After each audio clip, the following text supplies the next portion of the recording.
सत श्री अकाल, सलाम, नमस्कार, आदाब, सब सत्कार सज्जना जो इस वक्त जिंदगी के रंगों ते वादियां तरंगां नूं माणदे होए जुड़े ने टिवाणा रेडियो दे नाल बागां ते रागां दे शहर पटियाला तो मैं परमिंदर सिंह टिवाणा आप सब सज्जना दा स्वागत करदा। रातां दे दिन चल रहे ने, नवरात, नवीं रातां दी शुरुआत, रोशनियां पंजाब भारत भर दे विच त्योहारां दे मद्देनज़र छाईयां होईयां ने। भावें बिजली दी दिक्कत है पर बत्तियां जगह जगह जग रही ने, रोशनियां ने, जगराते, रहन सवाई, कीर्तन सब कुछ चल रहा। मौसम भी थोड़ा करवट लै रहा। 27 असू नानकशाही संमत 553 असू आखिरी दिन चल रहे ने ते 12 अक्तूबर मंगलवार की शाम सन 2021 ते इस तरह मौसम बहार का हाल तुहानूं दस दिता। मठा मठा पाला उतरन लग्या, असू मान राला ते दिने धुप ते राती पाला ते वो स्थिति जिहड़ी है बन रही है। मौसम के मुतलक सियासत के मद्देनज़र काफ़ी कुछ, खास करके लखीमपुर खीरी कांड ते पंजाब दे विच पंजाब दी सियासत दा फेर बदल, उस मुतलक काफ़ी चर्चावां चल रही ने। अरविंद केजरीवाल का पंजाब दौरा, उधर लखीमपुर खीरी केस दे विच जिहड़ी इन्वेस्टिगेशन है उस दे विच कुछ होर खुलासे ने, एक होर व्यक्ति की इस दे विच गिरफ्तारी हुई है। सो इस संबंधी बनाई गई स्पैशल इन्वेस्टिगेशन टीम SIT पुछगिछ पड़ताल कर रही है। हालांकि केस दे विच एक होर व्यक्ति नूं गिरफ्तार किया गया। आशीष मिश्रा, मोनू मिश्रा नूं गिरफ्तार करन तो बाद अज उसका पुलिस रिमांड शुरू होया। 15 अक्तूबर तक 3 दिन का रिमांड है, जिस मुतलक शेखर भारती की 14 दिन पुलिस हिरासत भी मंगी गई है। इस्तगासा अधिकारी SP यादव ने इस संबंधी सुनवाई जिहड़ी है बुधवार नूं होवेगी। उसनूं क्राइम ब्रांच के दफ्तर दे विच अज मोनू मिश्रा नूं लिजा के पुछगिछ की गई है। एक होर व्यक्ति की गिरफ्तारी तो बाद उसनूं अदालत पेश किया गया, जिसनूं 14 दिन न्यायिक हिरासत ते अदालत ने भेज दिता। खास करके इन्हां केसां दी बहुती सुनवाई मजिस्ट्रेट चिंताराम होरी कर रहे ने ते बड़े चतन ने सिस्टम दीयां चिंतावां तो भी, लोकां दीयां चिंतावां तो भी, सियासी लोकां दीयां चिंतावां तो भी, क्योंकि विआह वड्डे सियासतदानां नाल इस केस दा। सो उस मुतलक उसनूं पहले झटके पुलिस हिरासत जुडिशल रिमांड दे दिता गया, पुलिस हिरासत की बजाय, ते बुधवार नूं फिर सुनवाई है।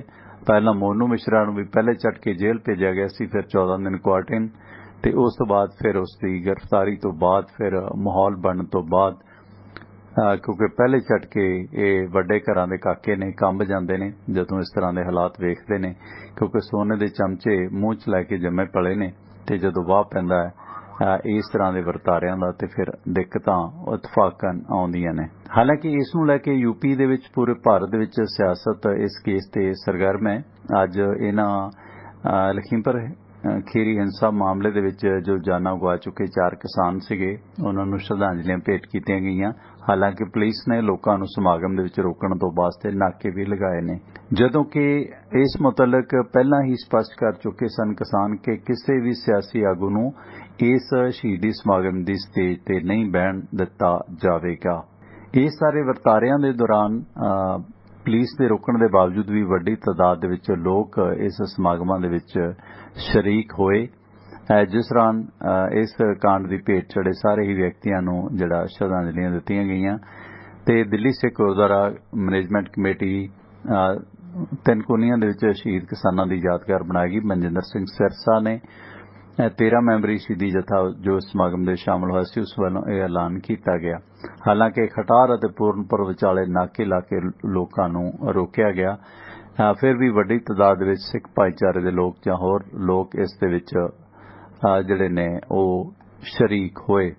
भावें कि बहुती तादाद पंजाबियां दी सी, सिख वसों दी सी, क्योंकि मृतक चारों ही सिख परिवारां नाल संबंधित सीगे।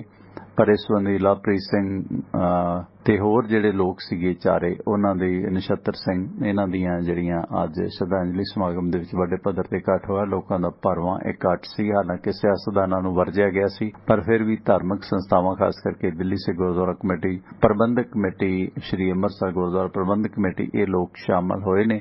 इस दौरान प्रियंका गांधी ने भी इन्हां किसान शहीदां नूं शरधा दे फुੱਲ अर्पित कीते। वो इस कांड दे विच जख्मी होए लोगां नूं भी मिले ते इस संबंधी ये जिहड़े लोग सीगे SUV दे नाल टकराए सन। प्रियंका वाड्रा ने उन्हां दे परिवारक मैंबरां दे नाल सांझ बनाई ते मृतकां नूं श्रद्धांजलियां भेंट करन दे वास्ते प्रियंका वाड्रा उचेचे तौर पर पुजे ते इन्हां दियां सारियां दियां जिहड़ियां अस्थियां दे कलश ने ਉਹ ਹੁਣ ਵੱਖ-ਵੱਖ ਥਾਂ ਤੇ ਜਿਹੜੇ ਲਿਜਾਏ ਜਾਣਗੇ ਜਿਸ ਸੰਬੰਧੀ ਇੱਕ ਕਿਤੇ ਨਾ ਕਿਤੇ ਜਾਗਰੂਕਤਾ ਲੋਕਾਂ ਦੇ ਵਿੱਚ ਇਸ ਘਟਨਾ ਨੂੰ ਲੈ ਕੇ ਤੇ ਦੂਸਰਾ ਇਸ ਦੇ ਨਾਲ ਜਿਹੜੇ ਅਹਿਮ ਸਵਾਲ ਸਿਆਸਤਦਾਨ ਖੜੇ ਕਰ ਰਹੇ ਨੇ ਤੇ ਉਹ ਅਹਿਮ ਸਵਾਲ ਬੀਜੇਪੀ ਦੇ ਗਲੇ ਦੀ ਹੱਡੀ ਬਣ ਰਹੇ ਨੇ जिस मुतलक SIT ਦੇ मुखी DGP उपेंद्र अग्रवाल ने आख्या कि आशीष मिश्रा जांच ਦੇ ਵਿੱਚ मदद नहीं कर रहे हालांकि ਜਿਹੜੀਆਂ सबूत ਦੇ ਨਾਂ ਤੇ 13 ਵੀਡੀਓ ਵੀ आशीष मिश्रा ਤੁਹਾਡੇ ਵੱਲੋਂ ਪੇਸ਼ ਕੀਤੀਆਂ ਗਈਆਂ ਨੇ ਉਹਨਾਂ ਦੇ ਵਿੱਚੋਂ ਕੋਈ ਬਹੁਤਾ ਪੱਖ ਇਹ ਸਪਸ਼ਟ ਨਹੀਂ ਹੁੰਦਾ ਕਿ आशीष मिश्रा ਇਸ ਘਟਨਾ ਸਥਲ ਤੇ ਹਾਜ਼ਰ ਸਨ ਜਾਂ ਨਹੀਂ ਪਰ ਫਿਰ ਵੀ ਪੁਲਿਸ ਕੋਲ ਜਿਹੜੇ ਸਬੂਤ ਸਾਹਮਣੇ ਆਏ ਨੇ ਮਸਲਨ ਜਿਸ ਤਰ੍ਹਾਂ ਉਹ इस घटना दे शामिल कार दे बैठते दिखाई दे सने SUV थार सी जो ते इस तो इलावा वो फुटेज भी मोनू मिश्रा दे वास्ते समस्या दा कारण बनेगी हालांकि मोनू मिश्रा दे फादर अजय मिश्रा नूं इस केस दे कारण उसदे केंद्रीय गृह राज मंत्री दे अहुदे तो हटाउण दी कवायद अजे कोई बहुती सक्सैस नहीं हो सकी हालांकि आपोजिशन पार्टियां सारियां ही इस केस दे विच मंग कर रही ने कि इस मामले दे विच जल्द तो जल्द जिहड़ा आशीष मिश्रा दे फादर अजय मिश्रा नूं लांभे करके इस दी निरपक्ष जांच होवे यूपी दीयां स्थानक पार्टियां अखिलेश यादव दी पार्टी बहुजन समाज पार्टी भी मलवी जबान दे नाल ते कांग्रेस पार्टी बड़े उचेच दे नाल इस कांड दी पैरवाई कर रही ने ते पंजाब सरकार भी इस केस दे विच जिहड़ी स्पष्टता दे नाल जांच दी मंग कर रही ने जे पंजाब सियासत दी गल करिए तां पंजाब दे DGP ते AG दी नियुक्ति नूं लैके विरोध वजों अस्तीफा दे चुके नवजोत सिंह सिद्धू दा मसला भावें सुलझ गया पर इस दौरान कांग्रेस के पंजाब मामलों के इंचार्ज हरीश रावत ने स्पष्ट कर दिता कि नवजोत सिंह सिद्धू ही संगठन के आगू रहणगे ते इस दौरान जिहड़ी उन्हां दे नाल दिल्ली दे विच चर्चा कीती जानी है सो इस मुतलक नवजोत सिंह सिद्धू नूं कांग्रेस हाई कमांड वालों दिल्ली सद्दिया गया जिस दे मद्देनज़र हुण वेखना होएगा कि वो इस सारे सिलसिले तो जिस तरह उन्होंने अस्तीफा दिता सी खास करके AG ते DGP दी नियुक्ति नूं लैके वो किस तरीके नाल उन्हां तो संतुष्ट हुंदे ने सैटिस्फाई हुंदे ने ते इस मुतलक नवजोत सिंह सिद्धू दी के वेणुगोपाल ते हरीश रावत नाल 14 तरीक नूं मुलाकात होनी है सो जिस मुतलक श्री रावत ने ट्वीट करके इसकी जानकारी दी है नवजोत सिंह सिद्धू के वेणुगोपाल ते हरीश रावत नूं 14 अक्तूबर नूं मिलणगे ते पंजाब मामलों की जानकारी उन्हां नूं देणगे यानी कि पंजाब दा जिहड़ा सारी नाराजगी सी जां पक्ष सी वो हौली हौली मट्ठा कर लिया गया जिस दे विच किते ना किते नवजोत सिंह सिद्धू का जिहड़ा डैमेज ही होया ये कह लीए जे आम भाषा च तां कोई इस दे विच अतकथ नहीं होएगी सो इस सिलसिले विच सियासत दे विच फेरबदल जो आउंदे ने उन्हां फेरबदलों के मद्देनज़र नवजोत सिंह सिद्धू का यह पैटर्न जां पैंतड़ा किते ना किते उन्हां नूं भारी भी पिया इस दे विच कोई दो रावां नहीं है ਇਹ ਤਾਂ ਅਸੀਂ ਕੁਝ ਸਿਆਸਤ ਦੀਆਂ ਗੱਲਾਂ ਤੇ ਬਾਅਦ ਦੇ ਵਿੱਚ ਇਸ ਤੇ ਫਿਰ ਆਪਾਂ ਅੱਗੇ ਜਾ ਕੇ ਅਪਡੇਟ ਦਵਾਂਗੇ ਤੇ ਅੱਜ ਥੋੜੀ ਵਿਰਾਸਤ ਦੀ ਗੱਲ ਕਰਾਂਗੇ ਤੇ ਵਿਰਾਸਤ ਦੀ ਗੱਲ ਦੇ ਵਿੱਚ ਮੈਂ ਜ਼ਿਕਰ ਕਰਦੇ ਹਾਂ ਕਿ ਜਿਹੜੇ ਬੜੀ ਚਰਚਿਤ ਕਿਤਾਬ ਹੈ ਦੀਵਾਨ ਜਰਮਨੀ ਦਾਸ ਦੀ ਭਾਰਤ ਦੇ ਉਹਨਾਂ 550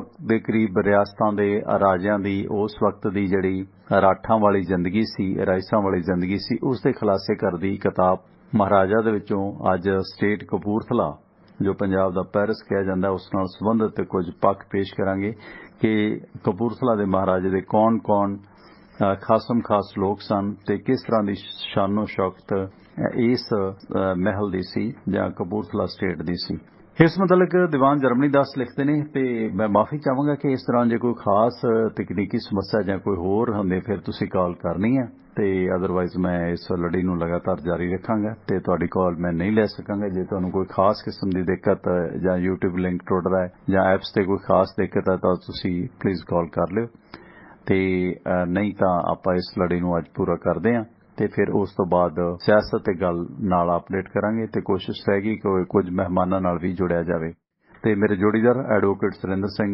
आसाल ने अज उन्होंने नाल मुलाकात हुई है शामी हुण तो कुछ देर पहला ही मैं आया सी मिल के ठीक ठाक ने चढ़दी कला च ने तुसीं बहुत दुआवां कर रहे हो सब दा धन्नवाद ते कल उन्हां दा ऑपरेशन हो जाना फ्रैक्चर जो आया उन्होंने डिग्गण के कारण ਤੇ ਇਸ ਤੋਂ ਬਾਅਦ ਫਿਰ 1-2 ਦਿਨਾਂ ਬਾਅਦ ਹਸਪੀਟਲ ਤੋਂ ਘਰੇ ਜਾਣਗੇ ਤੇ ਫਿਰ ਜਿਸ ਤਰ੍ਹਾਂ ਹੋਵੇਗਾ ਤੁਹਾਨੂੰ ਉਹਨਾਂ ਦੀ ਸਿਹਤ ਦੇ ਮੁਤਲਕ ਅਪਡੇਟ ਦਿੰਦੇ ਰਵਾਂਗੇ। ਸੋ ਆਪ ਸਭ ਸੱਜਣਾਂ ਦਾ ਧੰਨਵਾਦ। ਬਹੁਤ ਸਾਰੇ ਲੋਕਾਂ ਦੇ ਸੁਨੇਹੇ ਆਏ ਨੇ ਜਿਨ੍ਹਾਂ ਨੂੰ ਨਹੀਂ ਵੀ ਜਵਾਬ ਦੇ ਸਕੇ, ਉਹਨਾਂ ਵੱਲੋਂ ਇਹ ਬੇਨਤੀ ਹੈ ਕਿ ਆਪ ਸਭ ਦਾ ਧੰਨਵਾਦ ਤੇ ਜਦੋਂ ਵੀ ਸਮਾਂ ਮਿਲਿਆ ਤੁਹਾਡੀਆਂ ਜਿਹੜੀਆਂ ਦੁਆਵਾਂ ਨੇ ਜਾਂ ਤੁਹਾਡੇ ਜਿਹੜੇ ਇਸ ਮੌਕੇ ਉਹਨਾਂ ਨਾਲ ਹਮਦਰਦੀ ਦਾ ਪ੍ਰਗਟਾਵਾ ਕੀਤਾ ਉਹਨਾਂ ਦਾ ਜ਼ਰੂਰ ਉਹ ਧੰਨਵਾਦ ਕਰਨਗੇ। ਦੀਵਾਨ ਜਰਮਨੀ ਦਾਸ ਲਿਖਦੇ ਨੇ ਕਿ ਹਿਜ ਹਾਈਨਸ ਫਰਜ਼ੰਦ ਦਿਲਬੰਦ ਰਸ਼ਕੁਲ ਇਤਕਾਦ ਦੀ ਇੰਗਲਿਸ਼ੀਆ ਰਾਜਾਏ ਰਾਜਮਾਨ ਮਹਾਰਾਜਾ ਸਰ। ਇਹ ਜਿੰਨੇ ਮੈਂ ਬੋਲੇ ਨੇ ਇਹ ਸਾਰੇ ਉਹਨਾਂ ਦੇ ਤਖੱਲਸ ਅਹੁਦੇ ਸੀ ਜਿਹੜੇ ਸਮੇਂ-ਸਮੇਂ ਸਰਕਾਰਾਂ ਨੇ ਇਹਨਾਂ ਨੂੰ ਬਖਸ਼ਦੀਆਂ ਸੀ। ਤੁਸੀਂ ਵੇਖੋ ਇਹ ਹਿਜ ਹਾਈਨਸ ਜਾਂ ਫਰਜ਼ੰਦ ਦਿਲਬੰਦ ਜਾਂ ਸਰ ਦੀ ਉਪਾਧੀ ਇਸ ਤਰ੍ਹਾਂ ਦੀਆਂ ਜਿਹੜੀਆਂ ਉਪਾਧੀਆਂ ਸੀ ਇਹਨਾਂ ਉਪਾਧੀਆਂ ਨੂੰ ਲੈਣ ਦੇ ਵਾਸਤੇ ਕਾਫੀ ਮੁਸ਼ੱਕਤ ਇਹਨਾਂ ਰਾਜਿਆਂ ਨੂੰ ਕਰਨੀ ਪੈਂਦੀ ਸੀ ਆਪਣੇ ਹਾਕਮਾਂ ਨੂੰ ਖੁਸ਼ ਕਰਨ ਵਾਸਤੇ। ਮਸਲਨ ਬਿਨਾਂ ਜਿਹੜਾ ਸਾਹਮਣੇ ਲਿਖੇ ਪੜ੍ਹਨ ਤੋਂ ਇਲਾਵਾ ਇੰਨਾ ਜ਼ੁਬਾਨੀ ਨਹੀਂ ਯਾਦ ਰੱਖਿਆ ਜਾਂਦਾ। ਹਾਂ ਜਿਹੜੇ ਮੀਰ ਆਲਮ ਹੁੰਦੇ ਸੀ ਉਹ ਇਸ ਤਰ੍ਹਾਂ ਦੇ ਜਿਹੜੇ ਸੰਬੋਧਨੀ ਅਲੰਕਾਰ ਸੀਗੇ ਉਹ ਜ਼ਰੂਰ ਯਾਦ ਕਰ ਲੈਂਦੇ ਸੀ ਤੇ ਫਿਰ ਉਹਨਾਂ ਨੂੰ ਬੋਲਦੇ ਸਨ। ਉਹਨਾਂ ਦੇ ਮੀਰ ਆਲਮਾਂ ਦੇ ਜਾਂ ਜਿਹੜੇ ਦਰਬਾਰੀ ਹੁੰਦੇ ਸੀ ਉਹਨਾਂ ਦੇ ਜ਼ਰੂਰ ਇਹ ਚੇਤਿਆਂ 'ਚ ਹੁੰਦੇ ਸੀ, ਨਹੀਂ ਤਾਂ ਐਡਾ ਲੰਮਾ ਕਿਸੇ ਦਾ ਸਤਿਕਾਰਤ ਅਲੰਕਾਰ ਤਖੱਲਸ ਦਾ ਬੋਲਣਾ ਬਹੁਤ ਮੁਸ਼ਕਲ ਹੁੰਦਾ। ਤੁਹਾਡੀ ਜਾਣਕਾਰੀ ਲਈ ਮੈਂ ਇੱਕ ਵਾਰੀ ਫਿਰ ਬੋਲਦੇ ਹਾਂ। ਸੋ ਮਹਾਰਾਜਾ ਜਗਜੀਤ ਸਿੰਘ ਦਾ ਜੋ ਸਟੇਟਸ ਉਹਨੂੰ ਅੰਗਰੇਜ਼ਾਂ ਵੱਲੋਂ ਜਾਂ ਆਮ ਅਦਾਰਿਆਂ ਵੱਲੋਂ ਮਿਲੇ ਸਨ ਤੇ ਉਹ ਕਿੱਦਾਂ ਦੇ ਸਨ। ਅੱਧੇ ਉਹਨਾਂ ਦੇ ਨਾਂ ਦੇ ਮੂਹਰੇ ਸਨ ਤੇ ਅੱਧੇ ਉਹਨਾਂ ਦੇ ਨਾਂ ਦੇ ਪਿੱਛੇ ਸਨ। ਇੰਨੇ ਅੱਖਰਾਂ ਦੇ ਨਾਲ ਬੱਚਾ ਕਈ ਜਮਾਤਾਂ ਪਾਸ ਕਰ ਜਾਂਦਾ ਹੈ। ਉਹਨਾਂ ਦਾ ਤਖੱਲਸ ਸੀ ਹਿਜ ਹਾਈਨਸ ਫਰਜ਼ੰਦ ਦਿਲਬੰਦ ਰਸ਼ਕੁਲ ਇਤਕਾਦ ਇੰਗਲਿਸ਼ੀਆ ਰਾਜਾਏ ਰਾਜਮਾਨ ਮਹਾਰਾਜਾ ਸਰ ਜਗਤਜੀਤ ਸਿੰਘ। ਫਿਰ ਅੰਗਰੇਜ਼ੀ ਦੇ ਉਸ ਤੋਂ ਬਾਅਦ ਆਉਂਦੇ ਨੇ ਅੰਗਰੇਜ਼ਾਂ ਵਾਲੇ, ਉਹ ਸਨ GCSIGCIEGBE। ਮਤਲਬ ਪੂਰੀ ABC ਲਿਖੀ ਜਾਂਦੀ ਸੀ। ਮੈਂ ਫਿਰ ਦੱਸ ਦਿਆਂ ਜਗਤਜੀਤ ਸਿੰਘ GCSIGCIEGBE ਇਹ ਸ਼ਾਰਟ ਫਾਰਮ ਦੇ ਵਿੱਚ ਨੇ। ਇਹਨਾਂ ਦੇ ਅੱਗੇ ਮਾਨੇ ਸੀਗੇ, ਪੂਰਾ ਲੇਖ ਹੀ ਲਿਖਿਆ ਜਾਵੇ ਅੰਗਰੇਜ਼ੀ 'ਚ ਨਾਂ ਤੇ ਹੀ। ਸੋ ਇਹ ਉਹਨਾਂ ਦੀਆਂ ਵੱਡੀਆਂ ਪ੍ਰਾਪਤੀਆਂ ਜਾਂ ਅੰਗਰੇਜ਼ਾਂ ਦੀ ਖੁਸ਼ਾਮਦ ਜਾਂ ਅੰਗਰੇਜ਼ ਸਰਕਾਰ ਵਾਸਤੇ ਜਾਂ ਇੰਗਲੈਂਡ ਦੀ ਸਲਤਨਤ ਵਾਸਤੇ ਕੰਮ ਕਰਨ ਦੀ ਬਿਨਾਂ ਤੇ ਇਹ ਅਹੁਦੇ ਉਹਨਾਂ ਨੂੰ ਮਿਲਦੇ ਸਨ। ਕਪੂਰਥਲਾ ਰਿਆਸਤ ਦੇ ਹਾਕਮ ਸਨ ਤੇ ਜਗਜੀਤ ਸਿੰਘ ਦੇ ਪਿਤਾ ਮਹਾਰਾਜਾ ਖੜਕ ਸਿੰਘ ਦੇ ਕੋਈ ਔਲਾਦ ਨਹੀਂ ਸੀ। ਜੇ ਸਰਕਾਰ ਦੇ ਸੀਨੀਅਰ ਵਜ਼ੀਰ ਜੋ ਬੜੇ ਚਲਾਕ ਸਨ ਚਤੁਰਤਾਪੂਰਵਕ ਇਸ ਦਾ ਪ੍ਰਬੰਧ ਨਾ ਕਰਦੇ ਤਾਂ ਕਪੂਰਥਲਾ ਦਾ ਤਖਤ ਰਿਸ਼ਤੇਦਾਰੀ ਦੀ ਕਤਾਰ ਦੇ ਵਿੱਚ ਕਿਸੇ ਹੋਰ ਦਾ ਖਾਨਦਾਨ ਕੋਲ ਚਲਾ ਜਾਣਾ ਸੀ। ਹੁੰਦਾ ਇਹ ਸੀ ਕਿ ਮਹਾਰਾਜੇ ਦਾ ਅਸਲ ਪੁੱਤਰ ਹੀ ਤਖਤ ਦਾ ਵਾਰਸ ਹੁੰਦਾ ਹੈ, ਧੀ ਵੀ ਨਹੀਂ ਸੀ ਹੁੰਦੀ। ਰਾਣੀ ਲక్ష్ਮੀ ਬਾਈ ਦੀ ਲੜਾਈ ਇਸੇ ਕਾਰਨ ਸੀ ਕਿਉਂਕਿ ਉਹਨਾਂ ਦੇ ਪੁੱਤਰ ਨੂੰ ਉਹਨਾਂ ਦਾ ਵਾਰਸ ਨਹੀਂ ਸੀ ਮੰਨਿਆ ਗਿਆ। ਬਾਅਦ ਵਿੱਚ ਭਾਵੇਂ ਤੁਸੀਂ ਇਸ ਨੂੰ ਜੰਗੇ ਆਜ਼ਾਦੀ ਦੀ ਲੜਾਈ ਬਣਾਈ ਜਾਓ, ਝਾਂਸੀ ਦੀ ਰਾਣੀ ਦਾ ਜਿਹੜਾ ਅਸਲ ਪੱਖ ਉਹ ਇਹ ਸੀ ਕਿਉਂਕਿ ਅੰਗਰੇਜ਼ਾਂ ਨੇ ਹੁਕਮ ਕੀਤਾ ਸੀ ਕਿ ਜਿਸ ਮਹਾਰਾਜੇ ਦੀ ਕੋਈ ਅਸਲ ਔਲਾਦ ਨਹੀਂ ਹੋਵੇਗੀ ਤਾਂ ਉਸ ਦਾ ਰਾਜ ਭਾਗ ਖੁੱਸ ਜਾਵੇਗਾ, ਉਹ ਕਿਸੇ ਹੋਰ ਨੂੰ ਦੇ ਦਿੱਤਾ ਜਾਵੇਗਾ ਜਾਂ ਅੰਗਰੇਜ਼ਾਂ ਦੇ ਅਧੀਨ ਚਲਾ ਜਾਵੇਗਾ। ਇਸੇ ਤਰ੍ਹਾਂ ਮਹਾਰਾਜਾ ਖੜਕ ਸਿੰਘ ਦੇ ਵੀ ਕੋਈ ਆਪਣੀ ਔਲਾਦ ਨਹੀਂ ਸੀ। ਉਸ ਦੀ ਔਲਾਦ ਦਾ ਪ੍ਰਬੰਧ ਚਲਾਕੀ ਨਾਲ ਕੀਤਾ ਗਿਆ। ਮਹਾਰਾਜਾ ਖੁਦ ਤੇ ਵੱਡੇ ਅਫਸਰ ਖਾਸ ਤੌਰ ਤੇ ਸਧਾਰਨ ਲੋਕ ਆਮ ਤੌਰ ਤੇ ਨਹੀਂ ਸੀ ਚਾਹੁੰਦੇ ਕਿ ਮਹਾਰਾਜੇ ਦੇ ਰਿਸ਼ਤੇਦਾਰਾਂ ਦੇ ਵਿੱਚੋਂ ਕੋਈ ਕਪੂਰਥਲਾ ਰਿਆਸਤ ਦਾ ਹਾਕਮ ਬਣੇ, ਵਿਸ਼ੇਸ਼ ਤੌਰ ਤੇ ਉਹ ਜਿਨ੍ਹਾਂ ਨੇ ਈਸਾਈ ਧਰਮ ਗ੍ਰਹਿਣ ਕਰ ਲਿਆ ਸੀ। ਸੋ ਇਸ ਕਰਕੇ ਕਿਉਂਕਿ ਕਈ ਇਹਨਾਂ ਦੇ ਖਾਨਦਾਨ ਦੇ ਵਿੱਚੋਂ ਈਸਾਈ ਬਣ ਚੁੱਕੇ ਸੀ ਤੇ ਇਸ ਕਰਕੇ ਉਹਨਾਂ ਦਾ ਖਾਨਦਾਨ ਜਾਂ ਆਮ ਲੋਕ ਨਹੀਂ ਸੀ ਚਾਹੁੰਦੇ ਕਿ ਕਿਸੇ ਈਸਾਈ ਪੰਜਾਬੀ ਨੂੰ ਜੋ ਮਹਾਰਾਜਾ ਦੀ ਸਟੇਟ 'ਚੋਂ ਸੀਗਾ ਉਸ ਨੂੰ ਇਹ ਰਾਜ ਭਾਗ ਮਿਲੇ। ਇਸ ਸੰਬੰਧੀ ਕੋਈ ਜੁਗਾੜ ਕੀਤਾ ਗਿਆ ਕਿ ਕਿਵੇਂ ਅਸਲ ਵਾਰਸ ਪੈਦਾ ਕੀਤਾ ਜਾਵੇ। ਪ੍ਰਧਾਨ ਮੰਤਰੀ ਰਾਮ ਜਸ ਸੀ ਜੋ ਉਹ CSI ਆਪਣੇ ਵੇਲੇ ਦਾ ਮਹਾਨ ਸਿਆਸਤਦਾਨ ਤੇ ਸਮਾਜ ਸੁਧਾਰਕ ਸੀ। ਉਸਦੇ ਆਪਣੇ ਸਾਥੀਆਂ ਤੇ ਜਨ ਸੁਧਾਰਨ ਦੀਆਂ ਇੱਛਾਵਾਂ ਨੂੰ ਉਸਨੇ ਅਮਲੀ ਰੂਪ ਦੇਣ ਦਾ ਮਨ ਬਣਾਇਆ। ਕਪੂਰਥਲਾ ਰਿਆਸਤ ਦੀ ਪ੍ਰਜਾ ਦੀ ਨਿਗਾਹ ਮਹਾਰਾਜੇ ਦੇ ਸਾਕ ਸੰਬੰਧੀਆਂ ਦੇ ਵਿੱਚੋਂ ਕੋਈ ਵੀ ਸੁਹਿਰਦ ਜਾਂ ਉੱਚੇ ਚਾਲ ਚੱਲਣ ਵਾਲਾ ਨਹੀਂ ਸੀ ਤੇ ਉਹ ਇਸ ਗੱਲ ਬਾਰੇ ਵੀ ਸ਼ੱਕੀ ਸਨ ਕਿ ਉਹ ਸ਼ਾਹੀ ਖੂਨ ਨਾਲ ਸੰਬੰਧਿਤ ਸਨ ਜਾਂ ਨਹੀਂ। ਕਪੂਰਥਲਾ ਰਿਆਸਤ ਦੇ ਅਫਸਰ ਡਰਦੇ ਸਨ ਕਿ ਜੇ ਉਹਨਾਂ 'ਚੋਂ ਕੋਈ ਵੀ ਤਖ਼ਤ ਤੇ ਬੈਠ ਗਿਆ ਤਾਂ ਇਸ ਦੇ ਸੰਗੀਨ ਨਤੀਜੇ ਨਿਕਲਣਗੇ।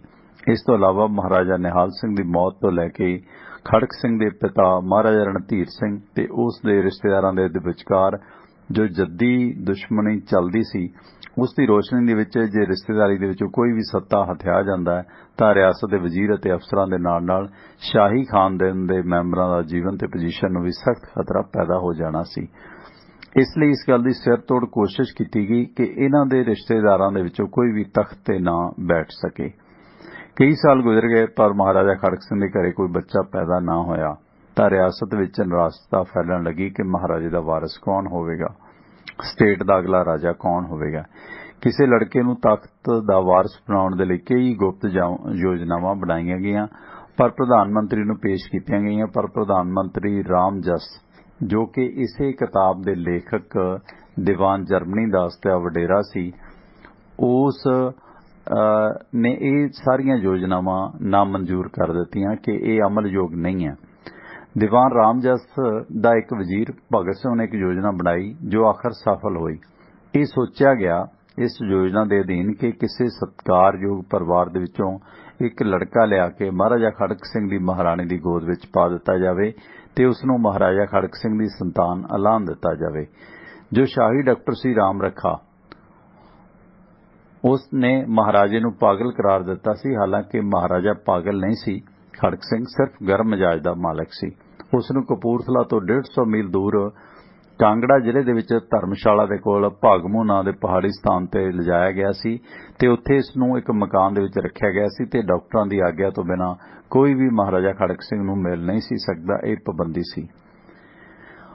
महाराणी प्रधानमंत्री जी दी योजना दे विरुद्ध नहीं सी। वो अपने आप नूं गर्भवती ऐलानण दे विच सहमत हो गई। केसरी देवी नां दी एक झुरड़ियां भरी बजुर्ग दाई जिस दी पहुंच महाराणी तक हर समय हुंदी सी उसनूं बच्चा पैदा होण तक महाराणी दे कोल रहण लई कहा गया। महाराणी नूं बेनती कीती गई कि जदों बच्चा महाराणी दी गोद विच पाया जावे तां ओह कहे कि इह मेरा बच्चा।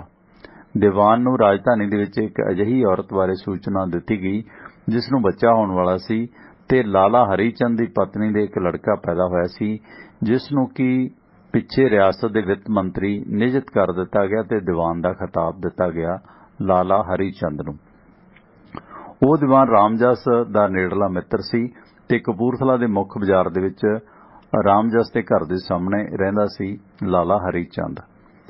ते 26 जनवरी 1872 दी सवेरे 2 वजे उस नवजन्मे बच्चे नूं उसदे असल पिता लाला हरीचंद दे घरों लिया के कपूरथला दे शाही महल दे विच लिआंदा गया ते खड़क सिंह दी महाराणी दी गोद विच पा दिता गया, यानी कि खड़क सिंह दा पुत्र बना दिता गया लाला हरीचंद दे पुत्र नूं। सो 9 महीने पहला महल दे डॉक्टरां ते नर्सां ने महाराणी दे गर्भवती होण दा ऐलान पहला ही कर दिता सी। सो उस टाइमिंग दे मुताबक क्योंकि लाला हरीचंद दी पत्नी जदों गर्भवती हुई सी उस मुताबक ही महाराणी दे गर्भवती होण दी तारीख ऐलानी गई सी। शहजादे दे जन्म दे वेले तोपां दागीआं गईआं। उन्हां दे जशन दा आरंभ होया जो लगभग 40 दिन ਚੱਲਿਆ जिस ते 10 ਲੱਖ रुपया उन्हां समय च खर्च आया। तुसीं हिसाब ला लो, यानी कि महाराजा जगतजीत सिंह सी जिहड़ा ਉਹ हालांकि लाला हरीचंद ਦਾ ਪੁੱਤਰ ਸੀ ਉਸ ਨੂੰ ਮਹਾਰਾਜਾ ਖੜਕ ਸਿੰਘ ਦਾ ਪੁੱਤਰ ਬਣਾਇਆ ਗਿਆ ਤੇ ਉਸ ਨੂੰ ਮਹਿਲ ਦੇ ਵਿੱਚ ਜਦੋਂ ਲਿਆਂਦਾ ਗਿਆ ਨਵਜਾਤ ਬੱਚੇ ਨੂੰ ਤੇ ਉਸ ਦਾ ਜਸ਼ਨ ਸ਼ੋਅ ਕਰਨ ਦੇ ਵਾਸਤੇ ਐਡਾ ਖਰਚਾ ਕੀਤਾ ਗਿਆ, ਤੋਪਾਂ ਚਲਾਈਆਂ ਗਈਆਂ ਕਿ 10 ਲੱਖ ਰੁਪਏ ਖਰਚਿਆ ਗਿਆ। ਇਹਨਾਂ ਜਸ਼ਨਾਂ ਦੇ ਵਿੱਚ ਸ਼ਾਮਲ ਹੋਣ ਲਈ ਪੰਜਾਬ ਦੇ ਗਵਰਨਰ, ਕਈ ਬਰਤਾਨਵੀ ਸਰਕਾਰ ਦੇ ਅਫਸਰ, ਕਸ਼ਮੀਰ, ਪਟਿਆਲਾ, ਗਵਾਲੀਅਰ ਤੇ ਹੋਰ ਗੁਆਂਢੀ ਰਿਆਸਤਾਂ ਦੇ ਮਹਾਰਾਜਿਆਂ ਨੂੰ ਵੀ ਸੱਦਿਆ ਗਿਆ। ਗਰੀਬਾਂ ਨੂੰ ਪੁੰਨਦਾਨ ਕੀਤਾ ਗਿਆ ਤੇ ਬਹੁਤ ਸਾਰੇ ਕੈਦੀ ਇਸ ਖੁਸ਼ੀ ਦੇ ਵਿੱਚ ਆਜ਼ਾਦ ਕਰ ਦਿੱਤੇ ਗਏ ਕਿ ਕਪੂਰਥਲਾ ਦਾ ਵਾਰਿਸ ਪੈਦਾ ਹੋ ਗਿਆ। ਕਿਉਂਕਿ ਮਹਾਰਾਜਾ ਖੜਕ ਸਿੰਘ ਨੂੰ ਪਾਗਲ ਕਰਾਰ ਦਿੱਤਾ ਗਿਆ ਸੀ, ਇਸ ਲਈ ਉਸ ਦੀ ਕਿਸੇ ਨੇ ਨਾ ਸੁਣੀ। ਹਾਲਾਂਕਿ ਉਹ ਬੱਚੇ ਦੇ ਜਨਮ ਵਾਲੀ ਗੱਲ ਤੇ ਇਤਰਾਜ਼ ਕਰਦਾ ਸੀ, ਖਾਸ ਕਰਕੇ ਇਸ ਕਰਕੇ ਕਿ ਉਸ ਦਾ ਕਈ ਸਾਲਾਂ ਤੋਂ ਇਸ ਮਹਾਰਾਣੀ ਨਾਲ ਕੋਈ ਵੀ ਸਰੀਰਕ ਸੰਬੰਧ ਨਹੀਂ ਸੀ, ਥੋੜਾ ਜਿੱਦੀ ਸੀ, ਗੁਸੈਲ ਸੀ ਤੇ ਇਸ ਕਾਰਨ ਉਸ ਨੂੰ ਇੱਕ ਯੋਜਨਾ ਦੇ ਅਧੀਨ ਡਾਕਟਰ ਰਾਮਜਸ ਦੁਆਰਾ ਜਿਹੜਾ ਸੀ ਰਾਮ ਰੱਖਾ ਦੁਆਰਾ ਉਸ ਨੂੰ ਪਾਗਲ ਕਰਾਰ ਦਿੱਤਾ ਗਿਆ ਸੀ। ਉਸ ਨੂੰ ਧਰਮਸ਼ਾਲਾ ਦੇ ਵਿੱਚ ਰੱਖਿਆ ਗਿਆ ਸੀਗਾ ਹਿਮਾਚਲ ਦੇ ਵਿੱਚ। ਤੇ ਮਹਾਰਾਣੀ ਨੇ ਆਪ ਐਲਾਨ ਕੀਤਾ ਸੀ ਕਿ ਬੱਚਾ ਉਸ ਦੇ ਜੰਮਿਆ। ਡਾਕਟਰਾਂ, ਨਰਸਾਂ, ਦਾਈਆਂ ਨੂੰ ਭਾਰੀ ਰਿਸ਼ਵਤ ਦੇ ਕੇ ਉਹਨਾਂ ਦੇ ਮੂੰਹ ਬੰਦ ਕਰਾ ਦਿੱਤੇ ਗਏ। ਸਾਕ ਸੰਬੰਧੀਆਂ ਨੂੰ ਕਿਸੇ ਹੇਰਾਫੇਰੀ ਦਾ ਸ਼ੱਕ ਹੋਇਆ ਤੇ ਉਹਨਾਂ ਭਾਰਤ ਸਰਕਾਰ ਨੂੰ ਇਸ ਦੇ ਵਿੱਚ ਦਖਲ ਦੇਣ ਦੀ ਬੇਨਤੀ ਕੀਤੀ ਤਾਂ ਕਰਨਲ ਬਰਬਰਟਨ ਨਾਂ ਦੇ ਇੱਕ ਬਰਤਾਨਵੀ ਡਾਕਟਰ ਨੂੰ, ਜੋ ਕਿ ਰਿਆਸਤ ਦਾ ਚੀਫ ਮੈਡੀਕਲ ਅਫਸਰ ਸੀ, ਨੂੰ ਸਾਰੇ ਕੇਸਾਂ ਦੀ ਛਾਣਬੀਨ ਕਰਕੇ ਭਾਰਤ ਸਰਕਾਰ ਨੂੰ ਜਾਂ ਅੰਗਰੇਜ਼ ਸਰਕਾਰ ਨੂੰ ਰਿਪੋਰਟ ਦੇਣ ਲਈ ਕਿਹਾ ਗਿਆ।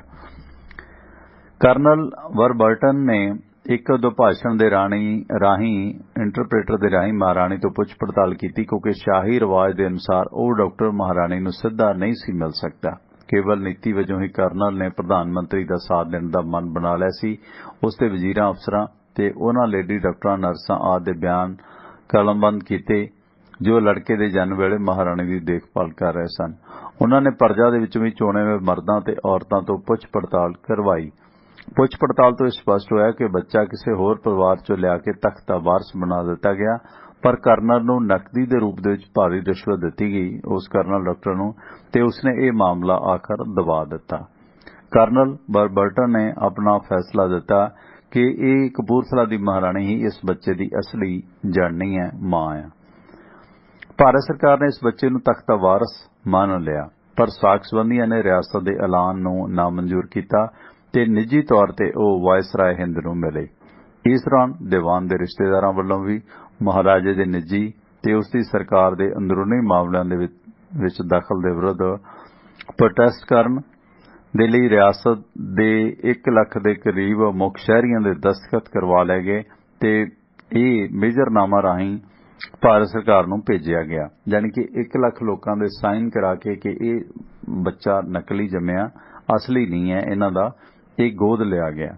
ਇਹ ਇੱਕ ਸਾਜ਼ਿਸ਼ ਕੀਤੀ ਗਈ ਹੈ ਅੰਗਰੇਜ਼ ਸਰਕਾਰ ਦੇ ਨਾਲ ਤੇ ਰਿਆਸਤ ਕਪੂਰਥਲਾ ਦੇ ਨਾਲ। 1 ਲੱਖ ਲੋਕਾਂ ਨੇ ਉਸ ਦੇ ਹੱਕ ਦੇ ਵਿੱਚ, ਯਾਨੀ ਕਿ ਇਸ ਬੱਚੇ ਦੇ ਜਿਹੜਾ ਅਸਲੀ ਵਾਰਸ ਨਾ ਹੋਣ ਦੇ ਵਿਰੋਧ ਦੇ ਵਿੱਚ ਸਾਈਨ ਵੀ ਕੀਤੀ। ਸੋ ਇੱਕ ਵਾਰੀ ਫਿਰ ਭਾਰਤ ਸਰਕਾਰ ਦੇ ਪੋਲੀਟੀਕਲ ਵਿਭਾਗ ਦੇ ਉੱਚ ਅਫਸਰਾਂ ਨੇ ਰਿਸ਼ਤੇਦਾਰਾਂ ਵੱਲੋਂ ਲਾਏ ਇਲਜ਼ਾਮਾਂ ਦੀ ਪੁਣਛਾਣ ਕਰਨ ਦੇ ਲਈ ਉਹਨਾਂ ਨੂੰ ਕਪੂਰਥਲਾ ਮਹਿਲ ਭੇਜਿਆ ਗਿਆ ਤੇ ਉਹ ਵੀ ਇਸ ਦੀਵਾਨ ਦੇ ਗੁੱਝੇ ਜਾਲ ਦੇ ਵਿੱਚ ਫਸ ਗਏ। ਇੱਕ ਵਾਰੀ ਫਿਰ ਉਸੇ ਤਰ੍ਹਾਂ ਲਾਲਚ ਦਿੱਤਾ ਗਿਆ। ਉਸ ਛਾਣਬੀਨ ਕਰਨ ਵਾਲੇ ਮੁੱਖ ਅਫਸਰ ਸੀ ਜਿਹੜਾ, ਉਸ ਦੀ ਪਤਨੀ ਨੂੰ ਕੀਮਤੀ ਰਿਸ਼ਵਤਾਂ ਦਿੱਤੀਆਂ ਗਈਆਂ, ਮੋਤੀਆਂ ਹੀਰਿਆਂ ਦੇ ਹਾਰ ਦਿੱਤੇ ਗਏ।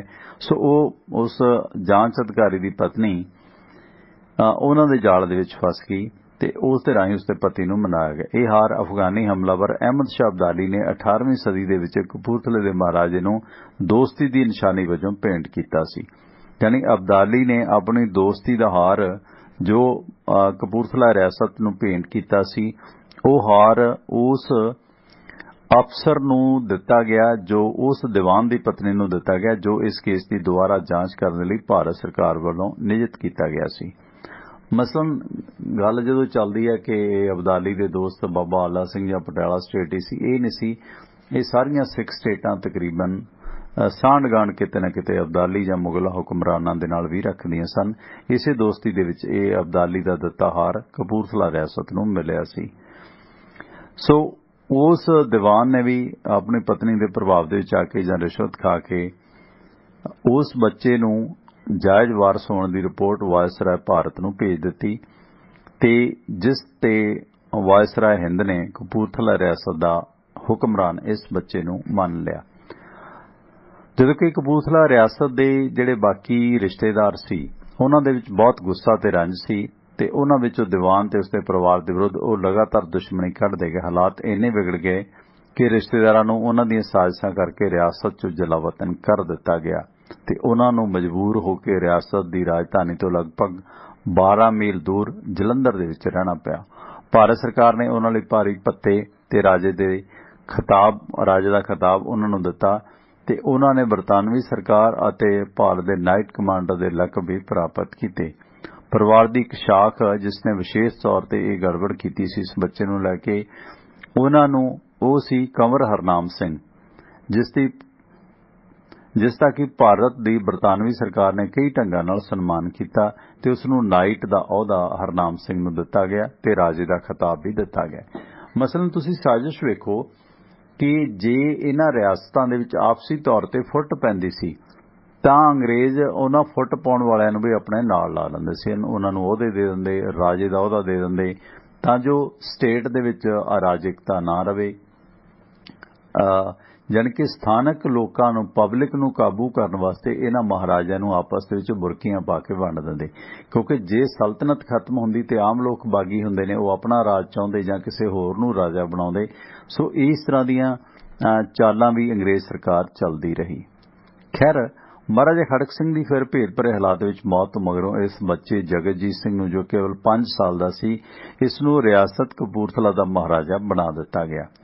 ਦੀਵਾਨ ਰਾਮਜਸ, ਜਿਸ ਨੇ ਸਾਰੀ ਸਾਜ਼ਿਸ਼ ਰਚੀ ਸੀ, ਉਸ ਲਾਲੇ ਦੇ ਪੁੱਤਰ ਨੂੰ, ਜਿਸ ਨੇ ਕਪੂਰਥਲੇ ਦਾ ਵਾਰਸ ਬਣਾਇਆ ਸੀ, ਉਸ ਨੂੰ ਜਿਹੜਾ ਮਹਾਰਾਜਾ ਜਦੋਂ ਬਣਾ ਦਿੱਤਾ ਗਿਆ, ਤਾਂ ਇਸ ਲਾਲਾ ਹਰੀਚੰਦ ਦਾ ਪੁੱਤਰ ਜੋ ਮਹਾਰਾਜਾ ਜਗਤਜੀਤ ਸਿੰਘ ਬਣਿਆ, ਤੇ ਉਸ ਕੋਲ ਰਿਆਸਤ ਦੀ ਵਾਗਡੋਰ 5 ਸਾਲ ਦੀ ਉਮਰ 'ਚ ਦੇ ਦਿੱਤੀ ਗਈ।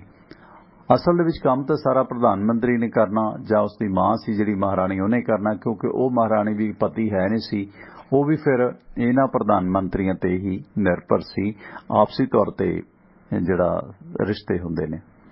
ਇਸ ਤੋਂ ਬਾਅਦ ਮਹਾਰਾਜਾ ਖੜਕ ਸਿੰਘ ਦੀ ਮੌਤ ਤੋਂ ਬਾਅਦ ਜਦੋਂ ਮਹਾਰਾਜਾ ਜਗਜੀਤ ਸਿੰਘ 5 ਵਰ੍ਹਿਆਂ ਦੀ ਉਮਰੇ ਰਿਆਸਤ ਕਪੂਰਥਲਾ ਦਾ ਮਹਾਰਾਜਾ ਬਣਿਆ, ਤਾਂ ਦੀਵਾਨ ਰਾਮਜਸ ਦੀ ਅਗਵਾਈ ਦੇ ਵਿੱਚ ਇੱਕ ਰੀਜੈਂਸੀ ਕੌਂਸਲ ਬਣਾ ਦਿੱਤੀ ਗਈ। ਇਹ ਰੀਜੈਂਸੀ ਕੌਂਸਲਾਂ ਦੇ ਵਿੱਚ ਅੰਗਰੇਜ਼ ਲੋਕ ਵੀ ਸ਼ਾਮਲ ਹੁੰਦੇ ਸੀ ਤੇ ਸਥਾਨਕ ਜਿਹੜੇ ਰਿਆਸਤ ਦੇ ਵਜ਼ੀਰ ਜਾਂ ਪ੍ਰਧਾਨ ਮੰਤਰੀ, ਉਹ ਵੀ ਸ਼ਾਮਲ ਹੁੰਦੇ ਸੀ। ਇਸ ਨੇ ਮਹਾਰਾਜੇ ਨਾਂ ਤੇ 18 ਸਾਲ ਦੀ ਉਮਰ ਹੋਣ ਤੱਕ ਰਾਜ ਕੀਤਾ ਤੇ ਪੰਜਾਬ ਦੇ ਗਵਰਨਰ ਨੇ ਇੱਕ ਸਮਾਰੋਹ ਦੇ ਵਿੱਚ ਉਸ ਨੂੰ ਪੂਰੀਆਂ ਤਾਕਤਾਂ ਦੇ ਦਿੱਤੀਆਂ ਕਿ ਜਦੋਂ ਤੱਕ ਇਹ ਬੱਚਾ 18 ਸਾਲ ਦਾ ਨਹੀਂ ਹੋ ਜਾਂਦਾ, ਉਦੋਂ ਤੱਕ ਇਹ ਦੀਵਾਨ ਰਾਮਜਸ, ਜਿਸ ਦੀ ਸਾਜ਼ਿਸ਼ ਦੇ ਨਾਲ ਇਹ ਸਾਰਾ ਗੋਂਦ ਗੁੰਦੀ ਗਈ ਸੀ, ਉਹ ਸਟੇਟ ਦਾ ਹਾਕਮ ਰਹੇਗਾ। ਇਸੇ ਤਰ੍ਹਾਂ ਦੇ ਖਾਨਦਾਨਾਂ ਦੇ ਵਿੱਚੋਂ ਇਹ ਦੀਵਾਨ ਜਰਮਨੀ ਦਾ ਸੀ, ਬਹੁਤ ਪੜ੍ਹਿਆ ਲਿਖਿਆ ਸੀ, ਇੰਟੈਲੈਕਚੁਅਲ ਸੀ, ਜਿਸ ਨੇ ਇਸ ਕਿਤਾਬ ਦੇ ਵਿੱਚ ਭਾਰਤ ਦੇ ਤਕਰੀਬਨ ਸਾਰੀਆਂ ਸਟੇਟਾਂ ਦੇ ਰਾਜਿਆਂ ਦਾ ਜੋ ਗੰਦਪਿਲ ਸੀ ਉਹ ਲਿਖਿਆ। ਇਹ ਗੱਲ ਨਹੀਂ ਕਿ ਕਈਆਂ ਨੂੰ ਲੱਗਣਾ ਕਿ ਸਿੱਖਾਂ ਦਾ ਹੀ ਹੈ ਜਾਂ ਮੁਸਲਮਾਨਾਂ ਦਾ ਹੀ ਹੈ। ਜਿਹੜੀ ਟ੍ਰੈਵਨਕੋਟ ਸਟੇਟ ਸੀਗੀ, ਜਿੱਥੇ ਪਦਮਨਾਭ ਸਵਾਮੀ ਮੰਦਿਰ ਆ, ਉੱਥੇ ਵਰਮਾ ਵੰਸ਼ ਦਾ ਪੰਡਤਾਂ ਦਾ ਰਾਜ ਸੀ। ਉੱਥੇ ਵੀ ਬਹੁਤ ਜ਼ੁਲਮ ਹੁੰਦਾ ਸੀਗਾ, ਔਰਤਾਂ ਦੀਆਂ ਛਾਤੀਆਂ ਕੱਟ ਦਿੱਤੀਆਂ ਜਾਂਦੀਆਂ ਸੀ, ਜਾਂ ਔਰਤਾਂ ਨੂੰ ਆਪਣੀਆਂ ਛਾਤੀਆਂ ਜੇ ਢਕਣੀਆਂ ਨੇ ਤਾਂ ਉਹਦਾ ਵੀ ਟੈਕਸ ਲੱਗਦਾ ਸੀ, ਨਹੀਂ ਤਾਂ ਗਰੀਬ ਦਲਿਤ ਔਰਤਾਂ ਨੂੰ ਆਪਣੀ ਬ੍ਰਸਟ ਨੰਗੀ ਰੱਖਣੀ ਪੈਂਦੀ ਸੀ। ਉੱਥੇ ਇਸ ਤਰ੍ਹਾਂ ਵਰਮਾ ਵੰਸ਼ ਦਾ ਰਾਜ ਸੀ।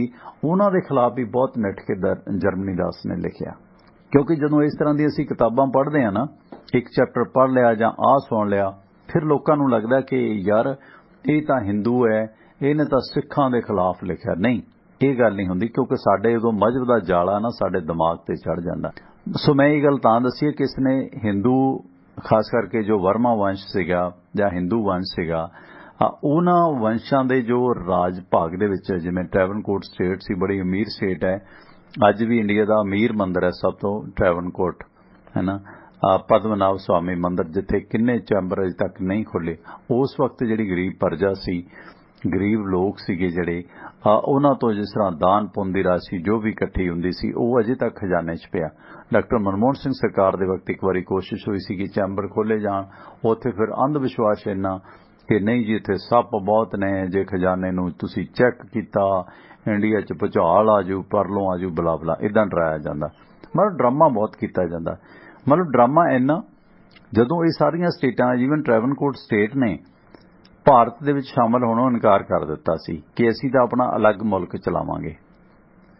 ਫਿਰ ਬਹਾਨਾ ਇਹ ਲਾਇਆ, ਕਿਉਂਕਿ ਉਹ ਵਰਮਾ ਵੰਸ਼ ਦਾ ਰਾਜ ਸੀ, ਜਿੱਥੇ ਔਰਤ ਜਾਤ ਦਾ ਰਾਜ ਰਹਿੰਦਾ, ਪੰਡਤਾਣੀ ਦਾ ਰਾਜ ਰਹਿੰਦਾ, ਮਤਲਬ ਜਿਹੜੀ, ਹਾਲਾਂਕਿ ਉਹ ਆਪ ਵਿਡੋ ਸੀ, ਆਪ ਉਹਦੇ ਜਰਾਨੇ ਸੀ ਸਟੇਟ ਦੇ ਪ੍ਰਧਾਨ ਮੰਤਰੀ ਸਵਾਮੀ ਦੇ ਨਾਲ, ਤੇ ਉਹਨਾਂ ਨੇ ਮਨਾ ਕਰ ਦਿੱਤਾ ਕਿ ਅਸੀਂ ਇੰਡੀਆ 'ਚ ਸ਼ਾਮਲ ਨਹੀਂ ਹੋਣਾ ਜਦੋਂ 1947 'ਚ ਦੇਸ਼ ਆਜ਼ਾਦ ਹੋਇਆ। ਬਹਾਨਾ ਇਹ ਲਾਇਆ ਕਿ ਜਿਹੜਾ ਪਦਮਨਾਭ ਸਵਾਮੀ ਹੈ, ਜਿਹੜਾ ਉਹਨਾਂ ਦਾ ਭਗਵਾਨ ਹੈ, ਉਹ ਮਨਾ ਕਰ ਰਿਹਾ ਕਿ ਅਸੀਂ ਇੰਡੀਆ 'ਚ ਸ਼ਾਮਲ ਹੀ ਹੋਣਾ, ਅਸੀਂ ਵੱਖਰੀ ਸਟੇਟ ਰੱਖਣੀ ਹੈ। ਤੇ ਫਿਰ ਇਹ ਜਿਹੜਾ ਅੱਜ ਕੱਲ੍ਹ ਬੀਜੇਪੀ ਸਰਕਾਰ ਨੂੰ ਬਹੁਤ ਰਾਸ ਆਇਆ, ਸਰਦਾਰ ਵੱਲਭ ਭਾਈ ਪਟੇਲ, ਤੇ ਵੱਲਭ ਭਾਈ ਪਟੇਲ ਨੇ ਬਹੁਤ ਉਦੋਂ ਕੋਸ਼ਿਸ਼ਾਂ ਕੀਤੀਆਂ, ਗ੍ਰਹਿ ਮੰਤਰੀ ਸਨ, ਤੇ ਇਹਨਾਂ ਨੇ ਬਹੁਤ ਸਾਰਾ ਜਿਹੜੀਆਂ ਸਟੇਟਾਂ ਉਹਨਾਂ ਦੇ ਕਚੂਮਰ ਕੱਢਿਆ ਜਾਂ ਉਹਨਾਂ ਨੂੰ ਜਬਰੀ ਭਾਰਤ ਦੇ ਵਿੱਚ ਲਿਆਂਦਾ। ਤੇ ਫਿਰ ਸਰਦਾਰ ਵੱਲਭ ਭਾਈ ਪਟੇਲ ਕਹਿੰਦਾ ਠੀਕ ਹੈ, ਪੰਡਤ ਕਹਿੰਦੇ ਵੀ ਸਾਡੀ ਤਾਂ ਸਟੇਟ ਦਾ ਜਿਹੜਾ ਉੱਥੋਂ ਦਾ ਮੁੱਖ ਦੇਵਤਾ ਹੈ ਪਦਮਨਾਭ, ਜਿਹਦਾ ਉਹ ਮੰਦਿਰ ਹੈ, ਉਹਨੇ ਮਨਾ ਕਰ ਦਿੱਤਾ ਵੀ ਇੰਡੀਆ 'ਚ ਨਹੀਂ ਸ਼ਾਮਲ ਹੋਣਾ ਇਸ ਟ੍ਰੈਵਨਕੋਟ ਸਟੇਟ ਨੇ। ਤੇ ਹੁਣ ਉਹ ਵੀ ਅੱਗੋਂ ਗੁੱਜੂ ਭਾਈ ਸੀ ਸਰਦਾਰ ਵੱਲਭ ਭਾਈ ਪਟੇਲ, ਉਹ ਕਹਿੰਦਾ ਠੀਕ ਹੈ ਭਗਵਾਨ ਨਾਲ ਮੈਂ ਮੁਲਾਕਾਤ ਕਰ ਲੈਣਾ, ਜੇ ਭਗਵਾਨ ਮੈਨੂੰ ਯੈਸ ਕਹੇਗਾ ਆਪਾਂ ਇੰਡੀਆ 'ਚ ਸ਼ਾਮਲ ਕਰ ਲਾਂਗੇ, ਜੇ ਭਗਵਾਨ ਨਾ ਕਹੇਗਾ ਤੇ ਆਪਾਂ ਨਹੀਂ ਕਰਾਂਗੇ। ਮਤਲਬ ਸਰਦਾਰ ਵੱਲਭ ਭਾਈ ਪਟੇਲ ਫਿਰ ਭਗਵਾਨ ਦੇ ਮੰਦਿਰ 'ਚ ਸਮਾਧੀ ਲਾ ਕੇ ਬਹਿ ਗਿਆ, ਜਿਵੇਂ ਨਵਜੋਤ ਸਿੰਘ ਸਿੱਧੂ ਬੈਠਦਾ। ਉਹ ਕੁਝ ਦੇਰ ਸਮਾਧੀ 'ਚ ਬੈਠਾ ਹੋਇਆ, ਉਸ ਤੋਂ ਬਾਅਦ ਉੱਠ ਕੇ ਆ ਕੇ ਉਹ ਕਹਿੰਦਾ ਵੀ ਮੈਨੂੰ ਭਗਵਾਨ ਨਾਲ ਮੇਰੀ ਸੰਵਾਦ ਹੋ ਗਿਆ, ਗੱਲਬਾਤ ਹੋ ਗਈ ਤੇ ਭਗਵਾਨ ਕਹਿੰਦਾ ਕਿ ਟ੍ਰੈਵਨਕੋਟ ਨੂੰ ਭਾਰਤ 'ਚ ਸ਼ਾਮਲ ਕਰ ਦਿਓ। ਹੁਣ ਕਿਹੜੇ ਭਗਵਾਨ ਨੇ ਕਿਹਾ ਹੋਣਾ ਕਿ ਇੰਡੀਆ 'ਚ ਸ਼ਾਮਲ ਨਹੀਂ ਕਰਨਾ ਤੇ ਕਿਹੜੇ ਭਗਵਾਨ ਨੇ ਕਿਹਾ ਹੋਣਾ ਇੰਡੀਆ 'ਚ ਸ਼ਾਮਲ ਕਰ ਦਿਓ। ਸੋ ਜਿਸ ਤਰ੍ਹਾਂ ਦਾ ਪਖੰਡ ਉਹਨਾਂ ਨੇ ਕੀਤਾ ਵਰਮਾ ਵੰਸ਼ ਦੇ ਜੋ ਪੁਜਾਰੀ ਸੀ ਪਦਮਨਾਭ ਸਵਾਮੀ ਮੰਦਿਰ ਦੇ, ਉਸੇ ਤਰ੍ਹਾਂ ਦਾ ਪਖੰਡ ਵੱਲਭ ਭਾਈ ਪਟੇਲ ਨੂੰ ਕਰਨਾ ਪਿਆ ਜੈਸੇ ਕੋ ਤੈਸਾ, ਤੇ ਫਿਰ ਇਹ ਟ੍ਰੈਵਨਕੋਟ ਸਟੇਟ ਇੰਡੀਆ 'ਚ ਸ਼ਾਮਲ ਹੋਈ ਸੀ। ਤੇ ਉਸ ਤੋਂ ਬਾਅਦ ਇਹਦਾ ਖਜ਼ਾਨਾ ਅਜੇ ਤੱਕ ਨਹੀਂ ਖੋਲਿਆ ਗਿਆ ਕਿ ਜੀ ਉੱਥੇ ਫਲਾਣਾ ਸੱਪ ਹੈ, ਧਮਕਾਣਾ ਸੱਪ ਹੈ, ਜੇ ਕਿਸੇ ਨੇ ਖਜ਼ਾਨਾ ਖੋਲਿਆ ਸੱਪ ਨਾ ਹੋ ਜਾਏਗਾ। ਉੱਥੋਂ ਬਹੁਤ ਸਮਾਨ ਚੋਰੀ ਵੀ ਹੁੰਦਾ, ਬੜਾ ਕੁਝ ਹੁੰਦਾ। ਮਨਮੋਹਨ ਸਿੰਘ ਸਰਕਾਰ ਦੇ ਵਕਤ 1-2 ਚੈਂਬਰ ਖੋਲੇ ਸੀ, 6 ਚੈਂਬਰ ਨੇ, ਪਰ ਉਹ ਖੋਲਿਆ ਨਹੀਂ ਗਿਆ। ਉੱਥੇ ਜਿਹੜੇ ਪੁਜਾਰੀ ਨੇ ਸਭ ਕੁਝ ਨੇ ਉਹ ਸਭ ਗੋਲਮਾਲ ਕਰੀ ਜਾਂਦੇ ਨੇ। ਖੈਰ ਇਸ ਤਰ੍ਹਾਂ ਇਹ ਏਜੰਸੀ ਕੌਂਸਲ ਚੱਲਦੀ ਗਈ। ਮਹਾਰਾਜਾ ਪ੍ਰਸਿੱਧ ਭੱਟੀ ਰਾਜਪੂਤ ਪਰਿਵਾਰ ਦੇ ਵਿੱਚੋਂ ਹੋਣ ਕਰਕੇ ਸ਼੍ਰੀ ਰਾਮ ਚੰਦਰ ਦੀ ਸਿੱਧੀ ਅੰਸ਼ ਦੇ ਵਿੱਚੋਂ ਸੀ, ਜਿਸ ਨੂੰ ਹਿੰਦੂ ਪਰਮਾਤਮਾ ਦਾ ਅਵਤਾਰ ਮੰਨਦੇ ਨੇ। ਬੰਸ ਦਾ ਬਾਨੀ ਜੱਸਾ ਸਿੰਘ ਆਹਲੂਵਾਲੀਆ, ਜਿਸ ਨੇ ਅਹਿਮਦ ਸ਼ਾਹ ਅਬਦਾਲੀ ਦੇ ਵੇਲੇ ਮੁਗਲਾਂ ਦੇ ਪਤਨ ਦੇ ਕਾਰਨ ਇਹ ਰਿਆਸਤ ਜਿੱਤ ਲਈ ਸੀ, ਇਸ ਅੰਸ਼ ਚੋਂ ਜਗਜੀਤ ਸਿੰਘ ਦੇ ਦਾਦਾ ਮਹਾਰਾਜਾ ਰਣਧੀਰ ਸਿੰਘ ਵੀ ਉਸੇ ਦੇ ਰਿਸ਼ਤੇਦਾਰ ਪਰਿਵਾਰ ਦੀ ਲੜੀ ਨਾਲ ਖੈਲ ਸੀ।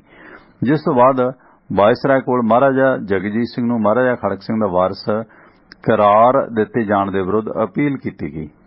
ਮਹਾਰਾਜਾ ਨਿਹਾਲ ਸਿੰਘ ਆਪਣੇ ਪਿੱਛੇ ਇੱਕ ਵਸੀਅਤ ਛੱਡ ਗਿਆ ਕਿ ਰਿਆਸਤ ਨੂੰ 3 ਹਿੱਸਿਆਂ ਦੇ ਵਿੱਚ ਵੰਡ ਦਿੱਤਾ ਜਾਵੇ, ਜਿਸ ਦੇ ਵਿੱਚ ਇੱਕ ਹਿੱਸਾ ਵੱਡੇ ਪੁੱਤਰ ਮਹਾਰਾਜਾ ਰਣਧੀਰ ਸਿੰਘ ਨੂੰ ਦਿੱਤਾ ਜਾਵੇ ਤੇ ਬਾਕੀ ਦੇ ਹਿੱਸੇ ਉਸਦੇ 2 ਪੁੱਤਰਾਂ ਨੂੰ ਦਿੱਤੇ ਜਾਣ, ਜੋ ਕਿਸੇ ਹੋਰ ਮਹਾਰਾਣੀ ਦੀ ਕੁੱਖੋਂ ਜੰਮੇ ਸਨ, ਜਿਸ ਨਾਲ ਮਹਾਰਾਜੇ ਨੂੰ ਮੁਹੱਬਤ ਸੀ।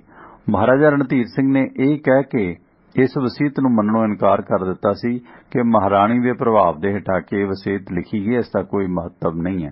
ਇਸ ਲਈ ਮਹਾਰਾਣੀ ਦੇ ਦੋਵੇਂ ਪੁੱਤਰ ਸਰਦਾਰ ਕੰਵਰ ਬਿਕਰਮਜੀਤ ਸਿੰਘ ਤੇ ਕੰਵਰ ਸੁਚੇਤ ਸਿੰਘ ਨੇ ਗਵਰਨਰ ਸਰ ਹੈਨਰੀ ਲਾਰੈਂਸ ਨੂੰ ਵਸੀਅਤ ਯੋਗ ਕਰਾਰ ਦੇਣ ਦੀ ਅਪੀਲ ਕੀਤੀ, ਪਰ ਉਸ ਨੇ ਮਹਾਰਾਜਾ ਰਣਧੀਰ ਸਿੰਘ ਦੇ ਹੱਕ ਦੇ ਵਿੱਚ ਫੈਸਲਾ ਦਿੱਤਾ ਤੇ ਰਿਸ਼ਤੇਦਾਰਾਂ ਨੇ ਵਾਇਸਰਾਏ ਸਰ ਜਾਨ ਲਾਰੈਂਸ, ਜੋ ਕਿ ਪੰਜਾਬ ਦੇ ਗਵਰਨਰ ਦਾ ਭਰਾ ਸੀ, ਉਸ ਕੋਲ ਅਪੀਲ ਕੀਤੀ ਤੇ ਉਸ ਨੇ ਹੁਕਮ ਕਰ ਦਿੱਤਾ ਕਿ ਮਹਾਰਾਜਾ ਨਿਹਾਲ ਸਿੰਘ ਦੀ ਵਸੀਅਤ ਨੂੰ ਸਹੀ ਸਮਝਿਆ ਜਾਵੇ। ਮਹਾਰਾਜੇ ਨੇ ਵਾਇਸਰਾਏ ਦਾ ਫੈਸਲਾ ਨਾ ਮੰਨਿਆ ਤੇ secretary of state for India ਤੇ ਹਰ ਇੰਪੀਰੀਅਲ ਮੈਜੈਸਟੀ ਮਲਕਾ ਵਿਕਟੋਰੀਆ ਲੰਡਨ ਕੋਲ ਅਪੀਲ ਕਰ ਦਿੱਤੀ। ਮਹਾਰਾਜੇ ਨੇ ਦੀਵਾਨ ਰਾਮ ਜਸ ਦੇ ਪੁੱਤਰ ਦੀਵਾਨ ਮਥਰਾ ਦਾਸ, ਜੋ ਕਿ ਉਸ ਵਕਤ ਕਪੂਰਥਲਾ ਰਿਆਸਤ ਦਾ ਵਿੱਤ ਮੰਤਰੀ ਸੀ, ਉਸ ਨੂੰ ਮਲਕਾ ਵਿਕਟੋਰੀਆ ਨਾਲ ਮੁਲਾਕਾਤ ਕਰਨ ਤੇ ਆਪਣਾ ਕੇਸ ਲੜਨ ਲਈ ਭੇਜਿਆ। ਮਹਾਰਾਜੇ ਨੇ ਉਸ ਨੂੰ ਆਪਣੀ ਥਾਂ ਤੇ ਕੇਸ ਲੜਨ ਦੇ ਲਈ ਅਟਾਰਨੀ ਦੀਆਂ ਤਾਕਤਾਂ ਵੀ ਦਿੱਤੀਆਂ। ਅਟਾਰਨੀ ਬਣਾਉਣ ਵਾਲੇ ਪੱਤਰ ਦੇ ਵਿੱਚ ਵਰਤੀ ਗਈ ਸ਼ਬਦਾਵਲੀ ਵੀ ਸਰੋਤਿਆਂ ਦੇ ਵਾਸਤੇ ਬੜੀ ਦਿਲਚਸਪ ਹੋਣੀ ਹੈ, ਇਸ ਲਈ ਇਸ ਦਾ ਹੀ ਮੈਂ ਜ਼ਿਕਰ ਕਰਾਂਗਾ ਕਿ ਉਹਨਾਂ ਸਾਰਿਆਂ ਨੂੰ ਜਿਨ੍ਹਾਂ ਨੇ ਇਹ ਅਧਿਕਾਰ ਪੱਤਰ ਪੇਸ਼ ਕੀਤਾ ਜਾਵੇ, ਮੈਂ ਫਰਜ਼ਾਨ ਦੇ ਦਿਲਬੰਦ, ਰਸ਼ਕੁਲੇ ਇਤਕਾਦ ਦੌਲਤੀਆ ਇੰਗਲਿਸ਼ੀਆ ਰਾਜਾ ਰਾਜਗਾਨ, ਰਣਧੀਰ ਸਿੰਘ ਬਹਾਦਰ ਆਹਲੂਵਾਲੀਆ ਵਾਸੀ ਕਪੂਰਥਲਾ, ਬਾਬੌਂਦੀ ਵਾ ਬਤੌਲੀ ਵਾ ਇਕੌਨਾ GCSI ਆਪਣੀਆਂ ਸ਼ੁਭ ਇਛਾਵਾਂ ਭੇਜਦਾ। ਅੱਗੇ ਲਿਖਿਆ ਕਿ ਮੇਰੇ ਸਵਰਗੀ ਪਿਤਾ ਰਾਜਾ ਨਿਹਾਲ ਸਿੰਘ ਦੀ ਕਥਿਤ ਵਸੀਅਤ ਅਨੁਸਾਰ ਸਰਦਾਰ ਬਿਕਰਮਜੀਤ ਸਿੰਘ ਤੇ ਕੰਵਰ ਸੁਚੇਤ ਸਿੰਘ ਨੇ ਮੇਰੇ ਪਾਸੋਂ ਜਿਨ੍ਹਾਂ ਅਧਿਕਾਰਾਂ ਦੀ ਮੰਗ ਕੀਤੀ ਹੈ, ਉਹਨਾਂ ਦੇ ਸਬੰਧ ਵਿੱਚ ਭਾਰਤ ਸਰਕਾਰ ਵੱਲੋਂ ਜਾਰੀ ਕੀਤੇ ਗਏ ਹੁਕਮਾਂ ਦੇ ਸਿਲਸਿਲੇ ਵਿੱਚ ਮੈਂ right honourable the secretary of state for India ਦੇ ਸਾਹਮਣੇ ਇਹ ਅਪੀਲ ਪੇਸ਼ ਕਰਦਾ। ਨਾਲ ਹੀ ਮੈਂ ਉਪਰੋਕਤ ਸੈਕਟਰੀ ਸਾਹਿਬ ਨੂੰ ਇਹ ਯਾਦ ਪੱਤਰ ਦਿੰਦਾ ਕਿ ਮੈਂ ਆਪਣੇ ਵਿਸ਼ਵਾਸ ਪਾਤਰ ਤੇ ਸਹਿਯੋਗ ਕਰਮਚਾਰੀ ਦੀਵਾਨ ਮਥਰਾ ਦਾਸ ਨੂੰ ਅਟਾਰਨੀ ਨਿਯੁਕਤ ਕਰਨਾ ਚਾਹੁੰਦਾ, ਜੋ ਮੇਰੇ ਯਾਦ ਪੱਤਰ ਜਾਂ ਅਪੀਲ ਨਾਲ ਸੰਬੰਧਿਤ ਸਾਰੇ ਮਾਮਲਿਆਂ ਤੇ ਕੰਮਾਂ ਦੇ ਵਿੱਚ ਮੇਰੀ ਨੁਮਾਇੰਦਗੀ ਕਰਨਗੇ। ਕਿਉਂਕਿ ਮੈਂ ਆਪ ਇਸ ਵੇਲੇ ਉਪਰੋਕਤ ਸੈਕਟਰੀ ਸਾਹਿਬ ਦੀ ਸੇਵਾ ਦੇ ਵਿੱਚ ਪੇਸ਼ ਹੋ ਕੇ ਯਾਦ ਪੱਤਰ ਦੇ ਵਿੱਚ ਲਿਖਤੀ ਬੇਨਤੀ ਪੇਸ਼ ਕਰਨ ਦੇ ਸਮਰੱਥਾਂ ਤੇ ਮੈਂ ਚਾਹੁੰਦਾ ਕਿ ਦੀਵਾਨ ਮਥਰਾ ਦਾਸ ਮੇਰੇ ਵੱਲੋਂ ਜਾਂ ਮੇਰੇ ਨਾਂ ਤੇ ਜੋ ਵੀ ਕੰਮ ਕਰਨਗੇ, ਉਹਨਾਂ ਨੂੰ ਮੇਰੇ ਵੱਲੋਂ ਕੀਤਾ ਤੇ ਪ੍ਰਮਾਣਿਤ ਸਮਝਿਆ ਜਾਵੇ। ਇਹ ਪਾਵਰ ਆਫ ਅਟਾਰਨੀ ਉਸਨੇ ਦਿੱਤੀ ਅਤੇ ਇਸ ਅਧਿਕਾਰ ਪੱਤਰ ਰਾਹੀਂ ਮੈਂ ਫਰਜ਼ੰਦ ਦਿਲਬੰਦ ਰਸ਼ਗੁਲ ਇਤਕਾਦ ए दौलतिया इंग्लिशिया राजा राजगन रणधीर सिंह उपरोक्त दीवान मथुरा दास ਨੂੰ ਆਪਣੇ ਭਰੋਸੇਯੋਗ ਤੇ ਕਾਨੂੰਨੀ ਅਟਾਰਨੀ ਦੇ ਤੌਰ ਤੇ ਨਿਯੁਕਤ ਕਰਦਾ ਤੇ ਉਹ ਮੇਰੇ ਨਾਂ ਤੇ ਹਾਜ਼ਰ ਹੋ ਕੇ secretary of state for India अथवा होर सरकारी बरतानवी अफसरां सामने जिन्हां नूं मेरा याद पत्र विचार करने सौंपिया जावे लोड़ अनुसार सारियां सूचनावां विस्तारत पेश करन ते उह संबंधित कार्रवाई अनुसार करदे रहन समय अनुसार करदे रहन।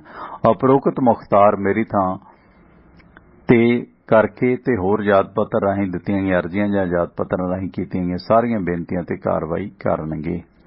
सो जानी इदां उस नूं जिहड़ी है अटारनी दित्ती गई हेठां मेरे दस्तकां ते मोहर दे नाल लखनऊ दे विच जारी कीता गया 12 अगस्त सन 1868 ਨੂੰ हेठां महाराजा कपूरथला रणधीर सिंह आहलूवालिया दे दस्तखत सन। सो क्योंकि आहलूवालिया जस्सा सिंह होरां दे खानदान नाल संबंधित सन पर तुसीं वेखो कि खड़क सिंह दे वारिस ना होण करके किवें एक लाला हरीचंद दे पुत्तर नूं जिहड़ा वारिस बनाउणा पिया। सो दीवान मथुरा दास नूं ढेर सारी दौलत दित्ती गई ते उस नूं भारती रसोईए खानसामे बहरे नौकर चाकर नाल जाण दी आग्या भी दित्ती गई उस केस नूं लंडन दे विच लड़न दे वास्ते। सुच्चा भोजन क्योंकि वो गंगा जल ही पींदे सन बाहर जाके गंगा जल भी इत्थों भेजिया गया नाल जिन्ना पानी चाहिदा पीण वास्ते। अंग्रेजी खाना खाण दी थां ਉਹ ਜਿਹੜਾ ਭਾਰਤੀ ਖਾਣਾ ਖਾਂਦੇ ਸੀ ਗੰਗਾ ਜਲ ਕਿਸੇ ਵੀ ਵਿਦੇਸ਼ੀ ਖਾਣੇ ਦੇ ਵਿੱਚ ਜਾਂ ਅਚਾਨਕ ਹੋਏ ਸਮਾਗਮ ਆਦਿ ਵਿੱਚ ਲੈ ਕੇ ਭੋਜਨ ਨੂੰ ਪਵਿੱਤਰ ਕਰਨ ਲਈ ਵਰਤਿਆ ਜਾਂਦਾ ਸੀ। ਬਹੁਤ ਹੀ ਚਲਾਕ ਚਤੁਰ ਹੋਣ ਕਰਕੇ ਦੀਵਾਨ ਮਥੁਰਾ ਦਾਸ ਨੇ ਇੰਗਲੈਂਡ ਦੇ ਉੱਚਤਮ ਵਕੀਲਾਂ ਦੀਆਂ ਸੇਵਾਵਾਂ ਤੇ ਵਧੀਆ ਕਾਨੂੰਨੀ ਸਲਾਹ ਪ੍ਰਾਪਤ ਕੀਤੀ ਤੇ ਉਸਨੇ ਸਾਰਾ ਕੇਸ ਮਲਕਾ ਵਿਕਟੋਰੀਆ ਅੱਗੇ ਰੱਖ ਦਿੱਤਾ। ਮਲਕਾ ਵਿਕਟੋਰੀਆ ਦੇ ਦਿਨਾਂ ਦੇ ਵਿੱਚ ਭਾਰਤ ਨਾਲ ਸੰਬੰਧਿਤ ਮਸਲਿਆਂ ਬਾਰੇ ਪ੍ਰੀਵੀ ਕੌਂਸਲ ਨੂੰ ਮਲਕਾ ਰਾਏ ਦਿੰਦੀ ਸੀ ਤੇ ਈਸਟ ਇੰਡੀਆ ਕੰਪਨੀ ਸਮਾਪਤ ਹੋ ਚੁੱਕੀ ਸੀ ਤੇ ਮਲਕਾ ਭਾਰਤ ਦੀ ਬਾਦਸ਼ਾਹ ਬਣ ਚੁੱਕੀ ਸੀ। ਮਸਲਾ ਮਲਕਾ ਇੱਕ ਨੇਕ ਅਤੇ ਧਾਰਮਿਕ ਵਿਚਾਰਾਂ ਵਾਲੀ ਔਰਤ ਹੋਣ ਕਰਕੇ ਨਹੀਂ ਸੀ ਚਾਹੁੰਦੀ ਕਿ ਰਿਆਸਤ ਦਾ ਵਧੇਰੇ ਭਾਗ ਮਹਾਰਾਜੇ ਦੇ ਰਿਸ਼ਤੇਦਾਰਾਂ ਕੋਲ ਰਹੇ ਤੇ ਤਖਤ ਦੇ ਅਸਲੀ ਵਾਰਿਸ ਰਣਧੀਰ ਸਿੰਘ ਨੂੰ ਕੇਵਲ ਤੀਜਾ ਹਿੱਸਾ ਮਿਲੇ। ਸੋ ਮਲਕਾ ਨੇ ਵਾਇਸਰਾਏ ਦੇ ਫੈਸਲੇ ਨਾਲ ਅਸਹਿਮਤੀ ਪ੍ਰਗਟ ਕੀਤੀ ਤੇ ਦੋਵਾਂ ਭਰਾਵਾਂ ਨੂੰ 36,000 ਰੁਪਈਆ ਸਾਲਾਨਾ ਪੈਨਸ਼ਨ ਦੇ ਕੇ ਰਿਆਸਤ ਵਿੱਚੋਂ ਬਾਹਰ ਰਹਿਣ ਦਾ ਹੁਕਮ ਦਿੱਤਾ।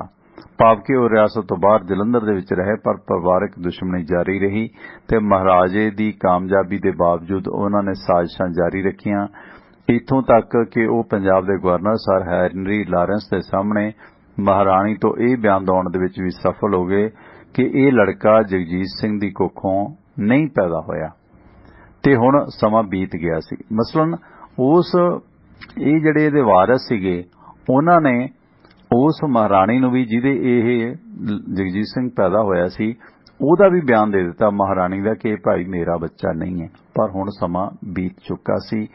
ਦੀਵਾਨ ਹਰਜਸ ਹੋਰੀ ਆਪਣੀਆਂ ਸਾਜ਼ਿਸ਼ਾਂ ਕਾਇਮ ਕਰ ਗਏ ਸਨ। ਸੋ ਮਹਾਰਾਜੇ ਨੇ ਦੀਵਾਨ ਮਥੁਰਾ ਦਾਸ ਦੇ ਨਾਂ ਤੇ ਜ਼ਮੀਨ ਹੀਰੇ ਮੋਤੀ ਅਤੇ ਹੋਰ ਸਨਮਾਨ ਦਿੱਤੇ। ਸਾਰੀ ਰਿਆਸਤ ਵਿੱਚ ਉਸ ਦੀ ਕਾਮਯਾਬੀ ਵਾਪਸੀ ਤੇ ਜਸ਼ਨ ਮਨਾਏ ਗਏ ਤੇ ਕਿਸਾਨਾਂ ਨੂੰ ਖੁਸ਼ ਕਰਨ ਦੇ ਲਈ ਮਾਮਲਾ ਘਟਾ ਦਿੱਤਾ ਗਿਆ। ਵਜ਼ੀਰਾਂ ਅਫਸਰਾਂ ਤੇ ਮਾਤਹਿਤਾਂ ਦੀਆਂ ਤਨਖਾਹਾਂ ਵਧਾ ਕੇ ਦੁੱਗਣੀਆਂ ਕਰ ਦਿੱਤੀਆਂ ਗਈਆਂ।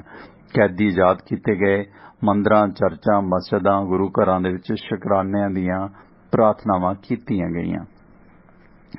ਸੋ ਮਹਾਰਾਜਾ ਰਣਧੀਰ ਸਿੰਘ ਈਰਾਨ ਦੇ ਨਾਦਰ ਸ਼ਾਹ ਦੀ ਤਲਵਾਰ ਤੇ ਉਸ ਦਾ ਪੁਖਰਾਜ ਪਹਿਨਦਾ ਸੀ ਵਰਤਦਾ ਸੀ ਤੇ ਨਾਦਰ ਸ਼ਾਹ ਜੋ ਪੁਖਰਾਜ ਆਪਣੀ ਬਾਹ ਨਾਲ ਬੰਨ੍ਹਦਾ ਸੀ ਪਰ ਮਹਾਰਾਜਾ ਜਗਜੀਤ ਸਿੰਘ ਨੇ ਇਹ ਪੁਖਰਾਜ ਆਪਣੀ ਲੱਕ ਪੇਟੀ ਦੇ ਵਿੱਚ ਫਿੱਟ ਕਰਵਾ ਲਿਆ ਸੀ ਜਿਸ ਨੂੰ ਕਿ ਉਹ ਸਰਕਾਰੀ ਸਮਾਗਮਾਂ ਦੇ ਵਿੱਚ ਪਹਿਨਦਾ ਸੀ। ਇਹ ਚੀਜ਼ਾਂ ਮਹਾਰਾਜਾ ਫਤਿਹ ਸਿੰਘ ਨੂੰ ਨਾਦਰ ਸ਼ਾਹ ਨੇ ਸੁਗਾਤ ਵਜੋਂ ਦਿੱਤੀਆਂ ਸਨ। ਤੁਸੀਂ ਵੇਖੋ ਕਿ ਇੱਕ ਪਾਸੇ ਸਿੱਖ ਸਟੇਟਾਂ ਤੇ ਇੰਨੇ ਜ਼ੁਲਮ ਵੀ ਹੋਏ ਪਰ ਉਸ ਤੋਂ ਬਾਅਦ ਦੂਜੇ ਪਾਸੇ ਇਹ ਜਿਹੜੇ ਰਾਜੇ ਸੀਗੇ ਖਾਸ ਕਰਕੇ ਇਹ ਮਾਲਵੇ ਦੇ ਰਾਜੇ ਜਾਂ ਅੰਗਰੇਜ਼ ਪ੍ਰਸਤ ਰਾਜੇ ਮਹਾਰਾਜਾ ਰਣਜੀਤ ਸਿੰਘ ਤੋਂ ਬਿਨਾਂ ਇਹ ਕਿਵੇਂ ਉਹਨਾਂ ਨਾਦਰਸ਼ਾਹੀਆਂ ਦੇ ਨਾਲ ਦੋਸਤੀਆਂ ਰੱਖਦੇ ਰਹੇ ਇਹਨਾਂ ਦੇ ਪੁਰਖੇ। ਤੇ ਜਗਜੀਤ ਸਿੰਘ ਨੂੰ ਸੋਨੇ ਤੇ ਚਾਂਦੀ ਦੀ ਉਸ ਬੱਘੀ ਦੇ ਵਿੱਚ ਸਫ਼ਰ ਕਰਨ ਦਾ ਮਾਣ ਪ੍ਰਾਪਤ ਸੀ ਜਿਸ ਨੂੰ ਕੀਮਤੀ ਪੱਥਰਾਂ ਤੇ ਨੀਲਮਾਂ ਜੜੇ ਸਾਜ਼ ਪਹਿਨੀ 6 ਜਾਂ ਕਦੇ 8 ਘੋੜੇ ਖਿੱਚਦੇ ਸਨ। ਇਹ ਸਾਜ਼ ਕਈ ਲੱਖ ਰੁਪਏ ਦਾ ਮੁੱਲ ਦਾ ਸੀ ਤੇ ਇਹ ਬੱਘੀ ਵੀ ਨਾਦਰ ਸ਼ਾਹ ਨੇ ਉਸ ਦੇ ਪੁਰਖ ਮਹਾਰਾਜਾ ਫਤਿਹ ਸਿੰਘ ਨੂੰ ਸੁਗਾਤ ਵਜੋਂ ਭੇਂਟ ਕੀਤੀ ਸੀ। ਮਹਾਰਾਜਾ ਜਗਜੀਤ ਸਿੰਘ ਨੇ ਇੱਕ ਘੱਟ 70 ਸਾਲ ਰਾਜ ਕੀਤਾ ਤੇ ਉਸਨੇ ਹਿੰਦੁਸਤਾਨ ਦੀ ਹਕੂਮਤ ਵੱਲੋਂ ਮਹਾਰਾਜਾ ਖੜਕ ਸਿੰਘ ਦਾ ਅਸਲੀ ਪੁੱਤਰ ਹੋਣ ਦੀ ਮਾਨਤਾ ਪ੍ਰਾਪਤ ਕੀਤੀ। ਉਸ ਦਾ ਬਰਤਾਨੀਆ ਸਰਕਾਰ ਦੇ ਵਿੱਚ ਬੜੀ ਵਾਰੀ ਸਨਮਾਨ ਕੀਤਾ ਗਿਆ। ਇੰਗਲੈਂਡ ਦੇ ਬਾਦਸ਼ਾਹ ਤੇ ਹੋਰ ਵਿਦੇਸ਼ੀ ਮੁਲਕਾਂ ਦੇ ਪ੍ਰਧਾਨਾਂ ਤੇ ਬਾਦਸ਼ਾਹ ਨੇ ਉਸ ਨੂੰ ਉੱਚਤਮ ਸਨਮਾਨ ਦਿੱਤੇ, ਪਰ ਇੰਗਲੈਂਡ ਦੇ ਬਾਦਸ਼ਾਹ ਤੇ ਹਿੰਦ ਸਮਰਾਟ ਦੇ ਹੱਥੀਂ ਉਸ ਨੂੰ JCVO ਲੈਣ ਦੀ ਉਸ ਦੀ ਇੱਛਾ ਨਾ ਪੂਰੀ ਹੋ ਸਕੀ। ਇਹ ਸਨਮਾਨ ਸੀਗਾ ਕਿ ਜਿਹੜਾ ਉਹਨੂੰ ਨਹੀਂ ਮਿਲਿਆ, ਉਸ ਦੀ ਇੱਛਾ ਪੂਰੀ ਨਹੀਂ ਹੋਈ। ਜਦੋਂ ਉਹ ਬਕਿੰਗਮ ਪੈਲਸ ਦੇ ਵਿੱਚ ਬਾਦਸ਼ਾਹ ਨੂੰ ਮਿਲਿਆ ਤਾਂ ਇਸ ਸੰਬੰਧੀ ਉਸਨੇ ਇੱਕ ਯਾਦ ਪੱਤਰ ਵੀ ਦਿੱਤਾ, ਨਿੱਜੀ ਤੌਰ ਤੇ ਪੇਸ਼ ਹੋ ਕੇ, ਕਿ ਮੈਨੂੰ ਇਹ JCVO ਸਨਮਾਨ ਦਿੱਤਾ ਜਾਵੇ। ਜਾਣੀ ਕਿ ਸਨਮਾਨਾਂ ਦੀ ਇੰਨੀ ਭੁੱਖ ਸੀ। ਹਾਲਾਂਕਿ ਕੀ ਫਰਕ ਪੈਂਦਾ JCVO, ਪਰ ਇਹ ਕਿ ਗਧਿਆਂ 'ਚ ਘੋੜਾ ਉਹੀ ਚੀਜ਼ ਸੀ ਕਿ 542 ਸਟੇਟਾਂ ਸੀ, ਉਹਨਾਂ 'ਚੋਂ ਇਹ ਵੀ ਉਹ ਕਹਿੰਦਾ ਮੈਂ ਅੰਗਰੇਜ਼ਾਂ ਦਾ ਚਾਪਲੂਸ, ਉਹ ਕਹਿੰਦਾ ਮੈਂ ਅੰਗਰੇਜ਼ਾਂ ਦਾ ਚਾਪਲੂਸ। ਤੇ ਇਹ ਇਸ ਕਰਕੇ ਇਹ ਹੁਣ ਬਾਦਲ ਸਾਹਿਬ ਫਖਰੇ ਕੌਮ ਹੈ, ਦੇ ਦਿੱਤਾ, ਜਥੇਦਾਰ ਆਪਣੇ ਸੀ ਦੇ ਦਿੱਤਾ, ਪਰ ਫਖਰੇ ਕੌਮ ਬਣਨ ਨਾਲ ਕੀ ਹੋ ਗਿਆ। ਸੋ ਇਸ ਕਰਕੇ ਇਹ ਜਿਹੜੇ ਸਨਮਾਨ ਹੈ, ਹੁਣ ਪਦਮ ਸ਼੍ਰੀ ਹੈ ਢੀਂਡਸਾ ਸਾਹਿਬ ਨੂੰ ਦਿੱਤਾ ਗਿਆ, ਉਹਨਾਂ ਨੂੰ ਕੀ ਫਰਕ ਪੈਂਦਾ ਯਾਰ। ਅਸਲ ਅਵਾਰਡ ਉਹ ਹੁੰਦੇ ਨੇ ਜਿਹੜੇ ਤੁਹਾਨੂੰ ਪਬਲਿਕ ਦੇਵੇ। ਸਰਕਾਰੀ ਅਵਾਰਡ ਨੇ, ਬਹੁਤ ਸਾਰੇ ਪੱਤਰਕਾਰ, ਲੇਖਕ, ਠੀਕ ਹੈ, ਅਵਾਰਡਾਂ ਦੇ ਨਾਲ ਰਾਸ਼ੀ ਮਿਲਦੀ ਹੈ, ਸਨਮਾਨ ਮਿਲਦਾ, ਟੌਰ ਮਿਲਦੀ ਹੈ। ਜੇ ਤਾਂ ਤੁਸੀਂ ਕੋਈ ਮਾਰਕਾ ਮਾਰ ਕੇ ਕੀਤਾ ਫਿਰ ਤੇ ਠੀਕ ਹੈ। ਜੇ ਸਰਕਾਰਾਂ ਦੀ ਚਾਪਲੂਸੀ ਕਰਕੇ ਅਵਾਰਡ ਹਾਸਲ ਕੀਤੇ ਨੇ ਤੇ ਫਿਰ ਕੀ ਫਾਇਦਾ ਉਹਨਾਂ ਅਵਾਰਡਾਂ ਦਾ। ਉਹ ਤਾਂ ਅਵਾਰਡਾਂ ਨੂੰ ਮੈਂ ਵਾਰਡ ਹੀ ਕਹਿਣਾ ਹੁੰਦਾ, ਕਿ ਅਸਲ 'ਚ ਵਾਰਡ ਹੀ ਹੈ ਜਿਵੇਂ ਖੇਤ ਦੇ ਆਲੇ ਦੁਆਲੇ ਕਰਦੇ ਆ। ਸੋ ਇਹਨਾਂ ਅਵਾਰਡਾਂ ਦੀ ਵਾਰਡ ਇਹਨਾਂ ਲੋਕਾਂ ਦੇ ਅੱਗੇ ਕਰ ਦਿੱਤੀ ਜਾਂਦੀ ਹੈ। ਯਾਨੀ ਕਿ ਉਸ ਅਵਾਰਡ ਦੇ ਵਾਸਤੇ, JCVO ਅਵਾਰਡ ਦੇ ਵਾਸਤੇ ਉਸਨੇ ਨਿੱਜੀ ਤੌਰ ਤੇ ਇੰਗਲੈਂਡ ਦੇ ਬਾਦਸ਼ਾਹ ਨੂੰ ਵੀ ਲੈਟਰ ਲਿਖੇ ਤੇ ਮਾਨਾਂ ਸਨਮਾਨਾਂ ਦੇ ਲਈ ਉਸਦੀ ਲਾਲਸਾ, ਭੁੱਖ ਹੋਰ ਹਿੰਦੁਸਤਾਨੀ ਰਾਜਿਆਂ ਵਾਂਗ ਵੱਧਦੀ ਰਹਿੰਦੀ ਸੀ। ਉਦੋਂ ਕਿਉਂਕਿ ਇਹ ਮੁਲਕ ਹਿੰਦੁਸਤਾਨ ਸੀਗਾ, ਇਸ ਕਰਕੇ ਹਿੰਦੁਸਤਾਨ ਲਫ਼ਜ਼ ਮੈਂ ਵਰਤਦਾ। ਸੋ 74 ਸਾਲ ਦੀ ਉਮਰ ਦੇ ਵਿੱਚ ਉਸ ਦੀ ਮੌਤ ਦਾ, ਮਹਾਰਾਜਾ ਜਗਜੀਤ ਸਿੰਘ ਦੀ ਮੌਤ ਦਾ ਸੋਗ ਮਨਾਇਆ ਗਿਆ। ਯਾਨੀ 5 ਸਾਲ ਦੀ ਉਮਰ ਦੇ ਵਿੱਚ ਉਹ ਮਹਾਰਾਜਾ ਬਣਿਆ। ਇੱਕ ਘੱਟ 70 ਸਾਲ ਉਸ ਬੰਦੇ ਨੇ ਰਾਜ ਕੀਤਾ, ਜਿਹੜਾ ਲਾਲਾ ਹਰੀ ਚੰਦ ਦਾ ਪੁੱਤਰ ਸੀ ਤੇ ਖੜਕ ਸਿੰਘ ਦਾ ਵਾਰਿਸ ਬਣਿਆ। ਹਾਲਾਂਕਿ ਖੜਕ ਸਿੰਘ ਦੀ ਪਤਨੀ ਵੀ ਬਾਅਦ 'ਚ ਬਿਆਨ ਦੇ ਗਈ ਸੀ ਕਿ ਇਹ ਮੇਰਾ ਪੁੱਤਰ ਨਹੀਂ ਹੈ, ਪਰ ਉਦੋਂ ਨੂੰ ਸਭ ਕੁਝ ਬੀਤ ਚੁੱਕਾ ਸੀ, ਉਦੋਂ ਨੂੰ ਅਗਲੇ ਸੈਟਿੰਗ ਕਰ ਗਈ। ਸੋ ਕੇਵਲ ਰਿਆਸਤ ਅਤੇ ਹਿੰਦੁਸਤਾਨ ਹੀ ਨਹੀਂ, ਬਲਕਿ ਯੂਰਪੀ ਦੇਸ਼ਾਂ, ਖਾਸ ਕਰਕੇ ਫਰਾਂਸ ਦੇ ਵਿੱਚ ਵੀ ਉਸ ਦੀ ਯਾਦ ਦੇ ਵਿੱਚ ਝੰਡੇ ਝੁਕਾ ਦਿੱਤੇ ਗਏ। ਫਰਾਂਸ ਦੇ ਵਿੱਚ ਉਸਦੇ ਬਹੁਤ ਵਧੀਆ ਦੋਸਤ ਸੀ, ਫਰਾਂਸ ਉਸ ਨੂੰ ਆਪਣਾ ਵਧੀਆ ਦੋਸਤ ਮੰਨਦਾ ਸੀ। ਉਸਦੇ ਜੀਵਨ ਕਲਾ ਦੇ ਵਿੱਚ ਉਸਨੇ ਫਰਾਂਸ ਦਾ Grand Cross of Legion order ਵੀ ਉਸਨੇ ਹਾਸਲ ਕੀਤਾ। ਸੋ ਇਸ ਮਹਾਰਾਜਾ ਜਗਜੀਤ ਸਿੰਘ, ਜਗਤਜੀਤ ਸਿੰਘ ਹੈ ਵੈਸੇ ਇਸ ਦਾ ਪੂਰਾ ਨਾਂ। ਇਸ ਦੇ ਬਹੁਤ ਰੋਮਾਂਟਿਕ ਕਿੱਸੇ ਨੇ, ਪਰ ਅੰਦਰੂਨੀ ਤੌਰ ਤੇ ਭਾਵੇਂ ਇਹ ਬਾਣੀ ਦਾ ਪੁੱਤਰ ਸੀ, ਤੇਜ ਸੀ, ਬੁੱਧੀਮਾਨ ਸੀ, ਪਰ ਇਹਨੂੰ ਆਪਣਾ ਨਾਲਾ ਬੰਨਣਾ ਵੀ ਨਹੀਂ ਸੀ ਆਉਂਦਾ। ਇਸਨੇ ਨਾਲਾ ਬੰਨਣ ਵਾਸਤੇ ਵੀ ਇੱਕ ਅਫਸਰ ਰੱਖਿਆ ਹੁੰਦਾ ਸੀ, ਜਿਸ ਨੂੰ ਪਜਾਮਾ ਅਫਸਰ ਕਹਿੰਦੇ ਸੀ। ਉਹਦਾ ਵੀ ਬੜਾ ਇੰਟਰਸਟਿੰਗ ਵਾਕਿਆ ਤਾਂ ਸੁਣਾਵਾਂਗੇ। ਮੈਨੂੰ ਯਾਦ ਹੈ ਕਈ ਵਾਰ ਪਹਿਲਾਂ ਮੈਂ ਇਹੀ ਪ੍ਰੋਗਰਾਮ ਨਾ ਰੇਡੀਓ ਪੰਜਾਬ ਤੇ ਕੀਤਾ, ਉਹ YouTube ਤੇ ਵੀ ਸ਼ਾਇਦ ਮੈਂ ਪਾਇਆ ਸੀਗਾ। ਤੇ ਇੱਕ ਸਿਰ ਫਿਰ ਇਹਨੂੰ ਪਤਾ ਨਹੀਂ ਤਾਂ ਕੋਈ ਭਾਈ ਉਹਨੂੰ ਆਲੂ ਵਾਲੀ ਵਾਲਾ ਹੇਜ ਹੋ ਗਿਆ, ਪਤਾ ਨਹੀਂ ਕੀ ਹੋ ਗਿਆ, ਉਹਨੇ ਮੇਰੇ ਤੇ ਇੰਨਾ ਗੰਦ ਲਿਖਿਆ। ਹੁਣ ਇਹ ਲਿਖੇ ਹੋਏ ਤੱਥ ਨੇ, ਮੈਂ ਕੋਈ ਆਪਣੇ ਕੋਲੋਂ ਤਾਂ ਨਹੀਂ ਕਮਲੇ ਬਣਾ ਕੇ ਪੇਸ਼ ਕਰ ਦਿੱਤੇ। ਸਾਡੇ ਉਹੀ ਫਤੂਰ, ਉਹ ਸਿੱਖ ਮਹਾਰਾਜਾ ਜੀ, ਉਹ ਆਲੂ ਵਾਲੀ ਜੀ, ਉਹ ਟਵਾਣਾ ਜੀ, ਫਲਾਂ ਜੀ। ਫਿਰ ਕੀ ਹੈ, ਕੋਈ ਗਰੰਟੀ ਥੋੜੀ ਹੈ ਤੁਸੀਂ ਟਵਾਣਾ ਹੋ ਕੇ ਟਵਾਣਿਆਂ ਦੀ ਗਰੰਟੀ, ਸਿੱਖ ਹੋ ਕੇ ਸਿੱਖਾਂ ਦੀ ਗਰੰਟੀ, ਆਲੂ ਵਾਲੀ ਹੋ ਕੇ ਆਲੂ ਵਾਲਿਆਂ ਦੀ ਗਰੰਟੀ ਥੋੜੀ ਲੈ ਲਓਗੇ ਯਾਰ। ਸਹੁੰ ਖਾਈਏ ਜੀ ਦੀ, ਪੁੱਤ ਦੀ, ਨਾ ਧੀ ਦੀ। ਤੁਸੀਂ ਆਪਣੇ ਜੀ ਦੀ ਵੀ ਕਈ ਵਾਰੀ ਗਰੰਟੀ ਨਹੀਂ ਲੈਂਦੇ, ਜੀ ਇਹਨਾਂ ਲਲਚਾਉਣ ਲੱਗ ਜਾਂਦਾ। ਸੋ ਬੰਦਾ ਹੈ ਖੈਰ। ਸੋ ਇਹ ਮਹਾਰਾਜਾ ਜਗਤਜੀਤ ਸਿੰਘ ਦੇ ਕਿੱਸੇ ਬਹੁਤ ਬਾਕਮਾਲ ਨੇ, ਵਿੱਚ ਤਾਂ ਕਮਾਲ ਹੀ ਹੈ। ਚਲੋ ਫਿਰ ਵੀ ਇਹਦੇ ਵਿੱਚ ਆਪਾਂ ਮੁੱਖ ਜਿਹੜੇ ਨੇ ਪੱਖ ਪੇਸ਼ ਕਰਾਂਗੇ। ਸੋ ਮਹਾਰਾਜਾ ਕਪੂਰਥਲਾ ਦਾ ਜਿਹੜਾ ਮਹਿਲ ਆ, ਮੈਨੂੰ ਕਈ ਵਾਰੀ ਰਹਿਣ ਦਾ ਮੌਕਾ ਮਿਲਿਆ। ਮੇਰਾ ਕੋਈ ਰਿਸ਼ਤੇਦਾਰ ਨਹੀਂ ਸੀ, ਅਸਲ ਉੱਥੇ ਸੈਨਿਕ ਸਕੂਲ ਹੈ।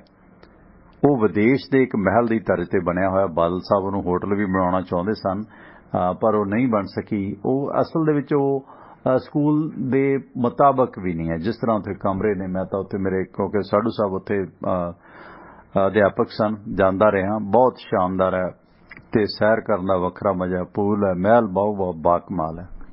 ਤੇ ਉੱਥੇ ਸਕੂਲ ਦੇ ਅੰਦਰ ਜੇ ਸੈਰ ਵੀ ਕਰਨੀ ਹੈ ਤਾਂ 1000-1500 ਰੁਪਏ ਮਹੀਨਾ ਦੇਣਾ ਪੈਂਦਾ ਹੈ, ਕਿਉਂਕਿ ਉੱਥੇ ਉਹਦੀ ਸੁਗੰਧ ਹੀ ਵੱਖਰੀ ਹੈ ਕਿਉਂਕਿ ਉੱਤੇ ਬੂਟੇ ਹੀ ਬਹੁਤ ਬਾਕਮਾਲ ਲੱਗੇ ਹੋਏ ਨੇ। ਹਾਲਾਂਕਿ ਉਸ ਮਹਿਲ ਦੇ ਵਿੱਚੋਂ ਇੰਨਾ ਸਮਾਨ ਸੀ ਸਟੇਟ ਛੱਡਣ ਤੋਂ ਬਾਅਦ ਵੀ ਜਿਹੜਾ ਗਾਹੇ ਬਗਾਹੇ ਚੋਰੀ ਹੋਇਆ। ਬਹੁਤ ਸਾਰੀਆਂ ਵਾਲ ਪੇਂਟਿੰਗ ਹੋਰ ਸਾਜੋ ਸਮਾਨ ਸੀ ਜਿਹੜਾ ਹੌਲੀ ਹੌਲੀ ਜਦੋਂ ਦਾ ਇਹ ਨਿੱਜੀ ਸਕੂਲ ਬਣਿਆ ਜਾਂ ਹੋਰ ਬਣਿਆ ਉਹ ਸਮਾਨ ਚੋਰੀ ਹੁੰਦਾ ਗਿਆ। ਤੇ ਹਾਲਾਂਕਿ ਉੱਥੇ ਅੰਦਰ ਵੜ ਕੇ ਐਂ ਲੱਗਦਾ ਜਿਵੇਂ ਤੁਸੀਂ ਕਿਸੇ ਵਿਦੇਸ਼ ਦੀ ਧਰਤੀ ਤੇ ਵਿਚਰ ਰਹੇ ਹੁੰਦੇ ਹੋ। ਇਸ ਤਰ੍ਹਾਂ ਦੇ ਰੁੱਖ ਨੇ, ਇਸ ਤਰ੍ਹਾਂ ਦਾ ਉੱਥੇ ਜਿਹੜਾ ਲੈਂਡਸਕੇਪਿੰਗ ਹੈ ਜਾਂ ਉਹ ਮਹਿਲ ਦੀ ਦਿੱਖ ਹੈ। ਪਰ ਉਹ ਸਕੂਲ ਦੇ ਲਈ ਠੀਕ ਨਹੀਂ ਹੈ, ਉਹ ਇੱਕ ਨਿੱਜੀ ਮਹਿਲ ਦੇ ਤੌਰ ਤੇ ਠੀਕ ਹੈ। ਇਸ ਤਰ੍ਹਾਂ ਦਾ ਮਹਿਲ ਅਗਰ ਹੋਟਲ ਬਣਦਾ ਤਾਂ ਉਹ ਬਿਹਤਰ ਵੀ ਹੈ ਤੇ ਉਹਦੀ ਜਗ੍ਹਾ ਮਤਲਬ ਇੱਕ ਸਕੂਲ ਟਾਈਪ ਸਟਰਕਚਰ ਬਣੇ ਤਾਂ ਉਹ ਬਿਹਤਰ ਵੀ ਹੈ। ਪਰ ਇਹ ਕਿਉਂਕਿ ਸ਼ਾਹੀ ਦੇਖਿਆ ਉਹਦੀ ਖੈਰ ਸੈਕੇਪੀਅਨ ਜਿਹੜੇ ਇਹਨਾਂ ਸਕੂਲਾਂ 'ਚ ਪੜ੍ਹੇ ਬੱਚੇ ਨੇ ਉਹ ਸੈਕੇਪੀਅਨ ਲਿਖਦੇ ਨੇ ਆਪਣੇ ਆਪ ਨੂੰ। ਸੈਨਿਕ ਸਕੂਲ ਕਪੂਰਥਲਾ ਆਰਮੀ ਦੇ ਅੰਡਰ ਹੈ। ਸੋ ਕਪੂਰਥਲਾ ਦਾ ਮਹਾਰਾਜਾ ਜਗਜੀਤ ਸਿੰਘ ਕਹਿਰਾ ਦੇ ਵਿੱਚ ਸੀ ਤੇ ਉਸਨੇ ਮਿਸਰ ਦੇ ਬਾਦਸ਼ਾਹ ਦਾਊਦ ਦੇ ਨਾਲ ਵਿਸ਼ੇਸ਼ ਮੁਲਾਕਾਤ ਦੀ ਬੇਨਤੀ ਕੀਤੀ।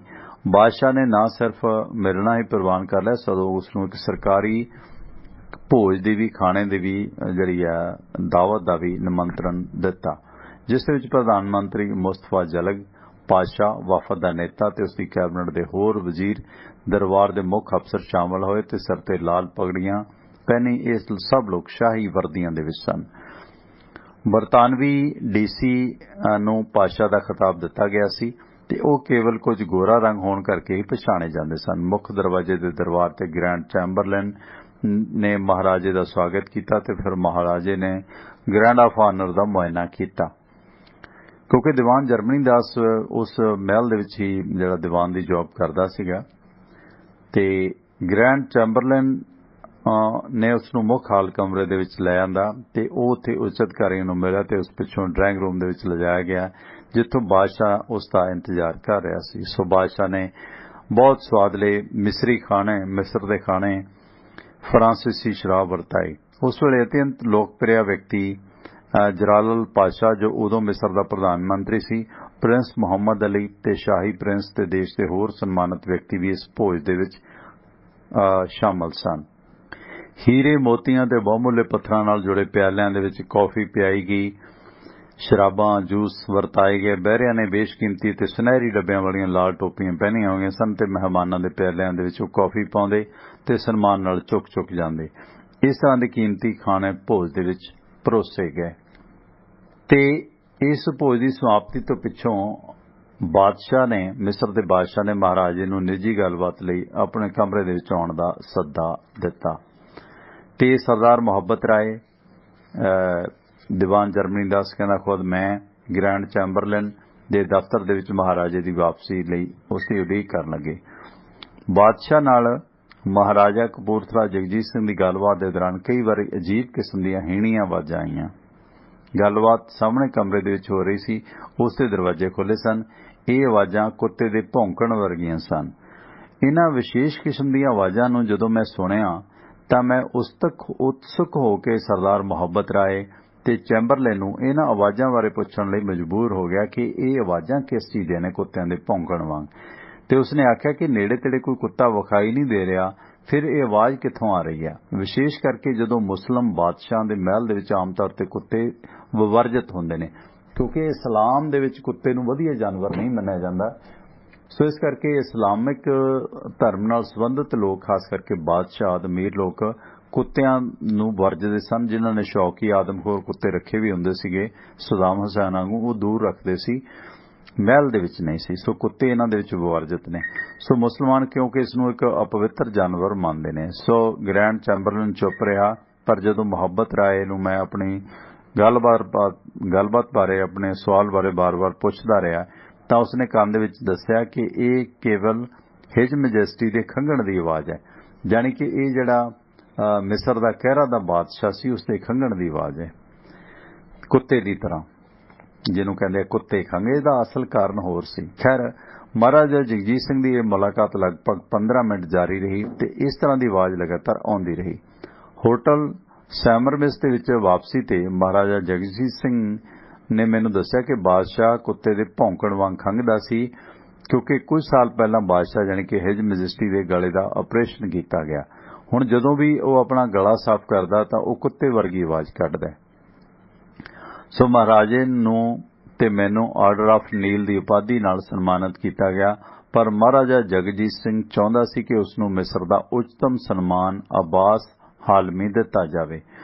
ਸੋ ਮੈਨੂੰ ਮਿਸਰ ਸਰਕਾਰ ਦੇ ਵਿਦੇਸ਼ ਮੰਤਰੀ ਨੂੰ ਮਿਲਣ ਦੇ ਲਈ ਭੇਜਿਆ ਗਿਆ ਤਾਂ ਕਿ ਮੈਂ ਉਹਨਾਂ ਨੂੰ ਦੱਸ ਸਕਾਂ ਕਿ ਮਹਾਰਾਜੇ ਨੂੰ ਦਿੱਤਾ ਜਾ ਰਿਹਾ ਸਨਮਾਨ ਉਸ ਦੀ ਪਦਵੀ ਦੇ ਯੋਗ ਨਹੀਂ ਹੈ ਤੇ ਉਹ ਧੰਨਵਾਦੀ ਹੋਵੇਗਾ ਕਿ ਜੇ ਹਿਜ ਮੈਜੈਸਟੀ ਮਹਾਰਾਜੇ ਨੂੰ ਜਿਹੜਾ ਸਭ ਤੋਂ ਉੱਚਾ ਸਨਮਾਨ ਸੀਗਾ ਮਿਸਰ ਦਾ ਅਬਾਸ ਹਾਲਮੀ ਉਹ ਦਿੱਤਾ ਜਾਵੇ। ਸੋ ਮੈਂ ਮਹਾਰਾਜੇ ਨੂੰ ਸਲਾਹ ਦਿੱਤੀ ਕਿ ਉਹ ਇਸ ਗੱਲ ਤੇ ਜ਼ੋਰ ਨਾ ਦੇਣ, ਪਰ ਮਹਾਰਾਜਾ ਜਗਜੀਤ ਸਿੰਘ ਇਸ ਗੱਲ ਤੇ ਬਜਿੱਦ ਰਿਹਾ ਕਿ ਮੈਨੂੰ ਜਿਹੜਾ ਸਭ ਤੋਂ ਉੱਚਾ ਅਵਾਰਡ ਜਿਹੜਾ ਦਿੱਤਾ ਜਾਵੇ ਅਬਾਸ ਹਾਲਮੀ, ਨਾ ਕਿ ਆਰਡਰ ਆਫ ਨੀਲ, ਕਿਉਂਕਿ ਨੀਲ ਦਰਿਆ ਉੱਥੇ ਮਿਸਰ ਦੇ ਵਿੱਚ। ਸੋ ਇਸ ਦੌਰਾਨ ਮੈਨੂੰ ਵਿਦੇਸ਼ ਮੰਤਰੀ ਹਿਜ ਐਕਸੀਲੈਂਸੀ ਅਬਦੁਲ ਖਲਕ ਪਾਸ਼ਾ ਜੋ ਮਿਸਰ ਦਾ ਵਿਦੇਸ਼ ਮੰਤਰੀ ਸੀ ਉਸ ਨਾਲ ਮੁਲਾਕਾਤ ਕਰਨੀ ਪਈ, ਪਰ ਉਸ ਨੂੰ ਮੇਰੇ ਆਉਣ ਦਾ ਮਕਸਦ ਪਹਿਲਾਂ ਹੀ ਪਤਾ ਸੀ ਕਿਉਂਕਿ ਮਹਾਰਾਜਾ ਜਗਜੀਤ ਸਿੰਘ ਨੇ ਪਿਛਲੀ ਰਾਤ ਇੱਕ ਸਵਾਗਤੀ ਸਮਾਰੋਹ ਦੇ ਵਿੱਚ ਇਸ ਵਿਦੇਸ਼ ਮੰਤਰੀ ਮਿਸਰ ਦੇ ਨਾਲ ਵਿਸ਼ੇਸ਼ ਗੱਲਬਾਤ ਇਸੇ ਵਿਸ਼ੇ ਤੇ ਕੀਤੀ ਸੀ ਕਿ ਵੱਡਾ ਸਨਮਾਨ ਚਾਹੀਦਾ। ਵਿਦੇਸ਼ ਮੰਤਰੀ ਹਿੰਦੁਸਤਾਨ ਬਾਰੇ, ਹਿੰਦੁਸਤਾਨੀ ਮਹਾਰਾਜਿਆਂ ਬਾਰੇ ਤੇ ਰਿਆਸਤਾਂ ਬਾਰੇ ਗੱਲਾਂ ਕਰਦਾ ਰਿਹਾ।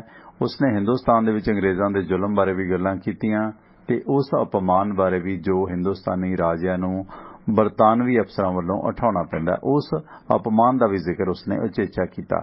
ਸਾਰਾ ਸਮਾਂ ਮੈਂ ਅਸਲ ਮਸਲੇ ਵੱਲ ਆਉਣ ਦੀ ਕੋਸ਼ਿਸ਼ ਕਰਦਾ, ਪਰ ਇਹ ਚਲਾਕ ਆਦਮੀ ਹੋਣ ਕਰਕੇ ਵਿਦੇਸ਼ ਮੰਤਰੀ ਸੀ ਜੋ ਮਿਸਰ ਦਾ, ਉਹ ਮੇਰੀ ਗੱਲ ਨੂੰ ਟਾਲ ਦਿੰਦਾ ਰਿਹਾ ਤੇ ਉਹ ਲਗਾਤਾਰ ਗੱਲਾਂ ਕਰੀ ਗਿਆ ਤੇ ਮਿਸਰ ਦੇ ਸਿਆਸੀ ਜੀਵਨ ਦੇ ਵਿੱਚ ਬਰਤਾਨੀਆ ਦੇ ਦਖਲ ਦੀਆਂ ਕਹਾਣੀਆਂ ਮੈਨੂੰ ਸੁਣਾਉਂਦਾ ਰਿਹਾ ਤੇ ਦੱਸਦਾ ਰਿਹਾ ਕਿ ਕਿਵੇਂ ਉਹ ਤੇ ਉਹਨਾਂ ਦੇ ਗੁਲਾਮ ਕਿਵੇਂ ਉਹ ਉਹਨਾਂ ਨੂੰ ਲਗਾਮ ਦੇਣ ਦੇ ਵਿੱਚ ਸਫਲ ਰਿਹਾ। ਇਹ ਸਪਸ਼ਟ ਪ੍ਰਤੀਤ ਹੁੰਦਾ ਸੀ ਕਿ ਉਹ ਗੱਲੀ ਬਾਤੀ ਟਾਲ ਕੇ ਸਮਾਂ ਟਪਾ ਰਿਹਾ ਸੀ ਤੇ ਅੱਧਾ ਘੰਟਾ ਬੀਤ ਗਿਆ ਤੇ ਅਚਾਨਕ ਉਸਨੇ ਮੇਜ਼ ਹੇਠ ਛੁਪਿਆ ਇੱਕ ਟੱਲੀ ਦਾ ਬਟਨ ਦਬਾ ਦਿੱਤਾ ਤੇ 3 ਅਫਸਰ ਫਰਾਕੋਟ ਤੇ ਟਰਬਸ਼ ਪਹਿਨੀ ਅੰਦਰ ਆ ਗਏ। ਮੁਲਾਕਾਤ ਸਮਾਪਤ ਹੋ ਗਈ ਤੇ ਮਹਾਰਾਜਾ ਇਹ ਜਾਣ ਕੇ ਬੜਾ ਨਿਰਾਸ਼ ਹੋਇਆ ਕਿ ਮੈਂ ਵਿਦੇਸ਼ ਮੰਤਰੀ ਨੂੰ ਆਪਣੇ ਆਉਣ ਦਾ ਮਕਸਦ ਤੱਕ ਵੀ ਨਹੀਂ ਦੱਸ ਸਕਿਆ। ਸੋ ਇਸ ਕਰਕੇ ਇਸ ਜਗਜੀਤ ਸਿੰਘ ਨੂੰ ਸਨਮਾਨਾਂ ਦੀ ਬੜੀ ਭੁੱਖ ਸੀ। ਸੋ ਮੋਰਾਕੋ ਦੇ ਸੁਲਤਾਨ ਰਿਆਸਤ ਦਾ ਕੇਵਲ ਦੁਨਿਆਵੀ ਪ੍ਰਧਾਨ ਨਹੀਂ ਸੀ ਹੁੰਦਾ, ਸਗੋਂ ਉਸ ਖਿੱਤੇ ਦੇ ਮੁਸਲਮਾਨਾਂ ਦਾ ਅਧਿਆਤਮਕ ਆਗੂ ਵੀ ਹੁੰਦਾ ਕਿਉਂਕਿ ਉਹ ਸ਼ਰੀਫਨ ਬੰਸ ਦਾ ਮੁਖੀ ਹੁੰਦਾ। ਤੁਰਕੀ ਦੇ ਖਿਲਾਫਤ ਦੀ ਸਮਾਪਤੀ ਤੇ ਮਗਰੋਂ ਮੋਰਾਕੋ ਦਾ ਸੁਲਤਾਨ ਦੁਨੀਆ ਭਰ ਦੇ ਇਸਲਾਮ ਦਾ ਆਗੂ ਮੰਨਿਆ ਜਾਣ ਲੱਗਾ ਤੇ ਇਹੀ ਕਾਰਨ ਸੀ ਕਿ ਸੁਲਤਾਨ ਦਾ ਇਸਲਾਮ ਦੇ ਅਧਿਆਤਮਕ ਰਹਿਨੁਮਾ ਵਜੋਂ ਸਤਿਕਾਰ ਵੀ ਕੀਤਾ ਜਾਂਦਾ ਸੀ। ਸੋ ਮਹਾਰਾਜਾ ਕਪੂਰਥਲਾ ਜਗਜੀਤ ਸਿੰਘ ਦੇ ਮੋਰਾਕੋ ਦੇ ਸੁਲਤਾਨ ਮੌਲੋ ਹਾਫਜ਼ਾਈਨ ਰਾਬਰ ਨੂੰ ਮਿਲ ਜਾਣਾ ਵੀ ਇੱਕ ਦਿਲਚਸਪ ਘਟਨਾ ਸੀ। ਸੁਲਤਾਨ ਨੂੰ ਮਿਲਣ ਦਾ ਸਮਾਂ ਤੇ ਤਾਰੀਖ ਨਿਯਤ ਕਰ ਦਿੱਤੀ ਗਈ। ਮਹਾਰਾਜੇ ਦੀ ਕਾਰ ਦੇ ਅੱਗੇ ਕਵੈਲਰੀ ਰੈਜੀਮੈਂਟ ਸੀ ਤੇ ਫ੍ਰੈਂਚ ਰੈਜੀਮੈਂਟ ਕਾਰ ਦੇ ਵਿੱਚ ਮਹਾਰਾਜੇ ਦੇ ਨਾਲ ਬੈਠਾ ਤੇ ਜਦੋਂ ਕਿ ਦੂਜੀ ਕਾਰ ਦੇ ਵਿੱਚ ਉਸਦੇ ਸਾਥੀ ਤੇ ਸੁਲਤਾਨ ਦੇ ਡਿਊਟੀ ਬਰਦਾਰ ਨਾਲ ਬੈਠੇ ਸਨ। ਤੀਜੀ ਕਾਰ ਦੇ ਵਿੱਚ ਏਡੀਸੀ ਤੇ ਹੋਰ ਛੋਟੇ ਅਫਸਰ ਬੈਠੇ ਸਨ। ਇਸ ਅਮਲੇ ਫੈਲੇ ਦੇ ਵਿੱਚ ਅਨੇਕਾਂ ਅਜਿਹੀਆਂ ਕਾਰਾਂ ਸ਼ਾਮਲ ਸੀ ਜਿਨ੍ਹਾਂ ਦੇ ਵਿੱਚ ਸੁਲਤਾਨ ਦੇ ਅਫਸਰ ਅਧਿਕਾਰੀ ਸਵਾਰ ਸਨ। ਸੁਲਤਾਨ ਦੇ ਮਹਿਲੀਂ ਪਹੁੰਚਦਿਆਂ ਹੀ ਸਾਨੂੰ ਫ੍ਰੈਂਚ ਰੈਜ਼ੀਡੈਂਸੀ ਦੇ ਅਧਿਕਾਰੀਆਂ ਨੇ ਦੱਸ ਦਿੱਤਾ ਸੀ ਕਿ ਅਸੀਂ ਉੱਪਰ ਵੱਲ ਨਾ ਵੇਖੀਏ ਕਿਉਂਕਿ ਉੱਪਰ ਮਹਾਰਾਣੀਆਂ ਤੇ ਸੁਲਤਾਨ ਦੇ ਹਰਮ ਦੀਆਂ ਔਰਤਾਂ ਸਾਡੇ ਕਾਫਲੇ ਵੱਲ ਵੇਖ ਰਹੀਆਂ ਨੇ ਤੇ ਉਹਨਾਂ ਵੱਲ ਵੇਖਣਾ ਸ਼ਾਹੀ ਰਵਾਇਤਾਂ ਦੀ ਉਲੰਘਣਾ ਹੈ। ਸੋ ਇੱਥੇ ਝੀਥਾਂ ਜੀਆਂ ਜਾਂ ਵਿਰਲਾ ਹੁੰਦੀਆਂ ਨੇ। ਮੈਂ ਇੱਥੇ ਪਟਿਆਲੇ ਦਾ ਜਿਹੜਾ ਕਿਲ੍ਹਾ ਮੁਬਾਰਕ ਹੈ ਉੱਥੇ ਦੇਖਿਆ ਮੈਂ, ਜਿੱਥੇ ਪੁਤਲੀ ਘਰ ਕਹਿੰਦੇ ਉਹਨੂੰ, ਉੱਥੇ ਮਹਾਰਾਜਾ ਹੇਠਾਂ ਦਰਬਾਰ ਦੇ ਵਿੱਚ ਬੈਠਦਾ ਤੇ ਹੁਣ ਤਾਂ ਖੈਰ ਢਹਿ ਗਿਆ ਤੇ ਉੱਤੇ ਲੱਕੜ ਦੀਆਂ ਤਿਰਛੀਆਂ ਫੱਟੀਆਂ ਲਾ ਕੇ ਚੌੜਾ ਬਰਾਮਦਾ ਹੁੰਦਾ ਤੇ ਹੇਠਾਂ ਜੋ ਵੀ ਰੰਗ ਰਾਸ ਗਾਣੇ ਗੂਣੇ ਨਾਚ ਜੋ ਵੀ ਚੱਲਦੇ ਆ ਉੱਥੇ ਮਰਦ ਵੇਖਦੇ ਆ ਤੇ ਮਹਾਰਾਣੀਆਂ ਉੱਪਰ ਝੀਥਾਂ 'ਚੋਂ ਵੇਖਦੀਆਂ ਹੁੰਦੀਆਂ। ਇਸ ਕਰਕੇ ਉੱਪਰ ਵੱਲ ਵੇਖਣਾ ਗੁਨਾਹ ਸਮਝਿਆ ਜਾਂਦਾ ਕਿ ਉੱਪਰ ਜੇ ਕੋਈ ਵੇਖਦਾ ਤਾਂ ਔਰਤਾਂ ਨੂੰ ਤਾੜ ਰਿਹਾ। ਇਸ ਕਰਕੇ ਇਹਨਾਂ ਸ਼ਾਹੀ ਸਲਤਨਤਾਂ ਦੇ ਵਿੱਚ ਇਹ ਸਮਝਾ ਦਿੱਤਾ ਜਾਂਦਾ ਸੀ ਕਿ ਉੱਪਰਲੀ ਛੱਤ ਤੇ ਔਰਤਾਂ ਨੇ, ਇਸ ਕਰਕੇ ਉੱਚਾ ਨਹੀਂ ਵੇਖਣਾ, ਅੱਖ ਨੀਵੀਂ ਰੱਖਣੀ ਆ ਕਿਉਂਕਿ ਅੱਗੇ ਐਨਕਾਂ ਨਹੀਂ ਸੀ ਹੁੰਦੀਆਂ ਨਾ। ਅੱਜ ਕੱਲ੍ਹ ਤਾਂ ਬਹੁਤ ਸਾਰੇ ਲੋਕ ਮੈਂ ਵੇਖਿਆ ਕਿ ਜੇ ਭੋਗ ਸਮਾਗਮਾਂ ਤੇ ਵੀ ਜਾਣਗੇ ਨਾ ਉੱਥੇ ਜਾ ਕੇ ਐਨਕਾਂ ਲਾ ਲੈਂਦੇ ਆ, ਜਿਵੇਂ ਸਿਕਿਉਰਿਟੀ ਵਾਲੇ ਲਾ ਲੈਂਦੇ ਨਾ। ਚਲੋ ਉਹਨਾਂ ਦੀ ਤਾਂ ਮਜਬੂਰੀ ਹੁੰਦੀ ਹੈ ਕਿ ਅੱਖ ਉਹਨਾਂ ਦੀ ਰਡਾਰ ਵਾਂਗੂ ਘੁੰਮਦੀ ਹੈ, ਪਰ ਕਈ ਜਿਹੜੇ ਜਿਨ੍ਹਾਂ ਨੂੰ ਭੁੱਸ ਹੁੰਦਾ ਨਾ ਆਲੇ ਦੁਆਲੇ ਵੇਖਣ ਦਾ, ਉਹ ਅੱਖਾਂ ਤੇ ਜਿਹੜੀ ਆ काले चश्मे ला लेंदे ने तां जो ਉਹ ਤਾੜ ਸਕਣ जिस पासे भी उन्होंने वेखना होवे। सो इस करके उस महल ਦੇ ਵਿੱਚ ਜਾਣ ਤੋਂ ਪਹਿਲਾਂ ਹੀ ਸਾਨੂੰ ਦੱਸ ਦਿੱਤਾ ਗਿਆ ਕਿ ਤੁਸੀਂ ਉੱਪਰ ਵੱਲ ਨਹੀਂ ਵੇਖਣਾ, ਕਿ ਉੱਪਰ ਸ਼ਾਹੀ ਖਾਨਦਾਨ ਦੀਆਂ ਤੇ ਹਰਮ ਦੀਆਂ ਔਰਤਾਂ ਇਹ ਤੁਹਾਡੇ ਇਸ ਕਾਫਲੇ ਨੂੰ ਵੇਖ ਰਹੀਆਂ ਨੇ।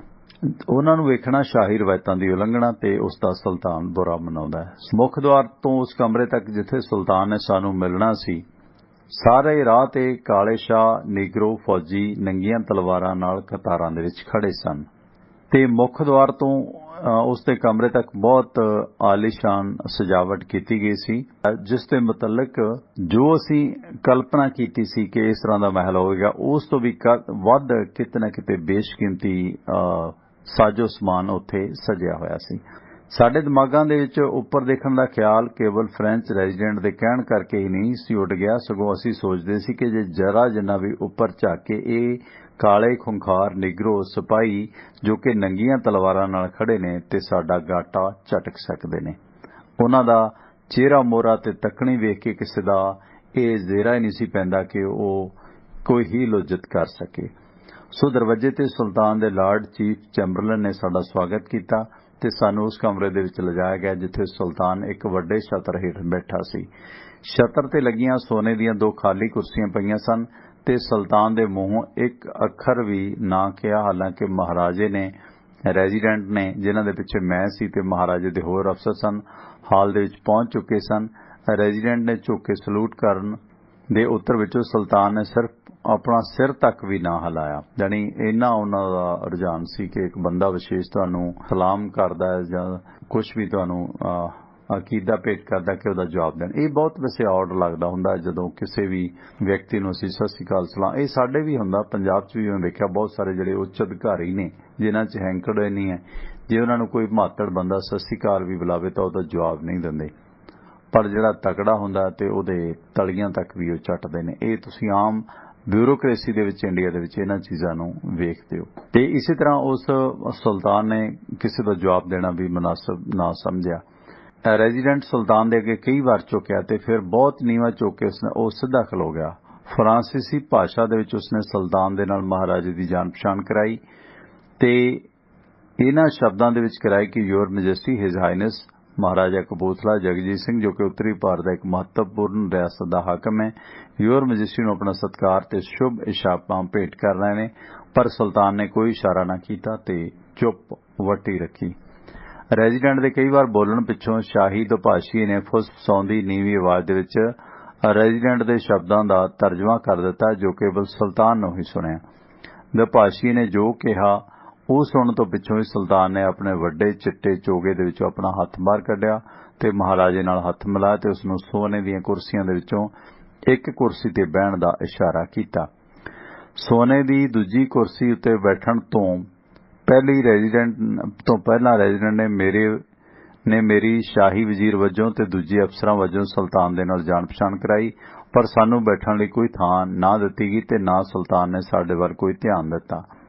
ਜਾਣ ਪਛਾਣ ਕਰਾ ਕੇ ਰੈਜ਼ੀਡੈਂਟ ਕਈ ਵਾਰ ਝੁਕਿਆ ਤੇ ਬੈਠ ਗਿਆ ਤੇ ਮਹਾਰਾਜੇ ਨੇ ਗੱਲਬਾਤ ਸ਼ੁਰੂ ਕੀਤੀ। ਯੋਰ ਮੈਜੈਸਟੀ, ਮੈਂ ਤੁਹਾਡੇ ਲਈ ਸ਼ੁਭ ਇੱਛਾ ਭੇਟ ਕਰਨ ਆਇਆ। ਮੈਂ ਤੁਹਾਡੀ ਰਿਆਸਤ ਵੇਖ ਕੇ ਬੜਾ ਖੁਸ਼ ਹੋਇਆ। ਮੈਂ ਉਸ ਮਹਿਮਾਨ ਨਵਾਜ਼ੀ ਲਈ ਵੀ ਆਪ ਦਾ ਬੇਹੱਦ ਸ਼ੁਕਰਗੁਜ਼ਾਰ ਹਾਂ ਜੋ ਮੇਰੇ ਤੇ ਮੇਰੇ ਸਟਾਫ ਦੀ ਆਪ ਜੀ ਵੱਲੋਂ ਕੀਤੀ ਹੈ। ਸੁਲਤਾਨ ਨੇ ਉਦੋਂ ਤੱਕ ਕੋਈ ਸ਼ਬਦ ਨਾ ਕਿਹਾ। ਜਦੋਂ ਇੰਟਰਪ੍ਰੀਟਰ ਦੁਭਾਸ਼ੀ ਨੇ ਮਹਾਰਾਜ ਦੇ ਕਹੇ ਸ਼ਬਦਾਂ ਦਾ ਤਰਜਮਾ ਕੀਤਾ ਤਾਂ ਸੁਲਤਾਨ ਨੇ ਬਹੁਤ ਮੱਧਮ ਆਵਾਜ਼ ਦੇ ਵਿੱਚ, ਜੋ ਕਿ ਦੁਭਾਸ਼ੀ ਤੋਂ ਬਿਨਾਂ ਕਿਸੇ ਨੂੰ ਨਹੀਂ ਸੁਣੀ, ਅਰਬੀ ਦੇ ਵਿੱਚ ਕਿਹਾ ਕਿ ਉਹ ਮਹਾਰਾਜੇ ਦੀ ਯਾਤਰਾ ਤੇ ਬਹੁਤ ਖੁਸ਼ ਹੈ। ਦੁਭਾਸ਼ੀ ਨੇ ਇਸ ਦਾ ਤਰਜਮਾ ਕੀਤਾ। ਇਸ ਤੋਂ ਪਿੱਛੋਂ ਵਜ਼ੀਰ ਅਤੇ ਡਿਊਟੀ ਦੇ ਬਰਦਾਰ ਸੀ ਜਿਹੜੇ ਉਹ ਸਾਡੇ ਨਾਲ ਇੱਕ ਕਤਾਰ ਦੇ ਵਿੱਚ ਖੜੇ ਸਨ ਤੇ ਸੁਲਤਾਨ ਅੱਗੇ ਬੜੇ ਸਤਿਕਾਰ ਨਾਲ ਝੁਕੇ ਤੇ ਰਸਮ ਸਮਾਪਤ ਕੀਤੀ ਤੇ ਮਹਾਰਾਜਾ ਝੁਕਿਆ। ਸੁਲਤਾਨ ਨੇ ਸੱਜਾ ਹੱਥ ਹਿਲਾਇਆ ਤੇ ਬੜੀ ਮੁਸ਼ਕਲ ਨਾਲ ਦੱਸਿਆ ਕਿ ਉਹ ਇਸ ਸਮੇਂ ਸੁਲਤਾਨ, ਕਿਉਂਕਿ ਉਹ ਇੱਕ ਲੰਮੇ ਚੋਗੇ ਦੇ ਵਿੱਚ ਲੁਕਿਆ ਹੋਇਆ ਸੀ ਜੋ ਸੁਲਤਾਨ ਨੇ ਪਹਿਨਿਆ ਹੋਇਆ ਸੀ। ਮਹਾਰਾਜੇ ਨਾਲ ਹੱਥ ਮਿਲਾਉਣ ਪਿੱਛੋਂ ਰੈਜ਼ੀਡੈਂਟ ਨੇ ਮੈਨੂੰ ਵੀ ਸੁਲਤਾਨ ਵੱਲ ਹੋਣ ਤੇ ਹਿਜ ਮੈਜੈਸਟੀ ਨਾਲ ਹੱਥ ਮਿਲਾਉਣ ਲਈ ਕਿਹਾ, ਪਰ ਮੈਂ ਮੁਸ਼ਕਲ ਨਾਲ ਹੀ ਉਸਦੇ ਚੋਲੇ ਨੂੰ ਛੂਹ ਸਕਿਆ ਕਿਉਂਕਿ ਉਸਦੇ ਹੱਥ ਪਹਿਲਾਂ ਹੀ ਚੋਲੇ ਤੋਂ ਅੰਦਰ ਜਾ ਚੁੱਕੇ ਸਨ। ਜਦੋਂ ਰੈਜ਼ੀਡੈਂਟ ਦਰਵਾਜ਼ੇ ਦੇ ਪਿੱਛੇ ਪਰਤ ਰਿਹਾ ਸੀ ਤਾਂ ਉਹ ਮੂੰਹ ਸੁਲਤਾਨ ਵੱਲ ਕਰੀ ਬਾਰ-ਬਾਰ ਝੁਕ ਰਿਹਾ ਸੀ। ਅਸੀਂ ਆਪਣੀ ਕਾਹਲੀ ਤੇ ਉਤੇਜਨਾ ਕਾਰਨ ਪਿੱਛੇ ਪਰਤਿਆਂ ਉਸ ਦੀਆਂ ਲੱਤਾਂ ਆਪਣੀ ਕਾਹਲੀ ਤੇ ਉਤੇਜਨਾ ਕਾਰਨ ਪਿੱਛੇ ਪਰਤਦਿਆਂ ਉਸ ਰੈਜ਼ੀਡੈਂਟ ਦੀਆਂ ਲੱਤਾਂ ਆਪਸ ਵਿੱਚ ਫਸ ਗਈਆਂ ਤੇ ਉਸ ਦੀ ਨਾਲ ਪੇਟੀ ਨਾਲ ਵੱਜੀ ਤਲਵਾਰ ਉਸ ਦੀਆਂ ਲੱਤਾਂ ਦੇ ਐਨ ਵਿਚਕਾਰ ਅੜ ਗਈ ਤੇ ਉਹ ਡਿੱਗ ਪਿਆ। ਸੁਲਤਾਨ ਨੇ ਉਸ ਬਾਰੇ ਵੀ ਕੋਈ ਉਤੇਜਨਾ ਨਾ ਵਿਖਾਈ ਤੇ ਨਾ ਹੀ ਕਿਸੇ ਹੋਰ ਨੇ। ਸੋ ਰੈਜ਼ੀਡੈਂਟ ਦੀ ਮਦਦ ਨਾਲ ਅਗਾਂਹ ਵਧਿਆ ਤੇ ਪਰ ਛੇਤੀ ਨਾਲ ਸੰਭਲ ਗਿਆ ਤੇ ਮਹਾਰਾਜੇ ਨਾਲ ਜਾ ਰਲਿਆ, ਜੋ ਕਿ ਪਹਿਲਾਂ ਹੀ ਕਮਰੇ ਦੇ ਵਿੱਚੋਂ ਬਾਹਰ ਸੀ। ਤੇ ਰਸਤੇ ਦੇ ਵਿੱਚ ਵਾਪਸ ਪਰਤ ਰਹੇ ਸਾਂ, ਜਿਸ ਤਰ੍ਹਾਂ ਦੋਹੇ ਪਾਸੇ ਨਿਗਰੋ ਸਿਪਾਹੀ ਨੰਗੀਆਂ ਤਲਵਾਰਾਂ ਲਈ ਖੜੇ ਸਨ ਤੇ ਸ਼ਾਮ ਨੂੰ ਵੱਡੇ ਵਜ਼ੀਰ ਤੇ ਹੋਰ ਅਧਿਕਾਰੀ ਮਹਾਰਾਜੇ ਲਈ ਤੇ ਮੇਰੇ ਲਈ ਤਮਗੇ ਲੈ ਕੇ ਆਏ ਤੇ ਸਾਨੂੰ ਇਹ ਤਮਗੇ ਸਰਕਾਰੀ ਸਮਾਰੋਹ ਦੇ ਵਿੱਚ ਸਾਡੀ ਛਾਤੀ ਤੇ ਲਗਾ ਦਿੱਤੇ ਗਏ। ਤੇ ਸੁਲਤਾਨ ਦੀ ਮੌਤ ਤੋਂ ਪਿੱਛੋਂ ਉਸ ਦਾ ਪੁੱਤਰ ਸੀਦੀ ਮੁਹੰਮਦ ਬਿਨ ਯੂਸਫ ਮਰਾਕੋ ਦੇ ਤਖਤ ਤੇ ਬੈਠਾ ਤੇ ਕੌਮੀ ਲਹਿਰ ਵੱਲ ਉਸ ਦਾ ਝੁਕਾਅ ਹੋਣ ਕਰਕੇ ਉਸ ਨੂੰ ਗੱਦੀ ਤੋਂ ਲਾਹ ਦਿੱਤਾ ਗਿਆ ਤੇ ਉਸ ਦੀ ਥਾਂ 72 ਸਾਲ ਦੇ ਬੁੱਢੇ ਉਸ ਦੇ ਚਾਚੇ ਮੌਲਾ ਬਿਨ ਅਰਫਾ ਨੇ ਮਰਾਕੋ ਦਾ ਸੁਲਤਾਨ ਦੀ ਅਹੁਦਾ ਸੰਭਿਆ। ਸੀਦੀ ਮੁਹੰਮਦ ਨੂੰ ਕਾਰਸਿਕਾ ਦੇ ਵਿੱਚ ਜਲਾਵਤਨ ਕੀਤਾ ਗਿਆ ਤੇ ਉਸ ਦੇ ਨਾਲ ਉਸ ਦੀਆਂ 2 ਪਤਨੀਆਂ ਤੇ ਨਿਸ਼ਾਈਆਂ ਅੱਖਾਂ ਵਾਲੀਆਂ ਹੋਰ 7 ਔਰਤਾਂ ਨੂੰ ਭੇਜ ਦਿੱਤਾ ਗਿਆ। ਸੋ ਇਹ ਸੀ ਇਸ ਮਹਾਰਾਜਾ ਕਪੂਰਥਲਾ ਦੀ ਜਿਹੜੀ ਇੱਕ ਹੋਰ ਖਾਸੀਅਤ। ਤੇ ਇਸ ਤੋਂ ਇਲਾਵਾ ਇਹਨਾਂ ਰਿਆਸਤਾਂ ਦੇ ਬਹੁਤ ਸਾਰੇ ਹੋਰ ਹੀਜ ਪਿਆਜ ਵੀ ਨੇ ਜਿਸ ਦੇ ਵਿੱਚ ਇਹਨਾਂ ਦੇ ਕਈ ਪ੍ਰਸੰਗ ਬੜੇ ਅਜੀਬ ਨੇ ਕਿ ਕਿਸ ਤਰ੍ਹਾਂ ਇਹ ਆਪਣਾ ਜਿਹੜਾ ਇਹਨਾਂ ਦਾ ਨਿੱਜੀ ਖਾਣ ਪਾਣ ਹੈ, ਵਿਚਰਨ ਦਾ ਤੌਰ ਤਰੀਕਾ ਹੈ, ਜਿਸ ਤੋਂ ਲੱਗਦਾ ਕਿ ਇਹਨਾਂ ਦੇ ਵਿੱਚ ਕਾਬਲੀਅਤ ਨਾਂ ਦੀ ਕੋਈ ਚੀਜ਼ ਨਹੀਂ ਹੁੰਦੀ। ਸਿਰਫ ਇਹ ਹੈ ਕਿ ਪਿਤਾ ਪੁਰਖੀ ਮਹਾਰਾਜਾ ਸ਼ਾਹੀਆਂ ਇਹਨਾਂ ਨੂੰ ਮਿਲਦੀਆਂ ਨੇ, ਜਿਸ ਦੀ ਬਿਨਾਂ ਤੇ ਇਹ ਪਬਲਿਕ ਦਾ ਖੂਨ ਚੂਸਣ ਤੋਂ ਸਿਵਾ ਹੋਰ ਕੁਝ ਇਹ ਨਹੀਂ ਕਰ ਸਕਦੇ। ਇਸ ਤਰ੍ਹਾਂ ਇਹਨਾਂ ਲੋਕਾਂ ਦੀ ਹਾਲਾਤ ਹੁੰਦੀ ਹੈ। ਸੋ ਜਿਸ ਦੇ ਮੱਦੇਨਜ਼ਰ ਪਰ ਕਿਉਂਕਿ ਇਸ ਮੁਲਕ ਦੇ ਵਿੱਚ ਜਿਸ ਤਰ੍ਹਾਂ ਦੇ ਹਾਲਾਤ ਬਣਦੇ ਨੇ, ਉਹਨਾਂ ਹਾਲਾਤਾਂ ਦੇ ਮੱਦੇਨਜ਼ਰ ਇਹਨਾਂ ਰਾਜਿਆਂ ਨੇ ਜੋ ਸਮੇਂ-ਸਮੇਂ ਤੇ ਘਾਣ ਕੀਤਾ, ਉਸ ਘਾਣ ਦੇ ਮੱਦੇਨਜ਼ਰ ਇਹ ਸਾਰਾ ਖਮਿਆਜਾ ਕਿਤੇ ਨਾ ਕਿਤੇ ਭਾਰਤ ਨੂੰ ਭੁਗਤਣਾ ਪਿਆ। ਹੁਣ ਵੀ ਜਿਸ ਤਰ੍ਹਾਂ ਪਿਛਲੇ ਸਮੇਂ ਸੋਨੀਆ ਗਾਂਧੀ ਹੋਰਾਂ ਦੀ ਜਦੋਂ ਵਜ਼ਾਰਤ ਸੀ ਤਾਂ ਉਹਨਾਂ ਨੇ ਕਿਹਾ ਵੀ ਸੀਗਾ ਕਿ ਕੋਈ ਵੀ ਇੰਡੀਆ ਦੀ ਜੋ ਕਾਂਗਰਸ ਪਾਰਟੀ ਦੇ ਵਿੱਚ ਹੈ, ਸਿਆਸਤ ਦੇ ਵਿੱਚ ਹੈ, ਉਹ ਆਪਣੇ ਨਾਂ ਨਾਲ ਕੋਈ ਵੀ ਰਾਜਾ ਨਾ ਲਗਾਏ।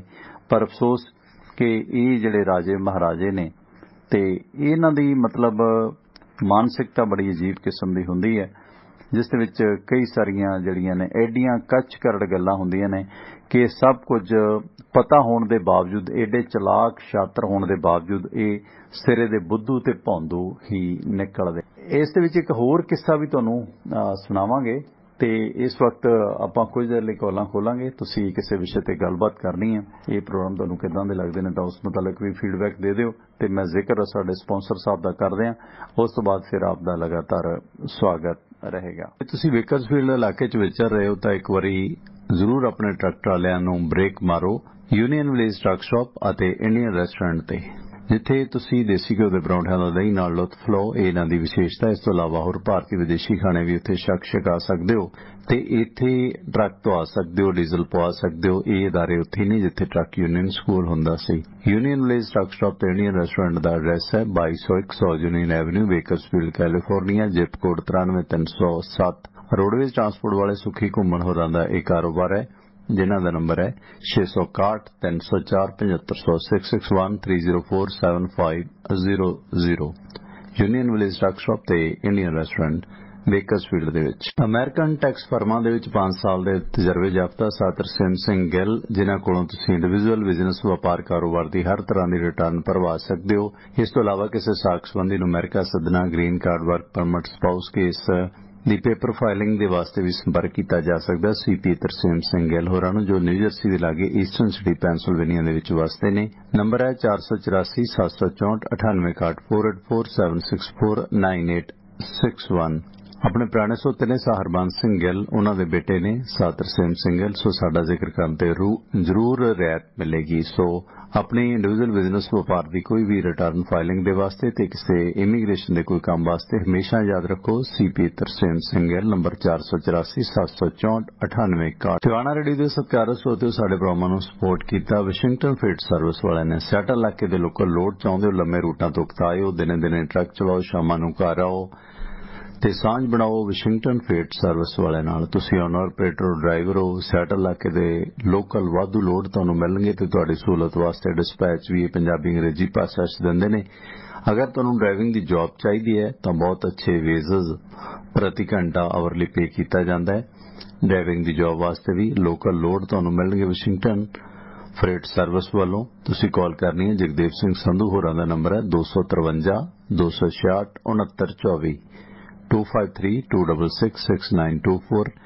ਗੈਰੀ ਧਾਲੀਵਾਲ ਹੋਰਾਂ ਦਾ ਨੰਬਰ ਹੈ 206 354 4060 2063544060 ਨੰਬਰ ਹੈ ਗੈਰੀ ਧਾਲੀਵਾਲ ਹੋਰਾਂ ਦਾ। ਸੈਟਲ ਇਲਾਕੇ ਦੇ ਲੋਕਲ ਲੋਡ ਵਾਸਤੇ ਹਮੇਸ਼ਾ ਯਾਦ ਰੱਖੋ ਵਿਸ਼ਿੰਗਟਨ ਫੀਡ ਸਰਵਿਸ, ਜਿੱਥੇ ਤੁਹਾਨੂੰ ਡਰਾਈਵਿੰਗ ਦੀ ਵੀ ਬਹੁਤ ਅੱਛੀ ਜੌਬ ਮਿਲ ਸਕਦੀ ਹੈ। ਲਓ ਦੋਸਤੋ, ਇਹ ਤਾਂ ਅਸੀਂ ਕੁਝ ਕਮਰਸ਼ੀਅਲ ਤੇ ਕੁਝ ਖਬਰਾਂ ਤੇ ਮੈਂ ਅਪਡੇਟ ਦੇ ਦਿਆਂ ਤੇ ਆਪਣੇ ਨਾਲ ਕੁਝ ਸਰੋਤੇ ਵੀ ਜੁੜੇ ਨੇ, ਉਹਨਾਂ ਨਾਲ ਵੀ ਗੱਲਬਾਤ ਕਰਾਂਗੇ। ਤੁਸੀਂ ਇਸ ਜਿਸ ਤਰ੍ਹਾਂ ਕਪੂਰਥਲਾ ਸਟੇਟ ਦੇ ਬਾਰੇ ਗੱਲਬਾਤ ਕੀਤੀ ਗਈ ਹੈ ਕਿ ਕਿਸ ਤਰ੍ਹਾਂ ਦੇ ਉਸ ਤਰ੍ਹਾਂ ਦੇ ਹਾਲਾਤ ਸੀ। ਹੋਰ ਬੜੇ ਇੰਟਰਸਟਿੰਗ ਹਾਲਾਤ ਨੇ ਕਿ ਕਿਸ ਤਰ੍ਹਾਂ ਜਦੋਂ ਮਹਾਰਾਜਾ ਭੁਪਿੰਦਰ ਸਿੰਘ ਦੀ ਮੌਤ ਹੋਈ ਸੀ ਉਦੋਂ ਵੀ ਕਿਸ ਤਰ੍ਹਾਂ ਬਨਾਰਸ ਤੋਂ ਆਏ ਠੱਗਾਂ ਨੇ ਮਹਾਰਾਜਾ ਭੁਪਿੰਦਰ ਸਿੰਘ ਨੂੰ ਤੇ ਪਟਿਆਲਾ ਸਟੇਟ ਨੂੰ ਬੇਵਕੂਫ ਬਣਾਇਆ ਸੀ। ਉਹ ਪ੍ਰਸੰਗ ਵੀ ਦੀਵਾਨ ਜਰਮਨੀ ਦਾਸ ਨੇ ਲਿਖਿਆ, ਉਹ ਵੀ ਆਪਾਂ ਜ਼ਰੂਰ ਕੋਸ਼ਿਸ਼ ਰਹੇਗੀ ਕਿ ਸਾਂਝਾ ਕੀਤਾ ਜਾਵੇ। ਇੱਕ ਦੋ ਸਰੋਤੇ ਲਾਈਨ ਤੇ ਨੇ।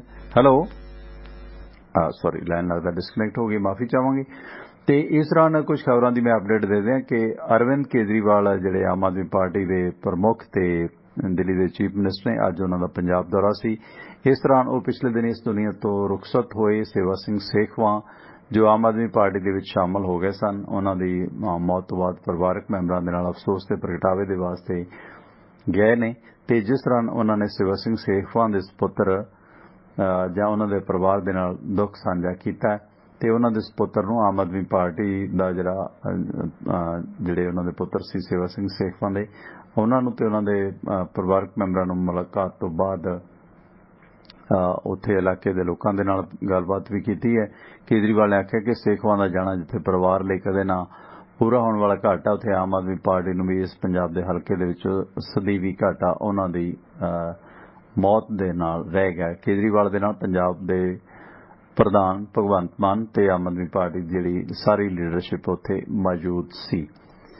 ਇਸ ਦੌਰਾਨ ਇਸ ਦੇ ਨਾਲ ਕੇਜਰੀਵਾਲ ਨੇ ਪੰਜਾਬ ਦੀ ਪਰਾਲੀ ਦੇ ਮਾਮਲੇ 'ਚ ਫਿਰ ਬਿਆਨ ਦੇ ਦਿੱਤਾ ਹੈ ਕਿ ਨੇੜਲੇ ਰਾਜਾਂ ਨੇ ਜੋ ਪਰਾਲੀ ਫੂਕਣੀ ਸ਼ੁਰੂ ਕੀਤੀ ਹੈ ਉਸ ਦੇ ਨਾਲ ਰਾਜਧਾਨੀ ਦੇ ਵਿੱਚ ਹਵਾ ਦਾ ਪ੍ਰਦੂਸ਼ਣ ਵਧਿਆ। ਸੋ ਇਹ ਦੋਸ਼ ਉਸਨੇ ਜਿਹੜੇ ਨੇ ਪੰਜਾਬ ਆਉਣ ਤੋਂ ਪਹਿਲਾਂ ਲਗਾਏ ਨੇ, ਜਿਸ ਕਰਕੇ ਇਸ ਮਾਮਲੇ ਦੇ ਵਿੱਚ ਅਜੇ ਤਾਂ ਪੰਜਾਬ 'ਚ ਇੰਨੀ ਪਰਾਲੀ ਸੜੀ ਨਹੀਂ ਹੈ। ਸੋ ਜਿਸ ਮਾਮਲੇ ਦੇ ਵਿੱਚ ਇਹ ਦੋਸ਼ ਲੱਗਣ ਦੇ ਨਾਲ ਕਿਤੇ ਨਾ ਕਿਤੇ ਭਾਵੇਂ ਉਹਨਾਂ ਨੇ ਪੰਜਾਬ ਦਾ ਵਿਸ਼ੇਸ਼ ਨਾਂ ਨਹੀਂ ਕੀਤਾ, ਜ਼ਿਕਰ ਨਹੀਂ ਕੀਤਾ, ਨੇੜਲੇ ਰਾਜਾਂ ਦਾ ਜ਼ਿਕਰ ਕੀਤਾ ਕਿ ਦਿੱਲੀ ਦੇ ਵਿੱਚ ਪ੍ਰਦੂਸ਼ਣ ਉਸ ਦੇ ਨਾਲ ਵਧਿਆ ਤੇ ਇਸ ਦੌਰਾਨ ਕਿਤੇ ਨਾ ਕਿਤੇ ਅਰਵਿੰਦ ਕੇਜਰੀਵਾਲ ਨੂੰ ਵਿਰੋਧੀ ਧਿਰਾਂ ਦੀ ਆਲੋਚਨਾ ਵੀ ਚੱਲਣੀ ਪੈਣੀ ਆ।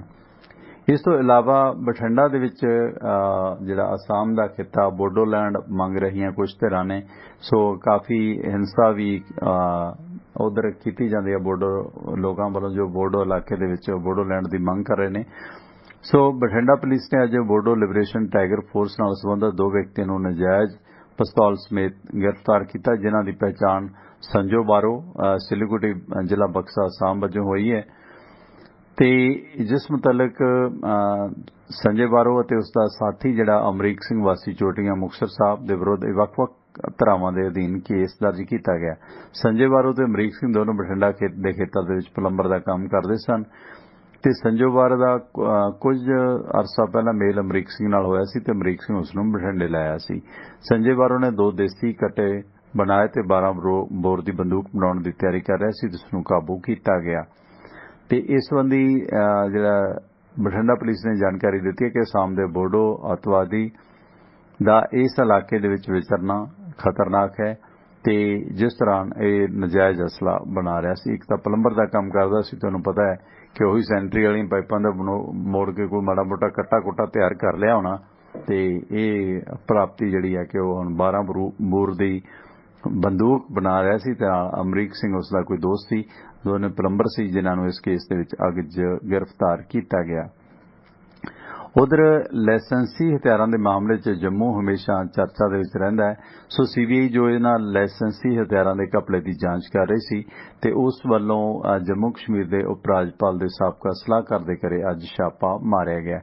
सीबीआई ने जम्मू कश्मीर के उप राज्यपाल मनोज सिन्हा के साबका सलाहकार बशीर खान के घरे छापा मारिया ते सीबीआई ने दस्सिया कि नवीं दिल्ली ते मध्य प्रदेश दे विच कुछ होर थावां ते भी 40 के करीब थावां ते छापे मारे गए ने ते इस राज्यपाल दे सलाहकार बशीर खान नूं पिछले महीने इस अहुदे तो मुक्त किया गया सी ते हालांकि उसनूं बीते बरे मार्च दे विच राज्यपाल दा सलाहकार बनाया गया सी जदों जीसी मुर्जू जम्मू कश्मीर दे उप राज्यपाल सन ते फिर उस दीयां जिहड़ियां गैर कानूनी गतिविधियां दे विच शमूलीयत दे मद्देनज़र उसनूं इस अहुदे तो लांभे किया गया सी। ये सी गलबात कुछ खबरां ते एक दो कमर्शियल ते इस तो बाद आपका स्वागत रहेगा। पाणा रेडी दे सत्कार स्रोते साडे प्रोग्रामां नूं सपोर्ट कीता बाई बलबीर सिंह उस्मान पर परिवार ने जिन्हां दे अमेरिका दे विच कई सारे कारोबार ने। वाशिंगटन दे विच है इन्हां दा Arlington Fuel Stop 1801 Pioneer East Highway exit 208 ते इस लोकेशन ते तुहानूं फ्री कॉफी ईमेल फैक्स करने की सुविधा ते ट्रक पार्किंग फ्री है नाल ट्रकां दा समान समग्री इत्थों खरीद सकदे हो। वाशिंगटन स्टेट दे विच Arlington Fuel Stop 1801 Pioneer East Highway exit 208। दूजी लोकेशन दोस्तों इन्हां दी है कैलीफोर्निया दे विच ओह है लॉस्टेल ट्रैवल सेंटर 1414 अलोमा स्ट्रीट लॉस्टेल एग्जिट 278 पैंदा है।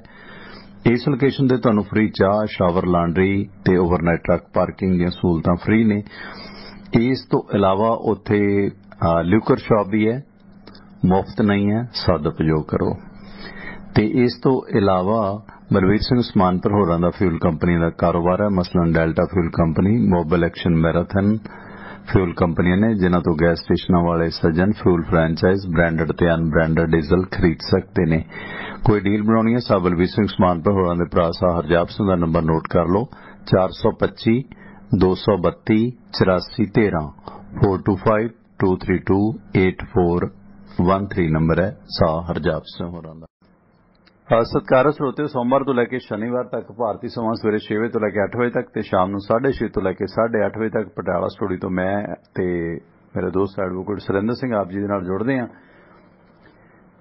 ते इस दौरान तुसी इन्हां साडे प्रोग्रामां नूं टिवाणा रेडियो दी वैबसाइट tiwanaradio.com दे जरिए भी सुन सकदे हो ते इस तो इलावा उत्थे तुहानूं आईफोन ते एंड्राइड ऐप्स मिल गईयां इंस्टॉल करो टिवाणा रेडियो दा यूट्यूब पेज ते फेसबुक पेज दा लिंक मिलेगा ते इस तो इलावा जे तुसी अमेरिका दे विच हो तां कॉल टू लिसन नंबर है अमेरिका दे विच जिस नंबर ते कॉल करके तुसी इन्हां प्रोग्रामां नूं सुन सकदे हो ओह कॉल टू लिसन नंबर है 667 930 92 60। सो इस नंबर ते भी संपर्क करके इन्हां प्रोग्रामां नूं सुनिया जा सकदा।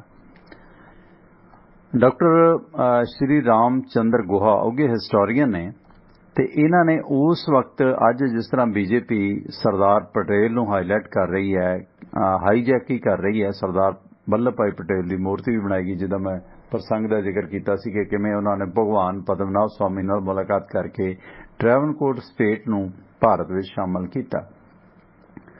हुण आरएसएस ते मोदी मीडिया का बड़ा जोर लग्या कि किवें ना किवें इस अंदोलन नूं जिहड़ा हैगा गलत तरीके नाल पेश किया जावे पर पक्ष यह है कि अंदोलन अपनी जगह ते सही है लोगों की मंग जायज़ है। समय समय पहला जिस तरह शहीद आजम भगत सिंह होरां दे भतीजे चाचा साहजीत सिंह ने पगड़ी संभालो जट्टा अंदोलन चलाया इस समय की लोड़ सी। उस अंदोलन की कामयाबी तो प्रभावित होकर करमचंद मोहनदास गांधी महात्मा गांधी बने सी। उन्होंने वेख्या कि जे किसान इकट्ठे होकर उस सरकार जिहदा कहंदे कि झुकदी नहीं किते उहनूं झुका सकदे आ ते देश की आज़ादी लई कुछ किया जा सकदा। इस करके पंजाब नूं अगे ला के कांग्रेस पार्टी ने इस भारत की आज़ादी दी बीड़ा चक्कण दा नामना खट्टिया सी कंट्रीब्यूशन पंजाब दा सी।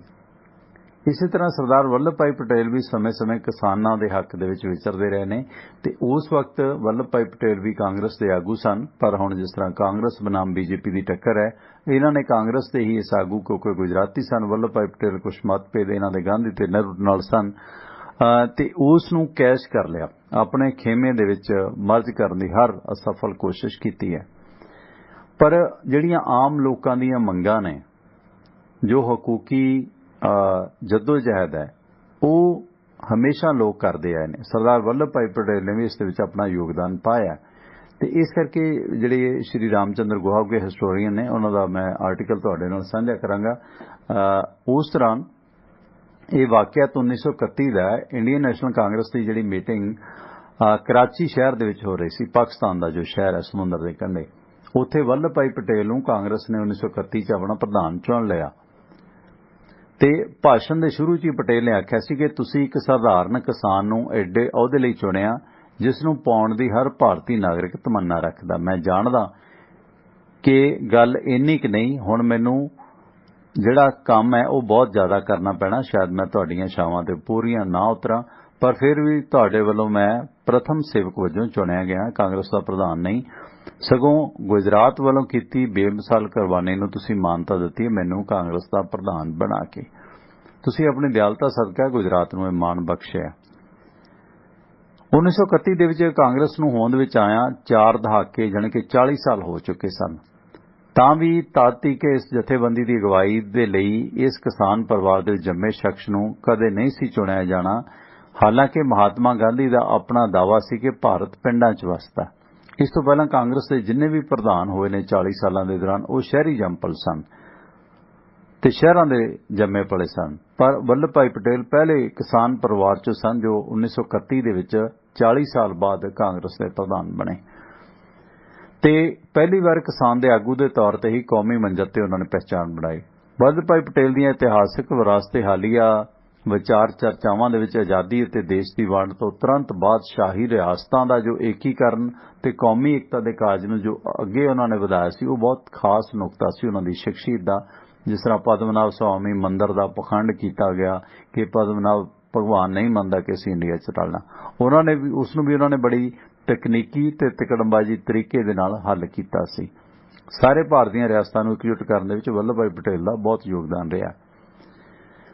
ते दरअसल अज जदों उत्तरी भारत दे विच किसानां ने मोदी सरकार दे खिलाफ विड्डे सत्याग्रह नूं साल होण जा रहा ਤਾਂ ਕਿਸਾਨਾਂ ਦਾ ਸਰਦਾਰ ਦੇ ਤੌਰ ਤੇ ਇਹ ਪਟੇਲ ਹੀ ਸੀ ਜੋ ਅੱਜ ਸਾਡੇ ਲਈ ਸਭ ਤੋਂ ਵੱਧ ਪ੍ਰਸੰਗਕ ਹੈ।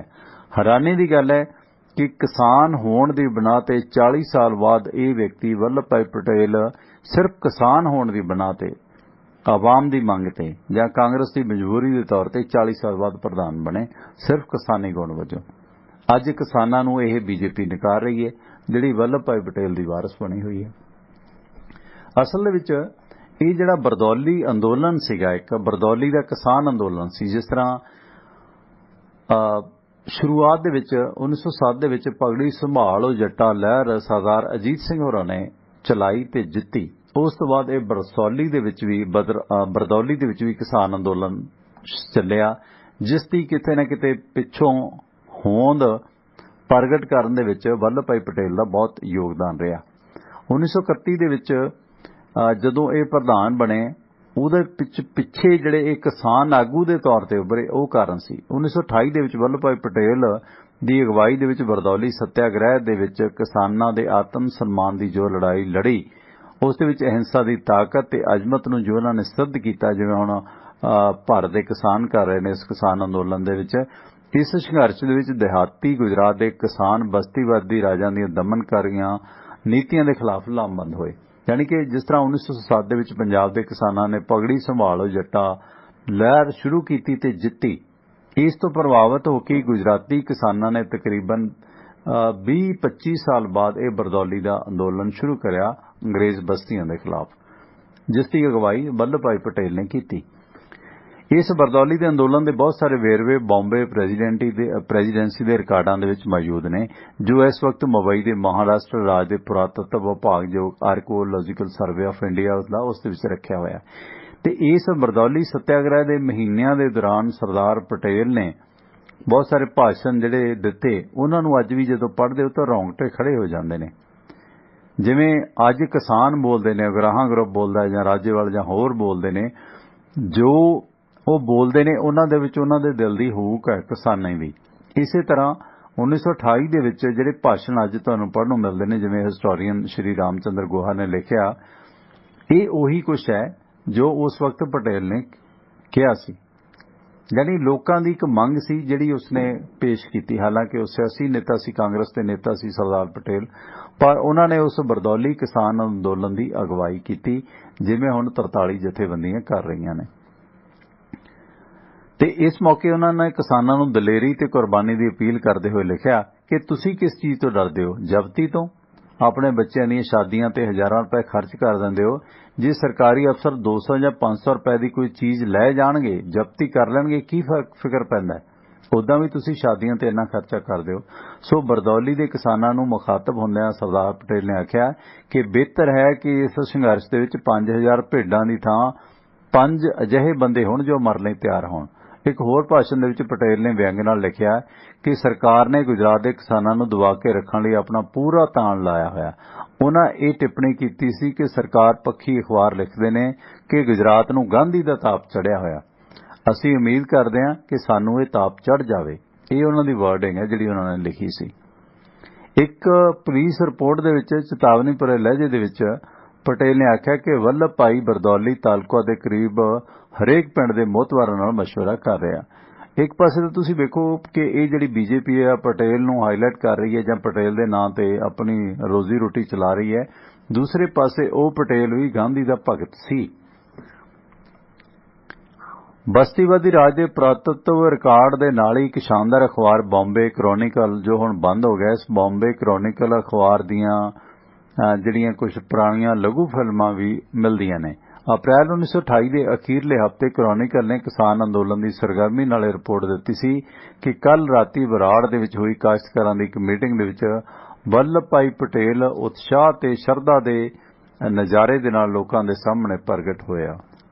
ਇਸ ਦੌਰਾਨ ਔਰਤਾਂ ਨੇ ਖਾਦੀ ਵਸਤਰ ਪਹਿਨ ਰੱਖੇ ਸਨ ਤੇ ਹੱਥਾਂ ਦੇ ਵਿੱਚ ਫੁੱਲ, ਨਾਰੀਅਲ, ਸੰਧੂਰ ਤੇ ਚੌਲ ਪਾ ਕੇ ਪਟੇਲ ਦਾ ਸਵਾਗਤ ਕੀਤਾ ਤੇ ਉਹਨਾਂ ਦੇ ਸਵਾਗਤ ਦੇ ਅਭਿਨੰਦਨ ਗੀਤ ਗਾਏ ਤੇ ਕਿਸਾਨ ਅੰਦੋਲਨ ਦੀ ਸਫਲਤਾ ਦੇ ਲਈ ਗੁਜਰਾਤੀ ਔਰਤਾਂ ਨੇ ਕਾਮਨਾ ਕੀਤੀ ਤੇ ਲਗਭਗ 2500 ਵਿਅਕਤੀ ਇਸ ਧਾਰਮਿਕ ਯੱਗ ਦੇ ਰੂਪ ਦੇ ਵਿੱਚ ਇਕੱਠੇ ਹੋਏ। ਇਹ ਉਸ ਅੰਦੋਲਨ ਦੀ ਜਿਹੜੀ ਗਾਥਾ ਲਿਖੀ ਗਈ ਹੈ। ਅਗਸਤ ਮਹੀਨੇ ਦੇ ਜਿਹੜਾ ਇਹ ਅਖਬਾਰ ਸੀ ਬੰਬੇ ਕ੍ਰੋਨਿਕਲ, ਇਹਦੀ ਰਿਪੋਰਟ ਸੀ ਕਿ ਸੱਤਿਆਗ੍ਰਹੀਆਂ ਤੇ ਸਰਕਾਰ ਵਿਚਕਾਰ ਸਮਝੌਤਾ ਹੋ ਗਿਆ, ਜਿਸ ਤਹਿਤ ਸਰਕਾਰ ਸਾਰੇ ਵਿਵਾਦਤ ਮੁੱਦਿਆਂ ਦੇ ਸੰਬੰਧਿਤ ਇੱਕ ਜਿਹੜਾ ਜੁਡੀਸ਼ੀਅਲ ਅਫਸਰ ਹੈ, ਇੱਕ ਜਿਹੜਾ ਨਿਆਇਕ ਅਫਸਰ ਹੈ, ਉਸ ਨੂੰ ਨਿਯੁਕਤ ਕਰ ਰਹੀ ਹੈ। ਇੱਕ ਬ੍ਰੇਕ ਲੈਣੇ, ਬ੍ਰੇਕ ਤੋਂ ਬਾਅਦ ਇਹ ਜਿਹੜਾ ਕਮਰਸ਼ੀਅਲ ਵਕਫੇ ਤੋਂ ਬਾਅਦ ਫਿਰ ਆਪਦਾ ਸਵਾਗਤ ਰਹੇਗਾ। ਟਿਵਾਣਾ ਰੇਡੀਓ ਦੇ ਸਤਿਕਾਰਯੋਗ ਸਰੋਤੇ ਸਾਡੇ ਪ੍ਰੋਗਰਾਮ ਨੂੰ ਸਪੋਰਟ ਕੀਤਾ ਬਾਈ ਬਲਬੀਰ ਸਿੰਘ ਉਸਮਾਨ ਪਰਿਵਾਰ ਨੇ, ਜਿਨ੍ਹਾਂ ਦੇ ਅਮਰੀਕਾ ਦੇ ਵਿੱਚ ਕਈ ਸਾਰੇ ਕਾਰੋਬਾਰ ਨੇ। ਵਾਸ਼ਿੰਗਟਨ ਦੇ ਵਿੱਚ ਹੈ ਇਹਨਾਂ ਦਾ Arlington Fuel Stop, 1801 Pioneer East Highway exit 208 ਤੇ।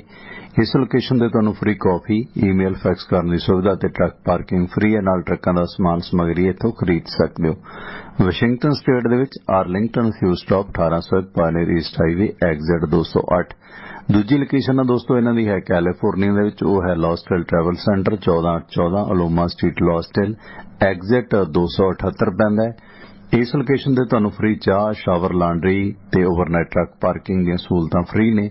ਇਸ ਤੋਂ ਇਲਾਵਾ ਉੱਥੇ ਲਿਕਰ ਸ਼ਾਪ ਵੀ ਹੈ, ਮੁਫਤ ਨਹੀਂ ਹੈ, ਸਦ ਉਪਯੋਗ ਕਰੋ।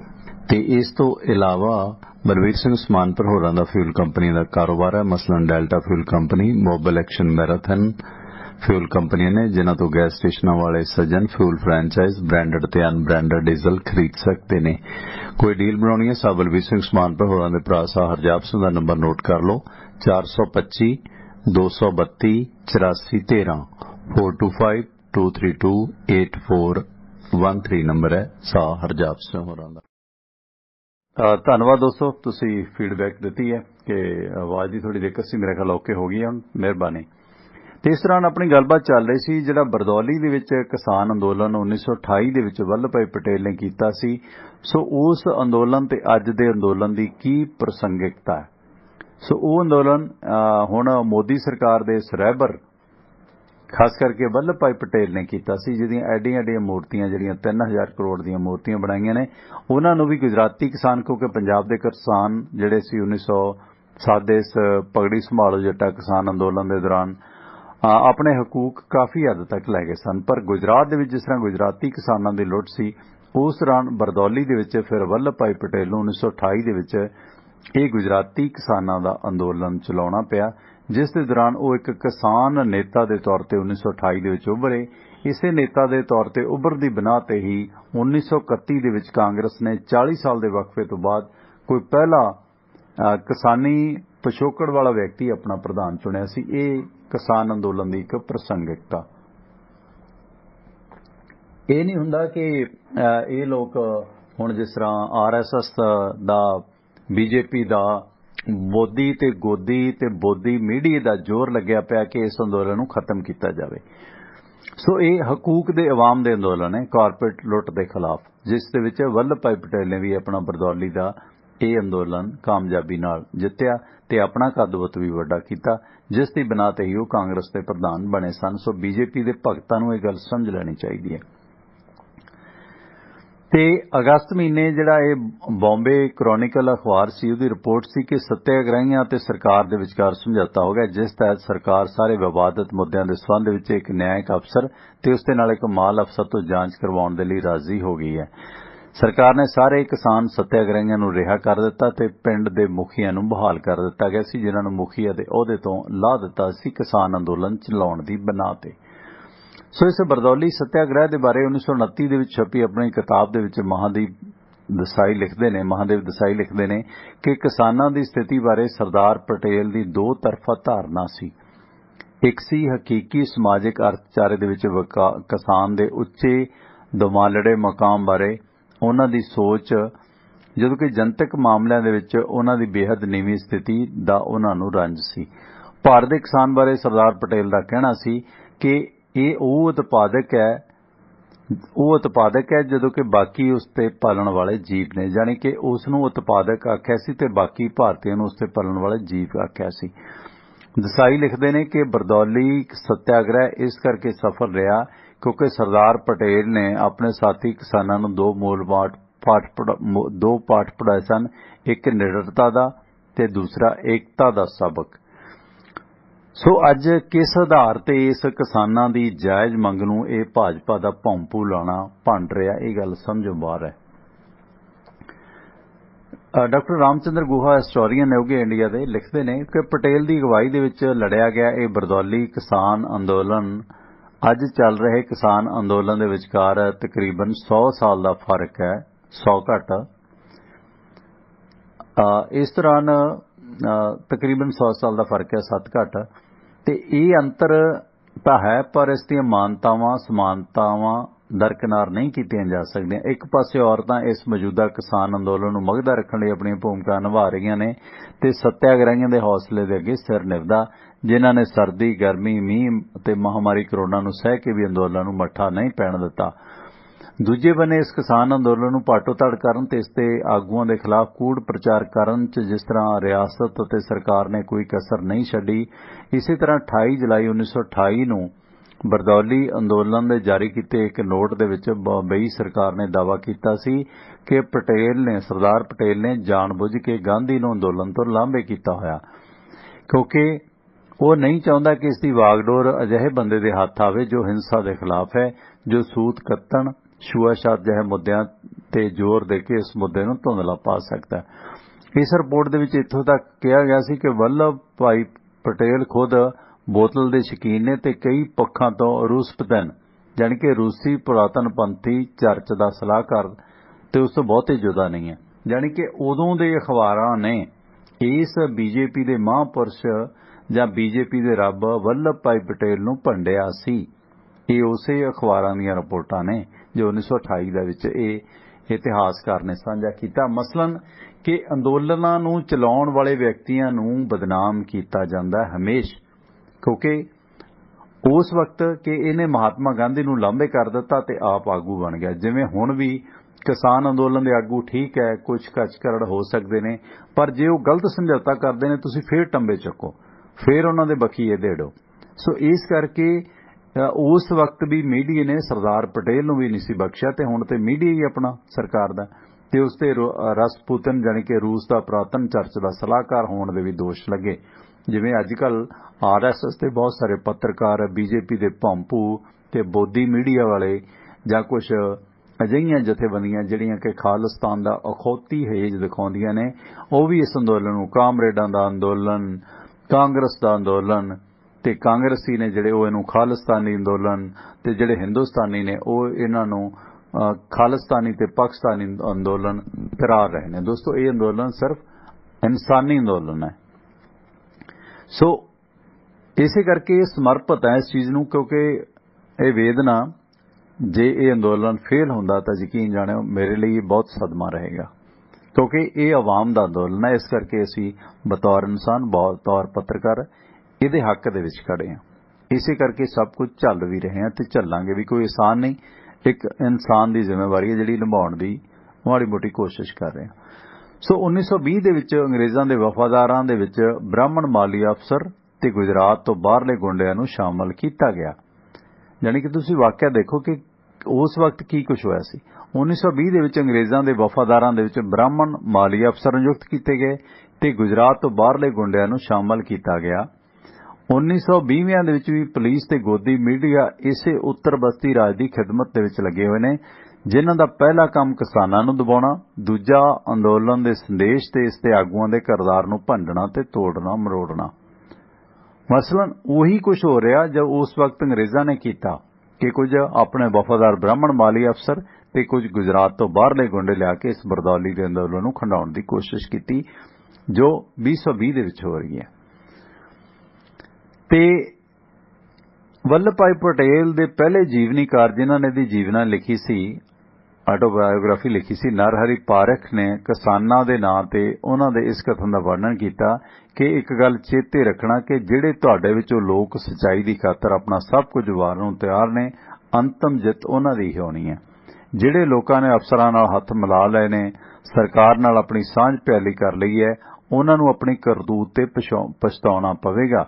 महात्मा गांधी का शिगिरद होने के नाते सरदार पटेल नूं यह आस सी कि सच्चाई ते हिंसा की ताकत सामने आखिर सरकार नूं यह तर्क प्रवान करना पवेगा। एक थां पटेल लिखते ने कि तसली बख्श समझौता तद ही हो सकेगा जदों मन साफ हो जाणगे। सानूं पता चल जाएगा कि सरकार जिस कुड़तन ते वैर भाव नाल कार्रवाई कर रही है, उसकी थां हमदर्दी ते सूझबूझ ने लै लई है। अजोके किसान अंदोलन के आगुआं नूं भी इहो आस है कि पिछले तजर्बे तो हालांकि पता लगता कि ये सरकार हमदर्दी ते सूझबूझ के भाव तो जिन्नी हो रही है उन्ने तो अंग्रेज शासक भी नहीं सी, पर फिर भी किसान ये मन्नी बैठे ने कि गवाउण नूं साडे कोल कुछ है ही नहीं। प्रोग्राम की शुरुआत दे विच मैं इस अंदोलन की शुरुआत दे विच मैं एक बार जोगिंदर सिंह उगराहां नाल गलबात कीती कि उगराहां साहब की वेखदे हो इस लड़ाई चों। कहंदे मैं किन्ना घाटा, कहंदे घाटा तां है जे कुछ पल्ले रहू, गवाउण नूं कुछ रहा ही नहीं। हुण तां एक आखिरी लड़ाई है जिहड़ी लड़ रहे हैं। गल भी सच है। सो डॉक्टर रामचंद्र गुहा के हिस्टोरीयन लिखते हैं कि इस आर्टिकल के अखीर के अंत दे विच भी 1931 दे विच सरदार पटेल के कांग्रेस मीटिंग दे विच दिते भाषण दे विच इह जिक्र है, जिथे पटेल ने गांधी की अगवाई के हेठ उठे कौमी अंदोलन का जिक्र करदਿਆਂ कहा सी कि इस तत्थ नूं चुनौती नहीं दी जा सकती कि भारत दुनिया नूं यकमुश्त सबूत दे दिता भारत ने कि समूहक हिंसा महज किसी दूरदर्शी आगू का सुपना या मनुखी चाहत नहीं, ये हिंसा के पुर हेठ पिस रहे लुकाई दे लई अपार भावनावां की काबलियत का ठोस तत्थ है। ते साडे अंदोलन के हिंसक होने का सब तो वड्डा सबूत इस तत्थ दे विच पिया कि किसानां ने साडे घोर निंदकां दे तौखलिਆਂ ਨੂੰ झूठा साबित किया, जिन्हां बारे कहा जांदा सी कि उन्हां लई अहिंसक अंदोलन चलाउणा मुश्किल है ते ਉਹ ਸਾਡੀਆਂ आसां तो किसी वध दलेरी ते सहनशीलता नाल इस कसौटी ते खरे उतरे। औरतां ते बच्चों की भी इस घोल दे विच शानदार देन रही ते उन्हां दी अंतरात्मा की पुकार रही। अजिही भूमिका निभाई जिसनूं हाले तक भी असीं अपनाउण दी कोशिश कर रहे हैं। सो मेरा ख्याल है कि हिंसा ते कायम रहना ते अंत नूं अंदोलन की सफलता का बहुता सिरा उन्हां नूं देण दे विच कोई हथकथनी नहीं। जानी पटेल ने यह गल लिखी कि यह कहा जांदा, जे मैं आम भाषा च समझावां कि किसान कदे जिहड़े ने वो शांत रह ही नहीं सकते, वो अहिंसा करनगे, ਉਹ ਹਿੰਸਾ ਕਰਨਗੇ ਤੇ ਉਹ ਵਾਇਲੈਂਸ ਕ੍ਰੀਏਟ ਕਰਨਗੇ, ਉਹ ਅੱਤਵਾਦ पैदा करनगे जिवें हुण बीजेपी कहंदी है। इस सिलसिले विच ਇਹ है 1928 ਦੇ ਇਹ ਅੰਦੋਲਨ ਦੇ ਉਹ ਬੋਲ जो 1931 ਦੇ ਵਿੱਚ ਉਹਨਾਂ ਨੇ ਕਾਂਗਰਸ ਦੀ ਪ੍ਰਧਾਨਗੀ ਸੰਭਾਲਦਿਆਂ ਬੋਲੇ ਸਨ, ਜੋ ਅੱਜ 2021 ਦੇ ਵਿੱਚ ਵੀ ਉਹਨੇ ਪ੍ਰਸੰਗਕ ਨੇ। ਅੱਜ ਵੀ ਭਾਰਤ ਦੇ ਵਿੱਚ ਇੱਕ ਨਿਰਦਈ ਤੇ ਜ਼ਾਬਰ ਹਕੂਮਤ ਹੈ ਜਿਹੜੀ ਕਿਸਾਨਾਂ ਦਾ ਜਿਹੜਾ ਲਹੂ ਨਿਚੋੜਨ ਤੇ ਤੁਲੀ ਹੈ। ਇਹ ਸੀ ਸੱਚ ਸਮਝ ਲੈਣਾ ਚਾਹੀਦਾ ਭਾਜਪਾ ਵਾਲਿਆਂ ਨੂੰ ਕਿ ਆਵਾਮ ਦਾ ਅੰਦੋਲਨ ਹੈ, ਉਹ ਗੁਜਰਾਤੀ ਕਿਸਾਨਾਂ ਦੇ ਲਈ ਬਰਦੌਲੀ ਦਾ ਅੰਦੋਲਨ। ਤੁਸੀਂ ਸਰਚ ਮਾਰੋ, ਪੜ੍ਹ ਲਓ। ਪਰ ਜਿਹੜੇ RSS ਤੇ ਮੋਦੀ ਦੇ ਭਗਤ ਨੇ, ਕਾਰਪੋਰੇਟ ਦੇ ਭਗਤ ਨੇ, ਜਾਂ ਜਿਨ੍ਹਾਂ ਨੂੰ ਧਰਮ ਦੀ ਅਖੌਤੀ ਪਾਣ ਦਿੱਤੀ ਗਈ ਹੈ, ਉਹਨਾਂ ਦੇ ਦਿਮਾਗ ਦੇ ਵਿੱਚ ਇਹ ਗੱਲ ਨਹੀਂ ਵੜਦੀ।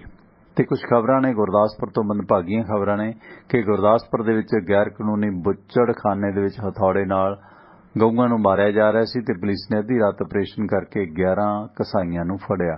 ਸੋ ਧਾਰੀਵਾਲ ਦੇ ਵਿੱਚ ਪਿਛਲੇ ਲੰਮੇ ਸਮੇਂ ਤੋਂ ਹੱਡਾ ਰੋੜੀ ਚੱਲ ਰਹੀ ਸੀ, ਜਿਸ ਦੇ ਵਿੱਚ ਗੈਰ ਕਾਨੂੰਨੀ ਬੁੱਚੜਖਾਨੇ ਦਾ ਪਰਦਾਫਾਸ਼ ਹੋਇਆ। 40 ਦੇ ਕਰੀਬ ਪੁਲਿਸ ਮੁਲਾਜ਼ਮਾਂ ਨੇ ਆਪਰੇਸ਼ਨ ਕਰਕੇ 11 ਲੋਕਾਂ ਨੂੰ ਗ੍ਰਿਫਤਾਰ ਕੀਤਾ। ਇਹ ਸਾਰੇ ਮੁਲਜ਼ਮ ਧਾਰੀਵਾਲ ਦੇ ਪਿੰਡ ਕਲਿਆਣਪੁਰ ਤੇ ਵਿਦੇਸ਼ਾ ਦੇ ਦਰਮਿਆਨ ਚੱਲ ਰਹੇ ਰਸਤੇ ਦੇ ਵਿੱਚ ਹੱਡਾ ਰੋੜੀ ਦੇ ਵਿੱਚ ਜਿਹੜਾ ਬੁੱਚੜਖਾਨੇ ਦੇ ਵਿੱਚ ਜਿੰਦਾ ਗਊਆਂ ਨੂੰ ਮਾਰ ਰਹੇ ਸਨ। ਤੇ ਇਸ ਕਾਰਵਾਈ ਦੇ ਵਕਤ ਮੁਲਜ਼ਮਾਂ ਨੇ 3 ਗਊਆਂ ਨੂੰ ਸਿਰ ਦੇ ਵਿੱਚ ਹਥੌੜੇ ਨਾਲ ਵਾਰ ਕਰਕੇ ਮਾਰਿਆ ਸੀ। ਇੱਕ ਗਾਂ ਦਮੋਈ ਹਾਲਤ ਵਿੱਚ ਸੀ, ਜਦੋਂ ਕਿ 4 ਗਾਵਾਂ ਨੂੰ ਬਚਾ ਲਿਆ ਤੇ ਗਾਵਾਂ ਨੂੰ ਉਹਨਾਂ ਦੇ ਨੱਕ ਦੇ ਅੰਦਰ ਤੋਂ ਰੱਸੀ ਪਾ ਕੇ ਪੈਰਾਂ ਤੱਕ ਬੰਨਿਆ ਹੋਇਆ ਸੀ। ਪੁਲਿਸ ਨੇ ਮੁਲਜ਼ਮਾਂ ਨੂੰ ਕਾਬੂ ਕਰਨ ਤੋਂ ਬਾਅਦ ਗਾਵਾਂ ਨੂੰ ਪਸ਼ੂ ਹਸਪਤਾਲ ਪਹੁੰਚਾਇਆ, ਜਿੱਥੇ ਮ੍ਰਿਤਕ ਗਾਵਾਂ ਦਾ ਪੋਸਟਮਾਰਟਮ ਕਰਵਾ ਦਿੱਤਾ ਗਿਆ ਤੇ ਇਸ ਸੰਬੰਧੀ 11 ਲੋਕ ਫੜੇ ਗਏ ਨੇ ਤੇ 4 ਗਾਵਾਂ ਸੀ, ਜਿਨ੍ਹਾਂ ਦੇ ਵਿੱਚੋਂ 1 ਨੂੰ ਬਚਾ ਲਿਆ, ਜਦੋਂ ਕਿ 3 ਗਾਵਾਂ ਮਰ ਚੁੱਕੀਆਂ ਨੇ। ਇਸ ਸੰਬੰਧੀ 11 ਲੋਕਾਂ ਨੂੰ ਗੁਰਦਾਸਪੁਰ ਦੇ ਧਾਰੀਵਾਲ ਦੇ ਵਿੱਚ ਗ੍ਰਿਫਤਾਰ ਕੀਤਾ ਗਿਆ। ਸੋ ਮੰਦਭਾਗਾ ਇਸ ਤਰ੍ਹਾਂ ਦਾ ਜੋ ਵਰਤਾਰਾ ਹੈ, ਕਿਤੇ ਨਾ ਕਿਤੇ ਸਮਾਜ ਨੂੰ ਵੰਡਣ ਦੀ ਕਵਾਇਦ ਹੁਣ ਇਸ ਤਰ੍ਹਾਂ ਦੇ ਮੁੱਦਿਆਂ ਤੇ ਹੋਵੇਗੀ। ਸੋ ਨੈਸ਼ਨਲ ਮੀਡੀਆ ਨੂੰ ਇਹ ਵੱਡਾ ਮੁੱਦਾ ਇਸ ਦੇ ਵਿੱਚ ਮਿਲਣਾ ਤੇ ਇਸ ਤਰ੍ਹਾਂ ਦੇ ਲੋਕ ਗਾਹੇ ਬਗਾਹੇ ਹਰਕਤਾਂ ਕਰਦੇ ਨੇ। ਜਿਹੜੀ ਚੀਜ਼ ਬੈਨ ਹੈ ਉਸ ਨੂੰ ਇਸ ਤਰ੍ਹਾਂ ਅੰਜਾਮ ਨਹੀਂ ਦਿੱਤਾ ਜਾਣਾ ਚਾਹੀਦਾ। ਤੇ ਜਦੋਂ ਕਿ ਬਿਜਲੀ ਦੀ ਸਥਿਤੀ ਦੇ ਮੱਦੇਨਜ਼ਰ ਮੈਂ ਅਪਡੇਟ ਦੇ ਦਿਆਂ ਸਮਾਪਤੀ ਤੋਂ ਪਹਿਲਾਂ ਕਿ ਪੰਜਾਬ ਦੇ ਵਿੱਚ ਜੋ ਬਿਜਲੀ ਸੰਕਟ ਹੈ ਉਸ ਸੰਬੰਧੀ ਰਾਹਤ ਦੀ ਖਬਰ ਹੈ ਕਿ ਪੰਜਾਬ ਦੇ 2 ਥਰਮਲ ਪਲਾਂਟ ਨੇ, ਉਹਨਾਂ ਦੇ ਵਿੱਚ 12 ਰੈਕ ਅੱਜ ਪੁੱਜ ਗਏ ਨੇ। ਸੋ ਰਾਜਪੁਰਾ ਤੇ ਤਲਵੰਡੀ ਸਾਬੋ ਦੇ ਪਲਾਂਟਾਂ ਨੂੰ ਇਹ ਜਿਹੜੇ ਕੋਲੇ ਦੇ 6 ਰੈਕ ਅੱਜ ਮਿਲ ਗਏ ਨੇ। ਸੋ ਜਿਸ ਸੰਬੰਧੀ ਉਮੀਦ ਹੈ ਕਿ ਇਹ ਜਿਹੜਾ 14 ਰੁਪਏ 16 ਪੈਸੇ ਪ੍ਰਤੀ ਯੂਨਿਟ ਦੇ ਹਿਸਾਬ ਦੇ ਨਾਲ ਪੰਜਾਬ ਸਰਕਾਰ ਨੇ ਅੱਜ ਵੀ 1500 ਮੈਗਾਵਾਟ ਬਿਜਲੀ ਖਰੀਦੀ ਹੈ ਤੇ ਕਈ ਹਿੱਸਿਆਂ ਦੇ ਵਿੱਚ ਪੰਜਾਬ ਦੇ ਵਿੱਚ ਅੱਜ ਵੀ 4-4 5-5 ਘੰਟੇ ਕੱਟ ਲੱਗ ਰਿਹਾ। ਪਰ ਫਿਰ ਵੀ ਦੋਸਤੋ ਕੋਸ਼ਿਸ਼ ਕਰਨੀ ਚਾਹੀਦੀ ਹੈ, ਜਿਵੇਂ ਕਿਸਾਨਾਂ ਨੂੰ ਦਿੱਕਤਾਂ ਨੇ, ਮੌਸਮ ਵੀ ਠੀਕ ਹੈ, ਜਿੱਥੇ ਏਸੀ ਤੋਂ ਬਿਨਾਂ ਸਰ ਸਕਦਾ ਪੱਖੇ ਨਾਲ ਸਾਰਿਆ ਜਾਵੇ। ਜਿਹੜੀਆਂ ਫਾਲਤੂ ਲਾਈਟਾਂ ਨੇ ਬੰਦ ਕੀਤੀਆਂ ਜਾਣ। ਅੱਜ ਮੈਂ ਵੇਖ ਰਿਹਾ ਸੀਗਾ, ਬਾਈ ਸੁਰਿੰਦਰ ਨੂੰ ਮਿਲਣ ਗਿਆ ਸੀ ਹਸਪੀਟਲ, ਕਿ ਪਟਿਆਲੇ ਦੇ ਬੱਸ ਸਟੈਂਡ ਤੇ ਜਿਹੜਾ ਵੱਡਾ ਪੁਲ ਬਣਿਆ ਹੋਇਆ ਉੱਥੋਂ ਦੂਰ ਤੱਕ ਉਹ ਰਾਜਪੁਰਾ ਕਲੋਨੀ ਤੱਕ ਲੜੀਆਂ ਲੱਗੀਆਂ ਹੋਈਆਂ ਨੇ। ਉਹ ਤਕਰੀਬਨ ਮੈਂ 6 ਵਜੇ ਨਿਕਲਿਆ ਸੀ ਹਸਪੀਟਲ ਜੋ 5:45 ਉਦੋਂ ਹੀ ਜਗ ਰਹੀਆਂ ਸਨ, ਹਾਲਾਂਕਿ ਉਸ ਵਕਤ ਦਿਨ ਦੀ ਰੋਸ਼ਨੀ ਸੀ। ਸਟਰੀਟ ਲਾਈਟਾਂ ਦੇ ਨਾਲ ਜੋੜੀਆਂ ਹੋਈਆਂ ਨੇ, ਉਹ ਸ਼ਿਵ ਸੈਨਾ ਵੱਲੋਂ ਲਗਾਈਆਂ ਗਈਆਂ ਨੇ ਕਿਉਂਕਿ ਨਰਾਤਿਆਂ ਦਾ ਤਿਉਹਾਰ ਹੈ। ਇਸ ਤਰ੍ਹਾਂ ਗੁਰਦੁਆਰਾ ਦੁੱਖ ਨਿਵਾਰਨ ਸਾਹਿਬ ਦੇ ਵਿੱਚ ਵੀ ਮੈਂ ਵੇਖਿਆ ਕਿ ਵੱਡੇ ਵੱਡੇ ਬੱਲਬ ਲੱਗ ਰਹੇ ਨੇ। ਸੋ ਠੀਕ ਹੈ, ਜੇ ਇੰਨਾ ਕ੍ਰਾਈਸਿਸ ਹੈ ਉਹਨਾਂ ਚੀਜ਼ਾਂ ਨੂੰ ਘਟਾਇਆ ਜਾ ਸਕਦਾ। ਘਰਾਂ ਦੇ ਵਿੱਚ ਵੀ ਲਾਈਟਾਂ ਘੱਟ ਕੀਤੀਆਂ ਜਾ ਸਕਦੀਆਂ ਨੇ, ਉਹਦੇ ਵਿੱਚ ਫਾਇਦਾ ਤੁਹਾਡਾ ਹੀ ਹੈ। ਜਿੱਥੇ 4 ਬੱਲਬ ਲਾਇਆ 1 ਬੱਲਬ ਲਾਇਆ ਜਾ ਸਕਦਾ। ਜਦੋਂ ਇੰਨਾ ਕ੍ਰਾਈਸਿਸ ਹੈ 15 ਰੁਪਏ ਯੂਨਿਟ ਪੰਜਾਬ ਸਰਕਾਰ ਬਿਜਲੀ ਖਰੀਦੇਗੀ। ਪੈਸਾ ਉਹ ਕੋਈ ਚੰਨੀ ਨੇ ਜਾਂ ਕੈਪਟਨ ਨੇ ਜਾਂ ਬਾਦਲ ਨੇ ਜਾਂ ਸਿੱਧੂ ਨੇ ਆਪਣੀ ਜੇਬ ਚੋਂ ਨਹੀਂ ਦੇਣਾ, ਸਾਡੀ ਜੇਬ ਚੋਂ ਜਾਣਾ। ਸੋ ਇਸ ਵਕਤ ਅਗਰ ਅਸੀਂ ਘੱਟ ਬਿਜਲੀ ਫੂਕ ਲੈਂਦੇ ਹਾਂ, ਉਹਦਾ ਸਾਡੇ ਬਿੱਲ ਘਟਣਗੇ ਤੇ ਨਾਲ ਨਾਲ ਉਹ ਬਿਜਲੀ ਹੈ ਜਿਹੜੀ ਪਹਿਲਾਂ ਹੀ ਘੱਟ ਹੈ ਉਹ ਕਿਸਾਨਾਂ ਨੂੰ ਮਿਲੇਗੀ। ਕਿਸਾਨ ਘੱਟ ਡੀਜ਼ਲ ਫੂਕਣਗੇ, ਉਹਨਾਂ ਦੀ ਇਨਕਮ ਜਿਹੜੀ ਆ ਉਹ ਵਧੇਗੀ, ਫਸਲ ਤੇ ਜਿਹੜੀ ਲਾਗਤ ਹੈ ਉਹ ਘਟੇਗੀ। ਇਸੇ ਤਰ੍ਹਾਂ ਜੇ ਫਸਲ ਸਸਤੀ ਹੋਏਗੀ, ਫਲ ਫਰੂਟ ਸਸਤਾ ਹੋਏਗਾ ਤਾਂ ਸਾਨੂੰ ਮਾਰਕੀਟ ਦੇ ਵਿੱਚ ਚੀਜ਼ਾਂ ਸਸਤੀਆਂ ਮਿਲਣਗੀਆਂ। ਹੁਣ ਸਰੋਂ ਦਾ ਸਾਗ ਹੈ ਜਾਂ ਉਹ ਹੈ ਜਿਹੜੇ ਜਨਰੇਟਰਾਂ ਦੇ ਪਾਲ ਰਹੇ ਨੇ, ਉਹ ਫਿਰ ਕਾਸਟ ਉਸ ਚੋਂ ਹੀ ਨਿਕਲਣੀਆਂ, ਹੈ ਨਾ। ਸੋ ਇਸ ਕਰਕੇ ਸਮਝਣਾ ਚਾਹੀਦਾ ਕਿ ਠੀਕ ਹੈ ਫੈਸਟੀਵਲ ਸੀਜ਼ਨ ਹੈ, ਤਿਉਹਾਰਾਂ ਦੇ ਦਿਨ ਨੇ, ਜਦੋਂ ਨਾਰਮਲ ਹੋ ਜਾਓ ਜੋ ਮਰਜ਼ੀ ਕਰੋ, ਪਰ ਇਸ ਮੁਤਾਬਕ ਗੌਰ ਫਰਮਾ ਲੈਣੀ ਚਾਹੀਦੀ ਹੈ। ਤੇ ਉਧਰ ਡੇਰਾ ਸਿਰਸਾ ਦੇ ਮੁਖੀ ਨੂੰ ਜਿਹੜਾ ਹੁਣ 18 ਤਰੀਕ ਨੂੰ ਸਜ਼ਾ ਸੁਣਾਈ ਜਾਣੀ ਹੈ। ਅਦਾਲਤ ਨੇ ਅੱਜ ਵੀ ਫੈਸਲਾ ਰਾਖਵਾਂ ਰੱਖ ਲਿਆ। ਸੋ ਇਸ ਸੰਬੰਧੀ ਮੈਨੇਜਰ ਸੀ ਜੋ ਡੇਰਾ ਸਿਰਸਾ ਦਾ ਰਣਜੀਤ ਸਿੰਘ ਕਤਲ ਦੇ ਦੋਸ਼ੀ ਡੇਰਾ ਮੁਖੀ ਰਾਮ ਰਹੀਮ ਨੂੰ ਸਜ਼ਾ ਹੁਣ ਪੰਚਕੂਲਾ ਦੀ ਸੀਬੀਆਈ ਅਦਾਲਤ ਵੱਲੋਂ 18 ਅਕਤੂਬਰ ਨੂੰ ਸੁਣਾਈ ਜਾਣੀ ਹੈ ਤੇ ਗੁਰਮੀਤ ਰਾਮ ਰਹੀਮ ਸਣੇ ਉਸਦੇ 4 ਸਾਥੀ ਅਵਤਾਰ ਜਸਬੀਰ ਸਬਦਲ ਤੇ ਕ੍ਰਿਸ਼ਨ ਨੂੰ ਅੱਜ ਸਜ਼ਾ ਸੁਣਾਈ ਜਾਣੀ ਸੀ। ਜਿਸ ਸੰਬੰਧੀ ਗੁਰਮੀਤ ਰਾਮ ਰਹੀਮ ਤੇ ਕ੍ਰਿਸ਼ਨ ਨੂੰ ਆਈਪੀਸੀ ਦੀ ਧਾਰਾ 302 ਤੇ 120 ਦੇ ਅਧੀਨ ਦੋਸ਼ੀ ਕਰਾਰਿਆ ਗਿਆ ਤੇ ਇਸ ਦੇ ਨਾਲ ਅਵਤਾਰ ਜਸਬੀਰ ਤੇ ਸਬਦਲ ਨੂੰ ਆਈਪੀਸੀ ਦੀ ਧਾਰਾ 302 ਅਤੇ 120 ਦੇ ਤਹਿਤ ਆਰਮ ਐਕਟ ਦੇ ਅਧੀਨ ਦੋਸ਼ੀ ਠਹਿਰਾਇਆ ਗਿਆ। ਇਸ ਤੋਂ ਪਹਿਲਾਂ ਰਾਮ ਰਹੀਮ ਨੂੰ ਵੀਡੀਓ ਕਾਨਫਰੰਸਿੰਗ ਦੇ ਰਾਹੀਂ ਸੁਨਾਰੀਆ ਜੇਲ੍ਹ ਤੋਂ ਜਿਹੜਾ ਕੋਰਟ ਰੂਮ ਦੇ ਰਾਹੀਂ ਵੀਡੀਓ ਕਾਨਫਰੰਸਿੰਗ ਦੇ ਰਾਹੀਂ ਜੋੜਿਆ ਗਿਆ ਸੀ। ਉਸ ਦੇ ਸਿਰ ਤੇ ਚਿੱਟੀ ਟੋਪੀ ਪਾਈ ਹੋਈ ਸੀ ਤੇ ਪਹਿਲਾਂ ਨਾਲੋਂ ਕਾਫੀ ਕਮਜ਼ੋਰ ਲੱਗ ਰਿਹਾ ਸੀ। ਚਿਹਰੇ ਤੇ ਝੁਰੜੀਆਂ ਵੀ ਨਜ਼ਰ ਆ ਰਹੀਆਂ ਸਨ ਤੇ ਬਚਾਅ ਪੱਖ ਦੇ ਵਕੀਲ ਨੇ ਡੇਰੇ ਦੇ ਵਕੀਲ ਨੇ 8 ਪੇਜਾਂ ਦੀ ਇੱਕ ਰਹਿਮ ਅਪੀਲ ਦਾਇਰ ਕੀਤੀ ਜਿਸ ਦੇ ਵਿੱਚ ਜ਼ਿਕਰ ਕੀਤਾ ਗਿਆ ਕਿ ਡੇਰਾ ਮੁਖੀ ਨੇ ਸਮਾਜ ਸੇਵਾ ਦੇ ਵਿੱਚ ਬਹੁਤ ਵੱਡੇ ਕੰਮ ਕੀਤੇ ਨੇ। ਸਜ਼ਾ ਦੇਣ ਤੋਂ ਪਹਿਲਾਂ ਉਸ ਦੀ ਸਮਾਜ ਸੇਵਾ ਨੂੰ ਧਿਆਨ ਦੇ ਵਿੱਚ ਰੱਖਿਆ ਜਾਵੇ। ਹਾਲਾਂਕਿ ਇਸ ਸੰਬੰਧੀ ਪੰਚਕੂਲਾ ਜ਼ਿਲ੍ਹਾ ਪ੍ਰਸ਼ਾਸਨ ਵੱਲੋਂ 700 ਜਵਾਨਾਂ ਦੀ ਡਿਊਟੀ ਲਗਾਈ ਗਈ ਸੀ। ਸੋ ਅਦਾਲਤ ਦੇ ਨਾਲ ਮਿੰਨੀ ਸਕੱਤਰ ਤੇ ਜਿਹੜੇ ਸਾਰੇ ਰਸਤੇ ਸੀ ਉਹਨਾਂ ਤੇ ਸਿਕਿਉਰਿਟੀ ਨਾਕੇ ਸਨ ਸੇ ਪੂਰੇ ਹੀ ਤਕਰੀਬਨ ਜ਼ਿਲ੍ਹਾ ਪੰਚਕੂਲਾ ਦੇ ਵਿੱਚ ਧਾਰਾ 144 ਲਗਾ ਕੇ ਸੀਲ ਕੀਤਾ ਹੋਇਆ ਸੀ ਤੇ ਉਚੇਚੀ ਪੁਲਿਸ ਹਰਿਆਣੇ ਦੇ ਵੱਖ-ਵੱਖ ਜ਼ਿਲ੍ਹਿਆਂ 'ਚੋਂ ਬੁਲਾਈ ਗਈ ਸੀ। ਇਸ ਤੋਂ ਇਲਾਵਾ ਜਿਹੜੀ ਪੈਰਾਮਿਲਟਰੀ ਫੋਰਸ ਹੈ ਭਾਰਤ ਦੀ Indo Tibet border police ITBP ਦੇ ਜਵਾਨ ਵੀ ਪੰਚਕੂਲਾ ਦੇ ਵਿੱਚ ਬੁਲਾਏ ਗਏ ਸਨ। ਮਿੰਨੀ ਸਕੱਤਰ ਤੇ ਕੋਰਟ ਦੇ ਆਸ-ਪਾਸ ਉਹ ਨਿਗਰਾਨੀ ਕਰ ਰਹੇ ਸਨ ਕਿਉਂਕਿ ਪਹਿਲਾਂ ਵੀ ਡੇਰਾ ਮੁਖੀ ਨੂੰ ਜੋ ਸਜ਼ਾ ਸੁਣਾਈ ਗਈ ਸੀ ਉਸ ਦੌਰਾਨ ਬਹੁਤ ਸਾਰੀ ਹਿੰਸਾ ਵਾਪਰੀ ਸੀ। ਇਸ ਦੌਰਾਨ ਦੇਸ਼ ਦੇ ਵਿੱਚ ਜਿਸ ਤਰ੍ਹਾਂ ਕਰੋਨਾ ਦਾ ਭਾਵੇਂ ਕੋਈ ਬਹੁਤਾ ਅਸਰ ਨਹੀਂ ਹੈ ਪਰ ਹੁਣ ਭਾਰਤ ਦੇ ਵਿੱਚ 2 ਤੋਂ 18 ਸਾਲ ਦੇ ਬੱਚਿਆਂ ਨੂੰ ਐਮਰਜੈਂਸੀ ਹਾਲਤ ਵਿੱਚ ਕੋਵੈਕਸਿਨ ਦਾ ਟੀਕਾ ਲਗਾਉਣ ਨੂੰ ਹਰੀ ਝੰਡੀ ਭਾਰਤ ਸਰਕਾਰ ਨੇ ਦੇ ਦਿੱਤੀ ਹੈ। ਭਾਰਤ ਬਾਇਓਟੈਕ ਅਤੇ ICMR ਨੇ ਮਿਲ ਕੇ ਇਹ ਕੋਵੈਕਸਿਨ ਬਣਾਈ ਹੈ। ਸੋ ਕਰੋਨਾ ਦੇ ਵਿਰੁੱਧ ਇਹ ਜਿਹੜਾ ਟੀਕਾ ਉਸਦੇ ਸਾਰੇ ਕਲੀਨਿਕਲ ਜੋ ਪਰਖਾਂ ਨੇ ਉਹ ਹੋ ਗਈਆਂ ਨੇ ਤੇ ਇਹ 78% ਪ੍ਰਭਾਵਸ਼ਾਲੀ ਹੈ। ਸੋ ਜਿਸ ਦੇ ਮੱਦੇਨਜ਼ਰ 2 ਤੋਂ 18 ਸਾਲ ਦੇ ਬੱਚਿਆਂ ਨੂੰ ਐਮਰਜੈਂਸੀ ਹਾਲਤ ਦੇ ਵਿੱਚ ਕੋਵੈਕਸਿਨ ਟੀਕਾ ਲਗਾਉਣ ਨੂੰ ਹਰੀ ਝੰਡੀ ਅੱਜ ਦੇ ਦਿੱਤੀ ਗਈ ਹੈ ਤੇ ਇਸ ਦੇ ਨਾਲ ਨਵਜੋਤ ਸਿੰਘ ਸਿੱਧੂ ਹੁਣ 14 ਤਰੀਕ ਨੂੰ ਕੇ ਵੇਣੂਗੋਪਾਲ ਤੇ ਰਾਵਤ ਨਾਲ ਮੁਲਾਕਾਤ ਕਰਨਗੇ ਤੇ ਇਸ ਸੰਬੰਧੀ ਸਿੱਧੂ ਨੂੰ ਫਿਰ ਦਿੱਲੀ ਸੱਦਿਆ ਗਿਆ ਤੇ ਇਹ ਮਾਮਲਾ ਸੌਰਟ ਆਊਟ ਗਿਆ। ਹਾਲਾਂਕਿ ਰਜੀਆ ਜੋ ਰਿਜ਼ਾਈਨ ਕਰ ਗਏ ਸਨ ਸਿੱਧੂ ਦੇ ਹੱਕ ਦੇ ਵਿੱਚ ਉਹਨਾਂ ਦੀ ਸੋਸ਼ਲ ਮੀਡੀਆ ਤੇ ਕਾਫੀ ਆਲੋਚਨਾ ਵੀ ਹੋ ਰਹੀ ਹੈ ਜਿਨ੍ਹਾਂ ਨੇ ਆਪਣਾ ਅਹੁਦਾ ਵਾਪਸ ਲੈ ਲਿਆ। ਸੋ ਸਿੱਧੂ ਦੇ ਹੱਕ ਦੇ ਵਿੱਚ ਜਿਨ੍ਹਾਂ ਕੁਝ ਹੋਰ ਲੋਕਾਂ ਨੇ ਅਸਤੀਫੇ ਦਿੱਤੇ ਸਨ ਉਹਨਾਂ ਦੇ ਬਾਰੇ ਵੀ ਅਜੇ ਇਹੀ ਚੀਜ਼ ਆ ਰਹੀ ਹੈ ਤੇ ਉਧਰ ਪਟਿਆਲਾ ਜ਼ਿਲ੍ਹਾ ਦੇ ਕੇਸ ਦੇ ਵਿੱਚ ਸੁਪਰੀਮ ਕੋਰਟ ਨੇ ਆਖਿਆ ਕਿ ਵਿਅਕਤੀ ਦੀ ਆਜ਼ਾਦੀ ਅਹਿਮ ਹੈ, ਜ਼ਮਾਨਤ ਤੇ ਸੁਣਵਾਈ ਛੇਤੀ ਹੋਵੇ। ਸੋ ਇਹ ਪਟਿਆਲਾ ਜ਼ਿਲ੍ਹੇ ਦਾ ਕੇਸ ਸੀਗਾ ਜਿਸ ਨੂੰ ਸੁਪਰੀਮ ਕੋਰਟ ਨੇ ਆਖਿਆ ਕਿ ਕਿਸੇ ਵੀ ਵਿਅਕਤੀ ਦੀ ਆਜ਼ਾਦੀ ਮਹੱਤਵਪੂਰਨ ਹੈ, ਇਸ ਲਈ ਜ਼ਮਾਨਤ ਅਰਜ਼ੀ ਤੇ ਛੇਤੀ ਸੁਣਵਾਈ ਹੋਣੀ ਚਾਹੀਦੀ ਹੈ ਤੇ ਇਹ ਉਮੀਦ ਕੀਤੀ ਜਾਂਦੀ ਹੈ ਕਿ ਅਜਿਹੀਆਂ ਅਰਜ਼ੀਆਂ ਤੇ ਛੇਤੀ ਸੁਣਵਾਈ ਹੋਵੇ।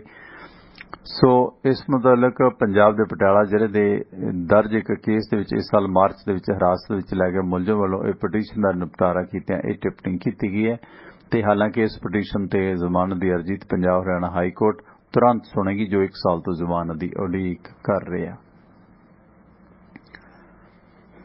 ਤੇ ਇਸ ਦੇ ਨਾਲ ਹੁਣ ਦੋਸਤੋ ਵਕਤ ਤੁਹਾਡੇ ਤੋਂ ਵਿਦਾਇਗੀ ਦਾ ਹੋ ਰਿਹਾ ਤੇ ਭਾਰਤੀ ਸਮਾਂ ਸਵੇਰੇ 6 ਵਜੇ ਤੋਂ ਲੈ ਕੇ 8 ਵਜੇ ਤੱਕ ਤੇ ਸ਼ਾਮ ਨੂੰ 6:30 ਵਜੇ ਤੋਂ ਲੈ ਕੇ 8:30 ਵਜੇ ਤੱਕ ਪਟਿਆਲਾ ਸਟੂਡੀਓ ਤੋਂ ਮੈਂ ਪਰਮਿੰਦਰ ਸਿੰਘ ਟਿਵਾਣਾ ਤੇ ਮੇਰੇ ਜੋੜੀਦਾਰ ਐਡਵੋਕੇਟ ਸੁਰਿੰਦਰ ਸਿੰਘ ਆਪ ਜੀ ਦੇ ਨਾਲ ਜੁੜਦੇ ਹਾਂ। ਸਾਡੇ ਇਹਨਾਂ ਪ੍ਰੋਗਰਾਮਾਂ ਨੂੰ ਸਾਡੀ ਵੈਬਸਾਈਟ tiwanaradio.com ਦੇ ਜ਼ਰੀਏ ਆਪ ਜੀ ਸੁਣ ਸਕਦੇ ਹੋ ਜਿੱਥੇ ਤੁਹਾਨੂੰ ਆਈਫੋਨ ਤੇ ਐਂਡਰਾਇਡ ਐਪਸ ਦੇ ਲਿੰਕ ਮਿਲਣਗੇ, ਇੰਸਟਾਲ ਕਰੋ ਤੇ ਇਸ ਤੋਂ ਇਲਾਵਾ ਸਾਡੇ ਸਪਾਂਸਰ ਸਾਹਿਬ ਦਾ ਜ਼ਿਕਰ ਤੇ ਕੁਝ ਜਿਹੜੇ ਕਮੈਂਟ ਤੁਹਾਡੇ ਆਏ ਨੇ ਉਹਨਾਂ ਦਾ ਜ਼ਿਕਰ ਮੈਂ ਜ਼ਰੂਰ ਕਰਾਂਗਾ ਤੇ ਸਾਡੇ ਇਹਨਾਂ ਪ੍ਰੋਗਰਾਮਾਂ ਨੂੰ ਸਪੋਰਟ ਕੀਤਾ ਬਲਵੀਰ ਸਿੰਘ ਉਸਮਾਨਪੁਰ ਪਰਿਵਾਰ ਨੇ ਜਿਨ੍ਹਾਂ ਦੇ ਅਮਰੀਕਾ ਦੇ ਵਿੱਚ ਕਈ ਸਾਰੇ ਕਾਰੋਬਾਰ ਨੇ। ਵਾਸ਼ਿੰਗਟਨ ਦੇ ਵਿੱਚ ਹੈ ਉਹਨਾਂ ਦਾ Arlington Fuel Stop 1801 Pioneer East Highway exit 208 ਤੇ।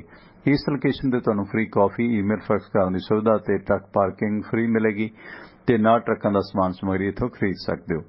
ਵਾਸ਼ਿੰਗਟਨ ਸਟੇਟ ਦੇ ਵਿੱਚ Arlington Fuel Stop 1801 Pioneer East Highway exit 208 ਤੇ ਦੂਜੀ ਲੋਕੇਸ਼ਨ ਇਹਨਾਂ ਦੀ ਕੈਲੀਫੋਰਨੀਆ ਦੇ ਵਿੱਚ ਹੈ ਲੌਸਟਲ ਟਰੈਵਲ ਸੈਂਟਰ 1414 ਲੋਮਾ ਸਟਰੀਟ ਲੌਸਟਲ ਐਗਜ਼ਿਟ 278 ਤੇ। ਇਸ ਲੋਕੇਸ਼ਨ ਤੇ ਫ੍ਰੀ ਚਾਹ ਸ਼ਾਵਰ ਲਾਂਡਰੀ ਤੇ ਓਵਰਨਾਈਟ ਟਰੱਕ ਪਾਰਕਿੰਗ ਫ੍ਰੀ ਹੈ ਨਾਲ ਲਿਕਰ ਸ਼ਾਪ ਹੈ, ਫ੍ਰੀ ਨਹੀਂ ਹੈ, ਸਾਦਾ ਉਪਯੋਗ ਕਰੋ। ਇਸ ਤੋਂ ਇਲਾਵਾ ਬਲਵੀਰ ਸਿੰਘ ਉਸਮਾਨਪੁਰ ਹੋਰਾਂ ਦਾ ਫਿਊਲ ਕੰਪਨੀ ਦਾ ਕਾਰੋਬਾਰ ਹੈ। ਮਸਲਨ ਡੈਲਟਾ ਫਿਊਲ ਕੰਪਨੀ ਤੇ ਮੋਬਲ ਐਕਸ਼ਨ ਮੈਰਾਥਨ ਫਿਊਲ ਕੰਪਨੀਆਂ ਨੇ, ਜਿਨ੍ਹਾਂ ਤੋਂ ਗੈਸ ਸਟੇਸ਼ਨਾਂ ਵਾਲੇ ਸੱਜਣ ਫਿਊਲ ਫਰੈਂਚਾਈਜ਼ ਬ੍ਰਾਂਡਡ ਤੇ ਅਨਬ੍ਰਾਂਡਡ ਡੀਜ਼ਲ ਖਰੀਦ ਸਕਦੇ ਨੇ। ਕੋਈ ਡੀਲ ਬਣਾਉਣੀ ਹੈ ਤਾਂ ਬਲਵੀਰ ਸਿੰਘ ਉਸਮਾਨਪੁਰ ਹੋਰਾਂ ਦੇ ਭਰਾ ਸਾਹ ਹਰਜਾਬ ਸਿੰਘ ਦਾ ਨੰਬਰ ਹੈ 425 232 8413 4252328413 ਨੰਬਰ ਹੈ ਸਰਦਾਰ ਹਰਜਾਬ ਸਿੰਘ ਹੋਰਾਂ ਦਾ। ਤੇ 2-4 ਮਿੰਟ ਆਪਣੇ ਕੋਲ ਹੈ ਨੇ। ਜਾਂਦੇ ਜਾਂਦੇ ਕਾਲ ਸੀ ਗੁਰਵੀਰ ਹੋਰਾਂ ਦੀ ਕੱਟ ਗਈ ਹੈ, ਮਾਫੀ ਚਾਹਾਂਗੇ। ਤੇ ਇਸ ਦੌਰਾਨ ਫੇਸਬੁੱਕ ਤੇ ਜੁੜੇ ਨੇ ਦਲਵੀਰ ਸਿੰਘ ਰੰਧਾਵਾ ਗੋਬਿੰਦਗੜ੍ਹੀ, ਧੰਨਵਾਦ ਹੈ। Triptpal Singh Randhawa Sahib thank you. Iqbal Singh Tiwana Dattupuria thank you. Gurpreet Singh thank you. ਤੇ ਇਸ ਤੋਂ ਇਲਾਵਾ ਅਨਵਰ ਅੰਸਾਰੀ ਅਹਿਮਦਗੜ੍ਹ ਤੋਂ ਕਾਫੀ ਸਾਰੇ ਲੋਕਾਂ ਨੂੰ ਅੰਸਾਰੀ ਸਾਹਿਬ ਨੇ ਜੋੜਿਆ। ਅੱਜ ਬਾਈ ਜੀ ਪੰਚਾਇਤ ਸੈਕਟਰੀ ਗੁਪਤਾ ਸਾਹਿਬ ਹੋਰਾਂ ਦਾ ਵੀ ਸੁਨੇਹਾ ਆਇਆ ਸੀ, ਧੰਨਵਾਦ ਸਾਰਿਆਂ ਦਾ। ਸੋ ਬੇਨਤੀ ਹੈ ਇਸ ਪਰਿਵਾਰ ਦੇ ਵਿੱਚ ਹੋਰ ਜੀਆਂ ਨੂੰ ਵੀ ਜੋੜੋ, ਕਿਉਂਕਿ ਫਿਰ ਜਦੋਂ ਇੱਕ ਪ੍ਰੋਗਰਾਮ ਸੁਣਿਆ ਹੋਵੇ ਤੇ ਫਿਰ ਉਸ ਦੇ ਮੁਤਲਕ ਗੱਲਬਾਤ ਵੀ ਗੱਲਾਂ ਚੋਂ ਗੱਲ ਨਿਕਲਦੀ ਹੈ ਕਿ ਕੀ ਠੀਕ ਹੈ ਤੇ ਕੀ ਗਲਤ ਹੈ। ਗੁਰਵੀਰ ਸਵਾਗਤ ਹੈ, ਸਤਿ ਸ਼੍ਰੀ ਅਕਾਲ। ਗੁਰਵੀਰ ਜੀ ਗੱਲ ਕਰੋ, ਤੁਹਾਡੀ ਆਵਾਜ਼ ਆ ਰਹੀ ਹੈ, ਗੱਲ ਕਰੋ ਪਲੀਜ਼, ਕੰਪਲੀਟ ਕਰੋ। ਸਤਿ ਸ਼੍ਰੀ ਅਕਾਲ ਟਵਾਣਾ ਸਾਹਿਬ। ਮੈਂ ਕਿਹਾ ਤੁਸੀਂ ਜਿਹੜੀ ਅੱਜ ਪਹਿਲਾਂ ਤੁਸੀਂ ਉਹ ਰਾਜਿਆਂ ਦੀ ਸੁਣਾਈ, ਉਸ ਤੋਂ ਬਾਅਦ ਵੱਲਭ ਭਾਈ ਪਟੇਲ ਦੀ ਸੁਣਾਈ। ਚਲੋ ਵੱਲਭ ਭਾਈ ਪਟੇਲ ਨੇ 550 ਰਿਆਸਤਾਂ ਖਤਮ ਕਰਾਉਣ ਦੀ ਟਰਾਈ ਕੀਤੀ, ਪਰ ਜਿਹੜਾ ਸਾਨੂੰ ਨਵੀਂ ਡਿਕਟੇਟਰਸ਼ਿਪ ਦੇ ਗਿਆ ਰਾਜਿਆਂ ਦੇ ਉਹ ਤਾਂ ਦੇਖੋ ਉਹਨਾਂ ਦੇ ਨਾਂ ਤੇ ਕੈਸ਼ ਕੀਤਾ ਜਾ ਰਿਹਾ। ਡਿਕਟੇਟਰਸ਼ਿਪ ਤਾਂ ਖੈਰ ਉਹਨਾਂ ਦੇ ਨਾਂ ਨੂੰ ਕੈਸ਼ ਕੀਤਾ ਜਾ ਰਿਹਾ ਜੀ। ਹਾਂਜੀ ਉਹ ਤੋਂ ਬਾਅਦ ਜਿਹੜਾ ਤੁਸੀਂ ਬਿਜਲੀ ਦਾ ਕੀਤਾ ਐਂਡ ਤੇ ਗੱਲ ਕੀਤੀ, ਇਹ ਵੀ ਹੁਣ ਜਿੱਦਾਂ ਆਪਣੇ ਪਿੰਡਾਂ ਦੇ ਵਿੱਚ ਹੁਣ ਬੰਦੇ ਜਿੱਦਾਂ ਮੇਰੇ ਮੰਮੀ ਜੀ ਇੰਡੀਆ ਦੇ ਵਿੱਚ ਹੀ, ਉਹ ਤੋਂ ਸ਼ਾਮ ਨੂੰ ਬਹਿ ਜਾਂਦੇ ਇਦਾਂ ਪਰਛਾਵੇਂ ਜਿੱਦਾਂ 4 ਵਜੇ। ਸੋ ਬਿਜਲੀ ਦੀ ਬਚਤ ਵੱਧ ਤੋਂ ਵੱਧ ਕਰਨੀ ਚਾਹੀਦੀ। ਇਸ ਕਰਕੇ ਫ੍ਰੀ ਬਿਜਲੀ ਹੁਣ ਜਿਹੜੇ ਵੀ ਉੱਠਦੇ ਫ੍ਰੀ ਬਿਜਲੀ ਫ੍ਰੀ, ਇਹਦੇ ਨਾਲੋਂ ਇਹਨਾਂ ਨੂੰ ਕਹਿਣਾ ਚਾਹੀਦਾ ਹੁਣ ਟੈਕਨੋਲੋਜੀ ਕਿੰਨੀ ਡਿਵੈਲਪ ਹੋ ਗਈ, ਤੁਸੀਂ ਦੇਖ ਸਕਦੇ ਹੋ ਕਿੰਨੀਆਂ ਯੂਨਿਟਾਂ ਤੁਸੀਂ ਮਹੀਨੇ 'ਚ ਵਰਤ ਰਹੇ। ਛੋਟੇ ਛੋਟੇ ਮੀਟਰ ਵਗੈਰਾ ਆ ਗਏ ਜਿਹੜੇ ਘਰਾਂ 'ਚ ਰੱਖ ਸਕਦੇ। ਫਿਰ 200 ਯੂਨਿਟ ਤੱਕ 3 ਰੁਪਏ ਦੀ ਕਰ ਦੋ, 4 ਦੀ ਕਰ ਦੋ, ਇਹ ਆਟੋਮੈਟਿਕਲੀ ਲੋਕੀ ਸੰਕੋਚ ਕਰਨਗੇ ਰਾਦਰ ਦੈਨ ਇਦਾਂ ਉੱਠ ਲਿਆ ਵੀ 200 ਅਸੀਂ ਦੇ ਦਿਆਂਗੇ, ਅਸੀਂ 300 ਦੇ ਦਿਆਂਗੇ, ਅਸੀਂ 500 ਦੇ ਦਿਆਂਗੇ। ਉਹਦੇ 'ਚ ਫਿਰ ਗਵਰਨਮੈਂਟ ਇੱਕ ਪਾਸੋਂ ਕਰਜ਼ਾ ਚੱਕ ਰਹੀ, ਦੂਜੇ ਪਾਸੇ ਸਹੂਲਤ ਦੇ ਰਹੀ ਆ। ਸੋ ਇਹਦੇ ਬਾਰੇ ਥੋੜਾ ਸੋਚਣਾ ਚਾਹੀਦਾ। ਬਾਕੀ ਬਹੁਤ ਵਧੀਆ ਪ੍ਰੋਗਰਾਮ। ਥੈਂਕ ਯੂ ਗੁਰਵੀਰ ਜੀ। ਕਿਉਂਕਿ ਗਵਰਨਮੈਂਟ ਨੇ ਆਪਣੇ ਘਰੋਂ ਥੋੜੀ ਦੇਣਾ। ਹੁਣ 14.5 ਰੁਪਏ ਖਰੀਦ ਰਹੇ ਨੇ, ਉਹ ਸਾਡੇ ਤੇ ਹੀ ਪੈਣਾ। ਜੇ ਹੁਣ ਸਾਨੂੰ ਫ੍ਰੀ ਆ, ਸੀਗਾ 200 ਯੂਨਿਟ ਫ੍ਰੀ ਹੈ, ਫੂਕੀ ਜਾਈਏ ਵੀ ਕੀ ਸਿਆਣਪ ਹੈ। ਤੁਸੀਂ ਆਦਤ ਹੀ ਹੋ ਜਾਂਦੇ ਹੋ। ਇੱਕ ਜਿਹੜੀ ਦਿਨ ਦੀ ਰੋਸ਼ਨੀ ਆ, ਹੁਣ ਕਿੰਨੇ ਮੁਲਕਾਂ 'ਚ ਜਿਹੜਾ day night saving Australia New Zealand 'ਚ ਹੋ ਰਹੀ ਹੈ, ਇੰਡੀਆ ਜੇ ਡੇ ਨਾਈਟ ਸੇਵਿੰਗ ਕਰ ਲਵੇ, ਉਹ ਜਿਹੜਾ ਮੌਸਮੀ ਤਬਦੀਲੀ ਹੁੰਦੀ ਹੈ 6 ਮਹੀਨੇ ਬਾਅਦ ਸਮੇਂ ਦੀ, ਤਾਂ 1000 ਕਰੋੜ ਦਾ ਫਾਇਦਾ ਹੋ ਸਕਦਾ। ਇਸ ਤੋਂ ਵੱਧ ਵੀ ਕਿਤੇ ਨਾ ਕਿਤੇ ਹੋਏਗਾ। ਸਵਾਗਤ, ਸਤਿ ਸ਼੍ਰੀ ਅਕਾਲ ਜੀ। 25 ਨੰਬਰ ਆਸਟ੍ਰੇਲੀਆ ਤੋਂ। ਹਾਂਜੀ ਭਾਈ ਸਤਿ ਸ਼੍ਰੀ ਅਕਾਲ ਜੀ। ਸਤਿ ਸ਼੍ਰੀ ਅਕਾਲ ਭਾਜੀ। ਮੈਂ ਚਲੋ ਸੁਰਿੰਦਰ ਭਾਈ ਨਾਲ ਗੱਲ ਕਰ ਰਿਹਾ। ਭਾਈ ਤੋਂ ਚੜ੍ਹਦੀ ਕਲਾ ਜੀ ਕਈ ਕਈ ਢੀਲ ਢਾਏ ਬੈਠੇ ਆ। ਹਾਂਜੀ ਮੈਂ ਕਿਹਾ ਮੈਂ ਸੁਰਿੰਦਰ ਭਾਈ ਨਾਲ ਗੱਲ ਕੀਤੀ, ਭਾਈ ਤੋਂ ਚੜ੍ਹਦੀ ਕਲਾ ਜੀ ਆ। ਨਹੀਂ ਚੜ੍ਹਦੀ ਕਲਾ 'ਚ ਮੈਂ ਕਦੋਂ ਕਿਹਾ ਢੇਰੀ ਢਾਈ ਬੈਠੇ, ਮੈਂ ਮਿਲ ਕੇ ਆਇਆ ਉਹਨਾਂ ਨੂੰ। ਉਹ ਭਾਜੀ ਉਹ ਪਤਾ ਨੀ ਲੱਗਦਾ ਭਾਜੀ ਦੀ ਭਾਜੀ ਉਹ ਕਹਿੰਦੇ ਮਿਲਦਾ ਕੀ ਕਹਿੰਦੇ ਆ, ਵਾਹਿਗੁਰੂ ਦੀ ਕਿਰਪਾ ਕਮਾਲ ਹੋ ਗਈ ਭਾਜੀ। ਉਹ ਉੱਥੇ ਕਿਉਂ ਦੀ ਗੱਲ ਕਰਦੇ ਆ, ਕਹਿੰਦੇ ਗੱਲ ਕਰਦੇ ਆ। ਮੈਂ ਨਹੀਂ ਤੁਸੀਂ ਰੈਸਟ ਕਰੋ ਅਜੇ ਕੁਛ ਦਿਨ, ਕੋਈ ਦਿੱਕਤ ਨਹੀਂ ਹੈ।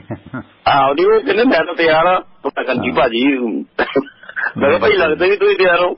ਉਹ ਕਹਿੰਦਾ ਤੈਨੂੰ ਕੌਣ ਕਹਿੰਦਾ ਮੈਂ ਬਿਮਾਰ ਆ। ਨਹੀਂ ਚੜ੍ਹਦੀ ਕਲਾ 'ਚ ਨੇ, ਮੈਂ ਮਿਲ ਕੇ ਆਇਆ, ਬੈਠੇ ਰਹੇ ਸ਼ਾਮ ਨੂੰ, ਬੱਚੇ ਵੀ ਸੀ, ਭੈਣ ਜੀ ਵੀ ਸੀਗੇ। ਤੇ ਠੀਕ ਹੈ, ਹਾਸਾ ਠੱਟਾ ਕਰਦੇ ਆ, ਫੇਸਬੁੱਕ ਤੇ ਕਦੇ ਕਦੇ ਵੇਖ ਲੈਂਦੇ ਆ।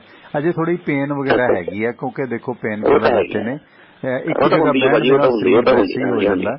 ਇਸ ਕਰਕੇ ਆਪਰੇਸ਼ਨ ਤੋਂ ਬਾਅਦ ਮੈਂ ਕੱਲ ਨੂੰ ਆਪਰੇਸ਼ਨ ਕਰਾਓ, ਸੋਜਿਸ਼ ਹੈ ਜੀ, ਫਿਰ ਉਸ ਤੋਂ ਬਾਅਦ ਕੰਟੀਨਿਊ ਕਰਾਂਗੇ। Thank you. ਤੁਸੀਂ ਨਾਂ ਨਹੀਂ ਦੱਸਿਆ ਆਪਣਾ, ਮਿਹਰਬਾਨੀ। ਪਰਮਜੀਤ ਹੀ ਤੁਹਾਨੂੰ ਪਤਾ ਹੋਵੇਗਾ ਮੇਰਾ ਨਾਮ। Sorry Paramjit. Thank you Paramjit, thank you. ਸਤਿ ਸ਼੍ਰੀ ਅਕਾਲ। ਸੋ ਸਾਡੇ ਇਹਨਾਂ ਪ੍ਰੋਗਰਾਮਾਂ ਨੂੰ ਸਪੋਰਟ ਕੀਤਾ ਹੈ ਵਾਸ਼ਿੰਗਟਨ ਫੀਡ ਸਰਵਿਸ। ਸੈਟਲ ਇਲਾਕੇ ਦੇ ਲੋਕਲ ਲੋਡ ਚਾਹੁੰਦੇ ਹੋ, ਲੰਮੇ ਰੂਟਾਂ ਤੋਂ ਉਕਤਾਏ ਹੋ, ਦਿਨੇ ਟਰੱਕ ਚਲਾਓ, ਸ਼ਾਮਾਂ ਨੂੰ ਘਰ ਆਓ। ਤੁਸੀਂ ਓਨਰ ਆਪਰੇਟਰ ਡਰਾਈਵਰ ਹੋ, ਤੁਹਾਡੀ ਸਹੂਲਤ ਵਾਸਤੇ ਡਿਸਪੈਚ ਵੀ ਪੰਜਾਬੀ ਅੰਗਰੇਜ਼ੀ ਭਾਸ਼ਾ 'ਚ ਦਿੰਦੇ ਨੇ। ਤੇ ਇਸ ਤੋਂ ਇਲਾਵਾ ਤੁਹਾਨੂੰ ਡਰਾਈਵਿੰਗ ਦੀ ਜੌਬ ਚਾਹੀਦੀ ਹੈ, ਆਵਰਲੀ ਪੇ ਕੀਤਾ ਜਾਂਦਾ, ਪ੍ਰਤੀ ਘੰਟਾ ਦੇ ਹਿਸਾਬ ਨਾਲ ਵੇਜਸ ਦਿੱਤੇ ਜਾਂਦੇ ਨੇ। ਤੁਸੀਂ ਸੰਪਰਕ ਕਰੋ ਵਾਸ਼ਿੰਗਟਨ ਫੀਡ ਸਰਵਿਸ ਤੇ। ਜਗਦੇਵ ਸਿੰਘ ਸੰਧੂ ਦਾ ਨੰਬਰ ਹੈ 253 266 6924, 2532666924। ਗੈਰੀ ਧਾਲੀਵਾਲ ਦਾ ਨੰਬਰ ਹੈ 206 354 4060, 2063544060 ਵਾਸ਼ਿੰਗਟਨ ਫਰੇਟ ਸਰਵਿਸ ਤੋਂ ਸਿਆਟਲ ਇਲਾਕੇ ਦੇ ਲੋਕਲ ਲੋਡ ਚੁੱਕ ਸਕਦੇ ਹੋ ਤੇ ਡਰਾਈਵਿੰਗ ਦੀ ਜੌਬ ਵੀ ਤੁਸੀਂ ਇਹਨਾਂ ਤੋਂ ਲੈ ਸਕਦੇ ਹੋ। ਕਾਲ ਆਈ ਸੀ ਕੱਟ ਗਈ, ਮਾਫੀ ਚਾਹੁੰਦਾ, ਥੋੜੀ ਦੇਰ ਪਲੀਜ਼ ਹੋਲਡ ਰੱਖ ਲਿਆ ਕਰੋ। ਮੈਨੂੰ ਇਹ ਹੁੰਦਾ ਕਿ ਆਪਣੀ ਗੱਲ ਸਮਾਪਤ ਕਰਦੇ ਹਾਂ। ਠੀਕ ਹੈ, ਤੁਹਾਡਾ ਵੀ ਮੀਟਰ ਡਿੱਗਦਾ ਹੈ, ਤੁਹਾਡੀ ਵੀ ਕਾਲ ਸੇਵ ਕਰਨੀ ਚਾਹੀਦੀ ਹੈ। ਥੈਂਕ ਯੂ, ਸਮਾਂ ਬਚਾਉਣਾ ਚਾਹੀਦਾ, ਮਿਹਰਬਾਨੀ। ਤੇ ਸਾਡੇ ਪ੍ਰੋਗਰਾਮ ਨੂੰ ਸਪੋਰਟ ਕੀਤਾ ਆਪਣਾ ਬਾਈ ਸੁੱਖੀ ਘੁੰਮਣ ਹੋਰਾਂ ਨੇ। ਬੇਕਰਸਫੀਲਡ ਇਲਾਕੇ 'ਚ ਵਿਚਰ ਰਹੇ ਤਾਂ ਮਾਰੋ ਆਪਣੇ ਟਰੱਕ ਟਰਾਲਿਆਂ ਨੂੰ brake. Union village truck shop ਦੇ ਨਾਲ ਬਣਿਆ ਇੰਡੀਅਨ ਰੈਸਟੋਰੈਂਟ, ਜਿੱਥੇ ਤੁਸੀਂ ਦੇਸੀ ਘਿਓ ਦੇ ਪਰੌਂਠਿਆਂ ਦਾ ਦਹੀਂ ਦੇ ਨਾਲ ਲੁਤਫ ਲੈ ਸਕਦੇ ਹੋ। ਹੋਰ ਭਾਰਤੀ ਵਿਦੇਸ਼ੀ ਖਾਣੇ ਇੱਥੇ ਛਕਾ ਸਕਦੇ ਹੋ, ਟਰੱਕ ਧੁਆ ਸਕਦੇ ਹੋ, ਡੀਜ਼ਲ ਪਵਾ ਸਕਦੇ ਹੋ। ਤੇ ਇਹ ਉਸੇ ਜਗ੍ਹਾ ਤੇ ਜਿੱਥੇ ਪਹਿਲਾਂ ਟਰੱਕ ਯੂਨੀਅਨ ਸਕੂਲ ਹੁੰਦਾ ਸੀ। ਐਡਰੈਸ ਹੈ 2201 south union avenue, Bakersfield, California, zip code 93307। Roadways transport ਵਾਲੇ ਸੁਖੀ ਘੁੰਮਣ ਹੋਰਾਂ ਦਾ ਅਦਾਰਾ ਹੈ, ਜਿਨ੍ਹਾਂ ਦਾ ਨੰਬਰ ਹੈ 661 304 7500 661 304 7500। ਇਸੇ ਤਰ੍ਹਾਂ ਫੇਸਬੁੱਕ ਤੇ ਜੁੜੇ ਨੇ ਬਾਈ ਸਰਬਰਾੜ ਮੁਕਤਸਰ ਵਾਲੇ, ਢਿੱਲੋਂ ਬਾਈ ਬਲਵੰਤ ਸਿੰਘ ਰਾਏਕੋਟ ਵਾਲੇ ਤੇ ਕੁਲਦੀਪ ਸਿੰਘ ਗਰੋਵਰ, ਕਮਲਦੀਪ ਸਿੰਘ ਕੇਵਲ, ਬਾਈ ਜੀ ਬਹਿਰੀਨ ਤੋਂ, ਬਲਦੇਵ ਸਿੰਘ ਬਠਿੰਡਾ ਤੋਂ, NRI ਭਰਾ Gurpreet Grewal, doctor Samra Sahib thank you, Paramjit Singh ਸਮਰਾ ਸਾਹਿਬ ਕੋਈ ਨੂੰ ਰੈਡੀ ਹੈ ਇਹਨਾਂ ਦੀ। ਹਾਂ ਦੇਤੀ ਜੀ ਅਪਡੇਟ ਰਾਮ ਰਹੀਮ ਬਾਰੇ। ਤੇ Gyan Singh thank you. Daman Shergill programme ਦੇ ਸ਼ੁਰੂ 'ਚ ਦਿਆ ਕਰੋ ਜਾਂ ਅਖੀਰ 'ਚ ਦਿਆ ਕਰੋ ਐਡ। ਹਾਂ ਵਿੱਚ ਦਮਨ ਜੀ, ਨਾਂ ਤੁਹਾਡਾ ਬਹੁਤ ਸੋਹਣਾ ਦਮਨ ਸ਼ੇਰਗਿੱਲ। ਜਿੱਥੇ ਕਿ ਮੈਨੂੰ ਹੁੰਦਾ ਕਿ ਚਲੋ ਸਟਾਰਟਿੰਗ 'ਚ ਥੋੜ੍ਹੀਆਂ ਐਡ ਚੱਲ ਜਾਂਦੀਆਂ, ਸੋ ਇਸ ਕਰਕੇ ਜੇ ਦਿੱਕਤ ਹੈ ਥੋੜ੍ਹੀ ਜੀ ਤਕਨੀਕੀ ਸਮੱਸਿਆ ਤੇ ਮਿਹਰਬਾਨੀ ਜ਼ਰੂਰ ਗੌਰ ਫਰਮਾਵਾਂਗੇ। ਧਾਲੀਵਾਲ ਬਲਰਾਮ ਬਾਈ ਜੀ ਥੈਂਕ ਯੂ। ਗਿਆਨ ਸਿੰਘ, ਅਰਵਿੰਦਰ ਜੋਸ਼ਨ, ਸੱਤਾ ਬਰਿਆਰ ਮੱਝੇ ਤੋਂ, ਗੁਰਮੀਤ ਸੰਧੂ ਬਾਈ ਜੀ ਚੁੱਪ ਕੀਤੀ ਵਾਲੇ ਆਪਣੇ ਸਬਸਕ੍ਰਾਈਬਰ ਵੀ ਨੇ, ਦਲਵੀਰ ਸਿੰਘ ਰੰਧਾਵਾ ਗੋਬਿੰਦਗੜ੍ਹੀਆ, ਬਲਾ Singh Sandhu uncle Washington field service ਵਾਲੇ ਪੰਜਾਬ ਨੇ ਅੱਜ ਕੱਲ੍ਹ ਆਏ ਹੋਏ ਆਪਣੇ ਸਬਸਕ੍ਰਾਈਬਰ ਵੀ ਨੇ, ਗੁਰਮੀਤ ਚਾਲ, ਅਰਵਿੰਦਰ, ਗਿਆਨ ਸਿੰਘ, ਗੁਰਮੁਖ ਸਿੰਘ, ਜੋਤ ਸਿੰਘ, ਦਮਨ ਜੋਤ ਸਿੰਘ ਤੇ ਦਲਵੀਰ ਸਿੰਘ ਰੰਧਾਵਾ ਕਹਿੰਦੇ ਜੀ ਸ਼ੇਅਰ ਕਰੋ ਵੱਧ ਤੋਂ ਵੱਧ। Thank you. ਸਿਲੰਡਰ ਜਲਦ ਆਉਣਗੇ, ਬਸ ਕੱਲ੍ਹ ਨੂੰ ਉਹਨਾਂ ਦੀ ਹੋ ਜਾਣੀ ਆ ਸਰਜਰੀ, ਉਸ ਤੋਂ ਬਾਅਦ ਫਿਰ 1-2 ਦਿਨ ਘਰੇ, ਫਿਰ ਰੈਸਟ ਤੋਂ ਬਾਅਦ ਜਦੋਂ ਕੰਫਰਟੇਬਲ ਹੋਵੇ ਉਦੋਂ ਲਵਾਂਗੇ ਆਪਾਂ। ਇੱਦਾਂ ਦੀ ਕੋਈ ਗੱਲ ਨਹੀਂ, ਰੈਸਟ ਜ਼ਰੂਰੀ ਹੈ। ਬਲਵਿੰਦਰ ਸਿੰਘ, ਮਨਜਿੰਦਰ ਥਿੰਦ, ਗੁਰਨੇਕ ਖਹਿਰਾ, ਹਰਜੀਤ ਲਿਟ ਬਾਈ ਜੀ thank you, Gurpreet Kaur thank you ਜੀ, ਮਿਹਰਬਾਨੀ ਦੁਆਵਾਂ ਵਾਸਤੇ। ਜਗਤਾਰ ਸਿੰਘ ਥੈਂਕ ਯੂ, ਗਿਆਨ ਸਿੰਘ, ਗੁਰਮੀਤ ਸਿੰਘ ਬਾਈ ਜੀ ਥੈਂਕ ਯੂ ਤੇ ਸਵਰਾਜ ਵੀਰ ਸਿੰਘ ਥੈਂਕ ਯੂ ਜੀ, ਮਿਹਰਬਾਨੀ। ਇਸ ਤੋਂ ਇਲਾਵਾ ਜਤਿੰਦਰ ਸਿੰਘ ਹੰਸਰਾ, ਜਤਿੰਦਰ ਹੰਸਰਾ ਕਮਾਲਪੁਰ ਵਾਲੇ। ਹਾਂ ਇਹ ਬਾਈ ਜੀ ਵੀ ਆਪਣੇ 5 ਭਰਾ ਨੇ, ਆਪਣੇ ਸਬਸਕ੍ਰਾਈਬਰ ਨੇ, 5 ਵੀਰ ਭਰਾ ਨੇ, ਸਪਾਂਸਰ ਨੇ, ਸੌਰੀ ਥੋੜੀ ਸਪਾਂਸਰ ਦੀ ਕਿਸ਼ਤ ਵੱਡੀ ਹੁੰਦੀ ਹੈ। ਸੋ ਧੰਨਵਾਦ ਕਮਾਲਪੁਰਾ ਪਰਿਵਾਰ, ਜਤਿੰਦਰ ਬਾਈ ਜੀ, ਤੁਹਾਡੇ ਸਾਰੇ ਸਾਥੀਆਂ ਦਾ ਵੀ ਧੰਨਵਾਦ। 1-2 ਦਿਨਾਂ 'ਚ ਫਿਰ ਮੈਂ ਸ਼ੇਅਰ ਕਰਾਂਗਾ ਸਤੰਬਰ ਮਹੀਨੇ ਦੀ ਸਬਸਕ੍ਰਿਪਸ਼ਨ। ਇਹ ਤਾਂ ਆਪਣੇ ਪੁਰਾਣੇ ਸਬਸਕ੍ਰਾਈਬਰ ਨੇ। ਤੇ ਜਗਸੀਰ ਸਿੰਘ, ਖੂਬਸੂਰਤ ਟਰੈਵਲਰ ਬਾਈ ਜੀ ਥੈਂਕ ਯੂ। ਹਾਂ ਥੋੜੀ ਦਿੱਕਤ ਸੀ, ਤੁਸੀਂ ਦੱਸਿਆ, ਮਿਹਰਬਾਨੀ ਕਾਲ ਕਰ ਦਿਆ ਕਰੋ ਜਿਸ ਤਰ੍ਹਾਂ ਕੋਈ ਸੁਣਨ ਦੇ ਵਿੱਚ ਦਿੱਕਤ ਹੈ, ਮਿਹਰਬਾਨੀ, ਕਿਉਂਕਿ ਤੁਸੀਂ ਐਡੀਟਰ ਹੋ ਆਪਣੇ, ਸਹਿਯੋਗੀ ਹੋ, ਅਸਿਸਟੈਂਟ ਹੋ, ਪ੍ਰੋਗਰਾਮ ਦੇ ਹੈਡ ਵੀ ਹੋ। Dapinder Singh thank you. ਬਾਰਡੌਲੀ, ਹਾਂ ਬਰਦੌਲੀ ਪੰਜਾਬੀ 'ਚ ਕਹਿ ਦਿੰਦੇ ਆ ਜੀ ਦਵਿੰਦਰ, ਉੱਦਾਂ ਬਾਰਡੌਲੀ ਕਿਹਾ ਜਾਂਦਾ ਉਹ ਗੁਜਰਾਤੀ ਭਾਸ਼ਾ ਦੇ ਮੁਤਾਬਕ। ਸੋ ਕਿਸਾਨ ਅੰਦੋਲਨ ਸਹੀ ਦਿਸ਼ਾ ਵੱਲ ਵਧ ਰਿਹਾ, ਪਰ ਕੁਝ ਅਖੌਤੀ ਵਿਦਵਾਨ ਬੋਧੀ ਗੋਦੀ ਮੀਡੀਆ, ਬਿਲਕੁਲ ਵੀਰ ਰੰਧਾਵਾ, ਬਿਲਕੁਲ ਕੜੀ ਘੋਲਣ ਲੱਗੇ ਨੇ ਲੋਕ। ਗੁਰਦਿਆਲ ਸਿੰਘ ਜਿਹੜਾ, ਪਰ ਉਹ ਕੜੀ ਵਾਲੇ ਆਪਸ 'ਚ ਜੁੱਤ ਪਤਾਣ ਹੋਈ ਜਾਂਦੇ ਨੇ। ਹੁਣ ਤੁਸੀਂ ਵੇਖ ਲਓ ਪੰਥ ਦਾ ਹਾਲ। ਜਗਸੀਰ ਸਿੰਘ ਬਾਈ ਜੀ ਕਿਸ਼ਨਗੜ੍ਹ ਫਰਵਾਹੀ ਤੋਂ, ਮਿਹਰਬਾਨੀ। ਤੇ ਜਗਸੀਰ ਸਿੰਘ ਤੇ ਗਿਆਨ ਸਿੰਘ ਆਪ ਦਾ ਧੰਨਵਾਦ। ਇਸੇ ਤਰ੍ਹਾਂ YouTube ਤੇ ਵੀ ਕਈ ਵੀਰਾਂ ਨੇ ਸ਼ਿਰਕਤ ਕੀਤੀ ਹੈ, ਜ਼ਿਕਰ ਉਹਨਾਂ ਦਾ ਵੀ ਕਰਾਂਗੇ। ਤੇ ਸਾਡੇ ਇਹਨਾਂ ਪ੍ਰੋਗਰਾਮਾਂ ਨੂੰ ਸਪੋਰਟ ਕੀਤਾ ਹੈ ਅਮਰੀਕਨ ਟੈਕਸ ਫਰਮਾਂ ਦੇ ਵਿੱਚ 5 ਸਾਲ ਕੰਮ ਕਰਨ ਦੇ ਤਜਰਬੇ ਯਾਫਤਾ ਸਾਦ ਤਰਸੇਮ ਸਿੰਘ LCP, ਜੋ ਕਿ ਅਮਰੀਕਾ ਦੇ ਪੜ੍ਹੇ ਲਿਖੇ ਨੇ, ਵੱਡੀਆਂ ਟੈਕਸ ਫਰਮਾਂ ਦੇ ਵਿੱਚ ਕੰਮ ਕੀਤਾ ਤੇ ਨਿਊਜਰਸੀ ਦੇ ਲਾਗੇ ਈਸਟਰਨ ਸਿਟੀ ਹੈ ਪੈਂਸਿਲਵੇਨੀਆ ਦਾ, ਤੇ ਉੱਥੇ ਵਸਦੇ ਨੇ। ਇਹਨਾਂ ਕੋਲੋਂ ਤੁਸੀਂ ਇੰਡੀਵਿਜੂਅਲ ਬਿਜ਼ਨਸ, ਵਪਾਰ, ਕਾਰੋਬਾਰ ਦੀ ਹਰ ਤਰ੍ਹਾਂ ਦੀ ਰਿਟਰਨ ਭਰਵਾ ਸਕਦੇ ਹੋ। ਕਿਸੇ ਰਿਸ਼ਤੇਦਾਰ ਸਾਕ ਸੰਬੰਧੀ ਨੂੰ ਅਮਰੀਕਾ ਸੱਦਣਾ, green card, work permit, spouse case ਦੀਆਂ ਸੇਵਾਵਾਂ ਲੈਣੀਆਂ ਨੇ ਤਾਂ ਇਹ ਸੇਵਾਵਾਂ ਵੀ ਆਪ ਜੀ ਲੈ ਸਕਦੇ ਹੋ। ਨੰਬਰ ਹੈ 484 764 9861, 484 764 9861 ਨੰਬਰ ਹੈ। ਤਰਸੇਮ ਸਿੰਘ ਗਿੱਲ ਸੀਪੀ ਦਾ ਆਪਣਾ ਜ਼ਿਕਰ ਕਰਨ ਤੇ ਹੋਰ ਰਹਿਤ ਮਿਲੇਗੀ ਕਿਉਂਕਿ ਆਪਣੇ ਪੁਰਾਣੇ ਸਰੋਤੇ ਨੇ ਹਰਬੰਸ ਸਿੰਘ ਗਿੱਲ ਬਾਈ ਜੀ, ਉਹਨਾਂ ਦੇ ਬੇਟੇ ਨੇ ਤਰਸੇਮ ਸਿੰਘ ਗਿੱਲ ਸੀਪੀ, ਜੋ ਕਿ ਈਸਟਰਨ ਸਿਟੀ ਪੈਨਸਿਲਵੇਨੀਆ ਵਸਦੇ ਨੇ। ਇਹਨਾਂ ਕੋਲੋਂ ਤੁਸੀਂ ਆਪਣੀ ਇੰਡੀਵਿਜੂਅਲ ਬਿਜ਼ਨਸ ਵਪਾਰ ਦੀ ਕੋਈ ਵੀ ਰਿਟਰਨ ਤੇ ਇਮੀਗ੍ਰੇਸ਼ਨ ਦਾ ਕੋਈ ਵੀ ਕੇਸ ਫਾਈਲ ਕਰਾ ਸਕਦੇ ਹੋ। ਇਸੇ ਤਰ੍ਹਾਂ ਫੇਸਬੁੱਕ ਤੇ ਜੁੜੇ ਨੇ ਇੰਦਰਜੀਤ ਨਾਗਰਾ, ਧਰਮ ਸਿੰਘ ਗੰਢੇ ਤੇ ਰਜਿੰਦਰ ਸਿੰਘ ਢਾਲੀਵਾਲ, ਜਸਵੰਤ ਸਿੰਘ ਪ੍ਰੋਫੈਸਰ ਸਾਹਿਬ ਆਪਣੇ ਸਬਸਕ੍ਰਾਈਬਰ ਨੇ ਬਾਈ ਜੀ ਯੂਐਸ ਤੋਂ, ਸਿੰਘ ਹੈਰੀ ਸੇਖੋਂ ਫਿਰੋਜ਼ਪੁਰੀਆ ਟੋਰਾਂਟੋ ਤੋਂ, ਵੱਡੇ ਭੈਣ ਹਰਵਿੰਦਰ ਜਵਾਲ ਯੂਐਸ ਤੋਂ, ਬਾਈ ਜੀ ਪ੍ਰਗਟ ਸਿੰਘ ਵਾਲ ਯੂਐਸ ਤੋਂ, Mandeep Chahal thank you, Rajinderpal Singh thank you ਬਾਈ ਜੀ, ਸੁਰਿੰਦਰ ਬਾਈ ਜੀ ਠੀਕ ਨੇ, ਕੱਲ ਆਪਰੇਸ਼ਨ ਹੋ ਜਾਣਾ ਉਹਨਾਂ ਦਾ, ਬਲਜਿੰਦਰ ਸਿੰਘ ਮੌੜ ਥੈਂਕ ਯੂ ਜੀ, ਤੇ ਦਲਵੀਰ ਸਿੰਘ ਰੰਧਾਵਾ ਨੇ ਉਹਨਾਂ ਸਾਰੇ ਫੌਜੀ ਜਵਾਨਾਂ ਦਾ ਤਸਵੀਰ ਸ਼ੇਅਰ ਕੀਤੀ ਹੈ ਜਿਹੜੇ ਦੇਸ਼ ਦੀ ਰਾਖੀ ਕਰਦੇ ਹੋਏ ਇਸ ਦੁਨੀਆ ਤੋਂ ਰੁਖਸਤ ਹੋ ਗਏ ਨੇ। ਸੋ ਜਿਨ੍ਹਾਂ ਦੇ ਵਿੱਚ ਸਾਹਿਬ ਮਨਦੀਪ ਸਿੰਘ, ਜਸਵਿੰਦਰ ਸਿੰਘ, ਗਜਨ ਸਿੰਘ, ਸਾਰੇ ਸਿੰਘ ਤੇ ਵਸਾਖ ਸਿੰਘ ਦੇਸ਼ ਲਈ ਆਪਣੀ ਜਾਨ ਕੁਰਬਾਨ ਕਰ ਗਏ ਨੇ। ਦੇਖੋ ਜੌਬ ਸਾਰੀ ਹੁੰਦੀ ਹੈ, ਇੱਕ ਲੜਕੀ ਦੀ ਵੀ ਦੂਸਰੀ ਵੀ, ਪਰ ਜਿਹੜੀ ਜੌਬ ਸੁਸਾਇਟੀ ਨੂੰ ਸਿੱਧਾ ਸੇਫ ਕਰਦੀ ਹੈ, ਦੁਸ਼ਮਣ ਨਾਲ ਸਿੱਧੀ ਲੋਹਾ ਲੈਂਦੀ ਹੈ, ਉਹ ਜੌਬ ਨੂੰ ਹਮੇਸ਼ਾ ਜਿੰਦਾ ਦਿਲੀ ਨਾਲ ਸਲੂਟ ਕਰਨਾ ਚਾਹੀਦਾ। ਆਪਣੀ ਜਾਨ ਬਚਾਉਣ ਲਈ ਸਾਰੇ ਲੜਦੇ ਨੇ, ਪਰ ਦੇਸ਼ ਵਾਸੀਆਂ ਦੀ ਜਾਨ ਬਚਾਉਣ ਦੇ ਲਈ ਸਾਡੇ ਜਵਾਨ ਲੜਦੇ ਨੇ, ਜਿਨ੍ਹਾਂ ਦੀਆਂ ਸ਼ਹਾਦਤਾਂ ਨੂੰ ਹਮੇਸ਼ ਸਿਜਦਾ, ਜਿਨ੍ਹਾਂ ਦੀ ਬਦੌਲਤ ਅਸੀਂ ਸੁੱਖ ਆਰਾਮ ਨਾਲ ਵਸਦੇ ਹਾਂ, ਜੋ ਯਖ ਬਰਫਾਂ ਦੇ ਵਿੱਚ ਆਪਣਾ ਸਰੀਰ ਗਾਲ ਲੈਂਦੇ ਨੇ, ਤਪਦੇ ਮਾਰੂਥਲਾਂ ਦੇ ਵਿੱਚ ਆਪਣਾ ਆਪ ਗਵਾ ਲੈਂਦੇ ਨੇ। ਅਨਵਰ ਅੰਸਾਰੀ ਸਾਹਿਬ ਅਹਿਮਦਗੜ੍ਹ ਤੋਂ, ਹਰਪ੍ਰੀਤ ਸਿੰਘ ਸਿੱਧੂ ਤੇ ਗੁਰਭੇਜ ਸਿੰਘ, ਇਕਬਾਲ ਸਿੰਘ ਤੇ ਤ੍ਰਿਪਤ ਰੰਧਾਵਾ, ਆਪ ਸਭ ਸੱਜਣਾਂ ਦਾ ਧੰਨਵਾਦ। ਲਓ ਦੋਸਤੋ, ਸਵੇਰੇ ਫੇਰ ਭਾਰਤੀ ਸਮਾਂ 6 ਵਜੇ ਤੋਂ ਲੈ ਕੇ 8 ਵਜੇ ਤੱਕ ਤੁਹਾਡੇ ਨਾਲ ਮੁਲਾਕਾਤ ਹੁੰਦੀ ਹੈ। ਮੇਰੇ ਨਾਲ ਕੋਈ ਗੱਲਬਾਤ ਕਰਨੀ ਹੈ, ਪ੍ਰੋਗਰਾਮਾਂ ਨੂੰ WhatsApp ਦੇ ਜ਼ਰੀਏ ਮੰਗਵਾਉਣਾ ਤਾਂ ਨੰਬਰ ਹੈ 9876309655 9876309655। ਇਸ ਤੋਂ ਇਲਾਵਾ tiwanaradio.com ਆਪਣੀ ਵੈਬਸਾਈਟ ਹੈ, ਜਿਸ ਤੇ ਆਪਾਂ ਜਲਦ ਖਬਰਾਂ ਵੀ ਤੁਹਾਨੂੰ ਪੜ੍ਹਨ ਨੂੰ ਮਿਲਣਗੀਆਂ। ਅਜੇ ਥੋੜਾ ਜਿਹਾ ਕੁਛ ਇੱਧਰ ਸਿੰਦਰ ਬਾਈ ਜੀ ਵਾਲੇ ਉਸ ਸਿਲਸਿਲੇ ਚ ਉਲਝ ਗਏ ਸੀ ਕੰਮ, ਉਹ ਥੋੜਾ ਜਿਹਾ ਡਿਲੇ ਹੋ ਰਿਹਾ, 2-4 ਦਿਨ ਚ ਕਰਦੇ ਹਾਂ ਸੂਤ, ਤੇ 2-4 ਦਿਨ ਚ ਤੁਹਾਨੂੰ ਖਬਰਾਂ ਵੀ ਪੜ੍ਹਨ ਨੂੰ ਮਿਲਣਗੀਆਂ। ਆਪਣੀ ਵੈਬਸਾਈਟ tiwanaradio.com ਤੇ ਵਿਜ਼ਿਟ ਕਰਿਆ ਕਰੋ, ਉੱਥੇ ਸਾਰੇ ਪ੍ਰੋਗਰਾਮ ਵੀ ਪਏ ਨੇ, ਉੱਥੇ ਪਲੀਜ਼ ਮਾਰਿਆ ਕਰੋ ਕਲਿੱਕ। ਇਹ ਵੀ ਅਦਾਰੇ ਦੀ ਸਪੋਰਟ ਹੈ ਉਸ ਦੇ ਨਾਲ। ਤੇ ਦੂਸਰਾ, ਉਸ ਵੈਬਸਾਈਟ ਤੇ ਤੁਹਾਨੂੰ ਆਪਣੇ ਆਈਫੋਨ ਤੇ ਐਂਡਰਾਇਡ ਐਪਸ ਦੇ ਲਿੰਕ ਮਿਲਣਗੇ, ਇੰਸਟਾਲ ਕਰਾਓ। ਆਪਣੇ ਦੋਸਤਾਂ ਮਿੱਤਰਾਂ ਨੂੰ ਵੱਧ ਤੋਂ ਵੱਧ, ਜੇ ਤੁਸੀਂ ਬ੍ਰਹਮਾ ਨੂੰ ਪਸੰਦ ਕਰਦੇ ਹੋ ਤਾਂ ਇਹ ਬੇਨਤੀ ਹੈ ਕਿ ਗੌਰ ਫਰਮਾਓ। ਤੇ YouTube ਪੇਜ ਤੇ Facebook ਪੇਜ ਦਾ ਲਿੰਕ ਹੈ, ਸ਼ੇਅਰ ਕਰੋਗੇ, ਲਾਈਕ ਕਰੋ, ਬੈਲ ਆਈਕਨ ਦਬਾਵੋ। ਤੇ ਜੇ ਅਮਰੀਕਾ ਦੇ ਵਿੱਚੋਂ ਤਾਂ ਕਾਲ ਟੂ ਲਿਸਨ ਨੰਬਰ ਹੈ 667-930-9260, ਉਸ ਤੇ ਪ੍ਰੋਗਰਾਮ ਸੁਣਿਆ ਜਾ ਸਕਦਾ। ਲਓ ਦੋਸਤੋ, ਇਸ ਦੇ ਨਾਲ ਹੀ ਮੈਂ ਪਰਮਿੰਦਰ ਸਿੰਘ ਟਿਵਾਣਾ ਹੁਣ ਆਪ ਸਭ ਸੱਜਣਾਂ ਤੋਂ ਇੱਥੇ ਹੀ ਆਗਿਆ ਚਾਹਾਂਗਾ। ਸ਼ਬਾ ਖੈਰ, ਸਤਿ ਸ੍ਰੀ ਅਕਾਲ, ਜੁੜੇ ਰਹੋ ਟਿਵਾਣਾ ਰੇਡੀਓ ਦੇ ਨਾਲ।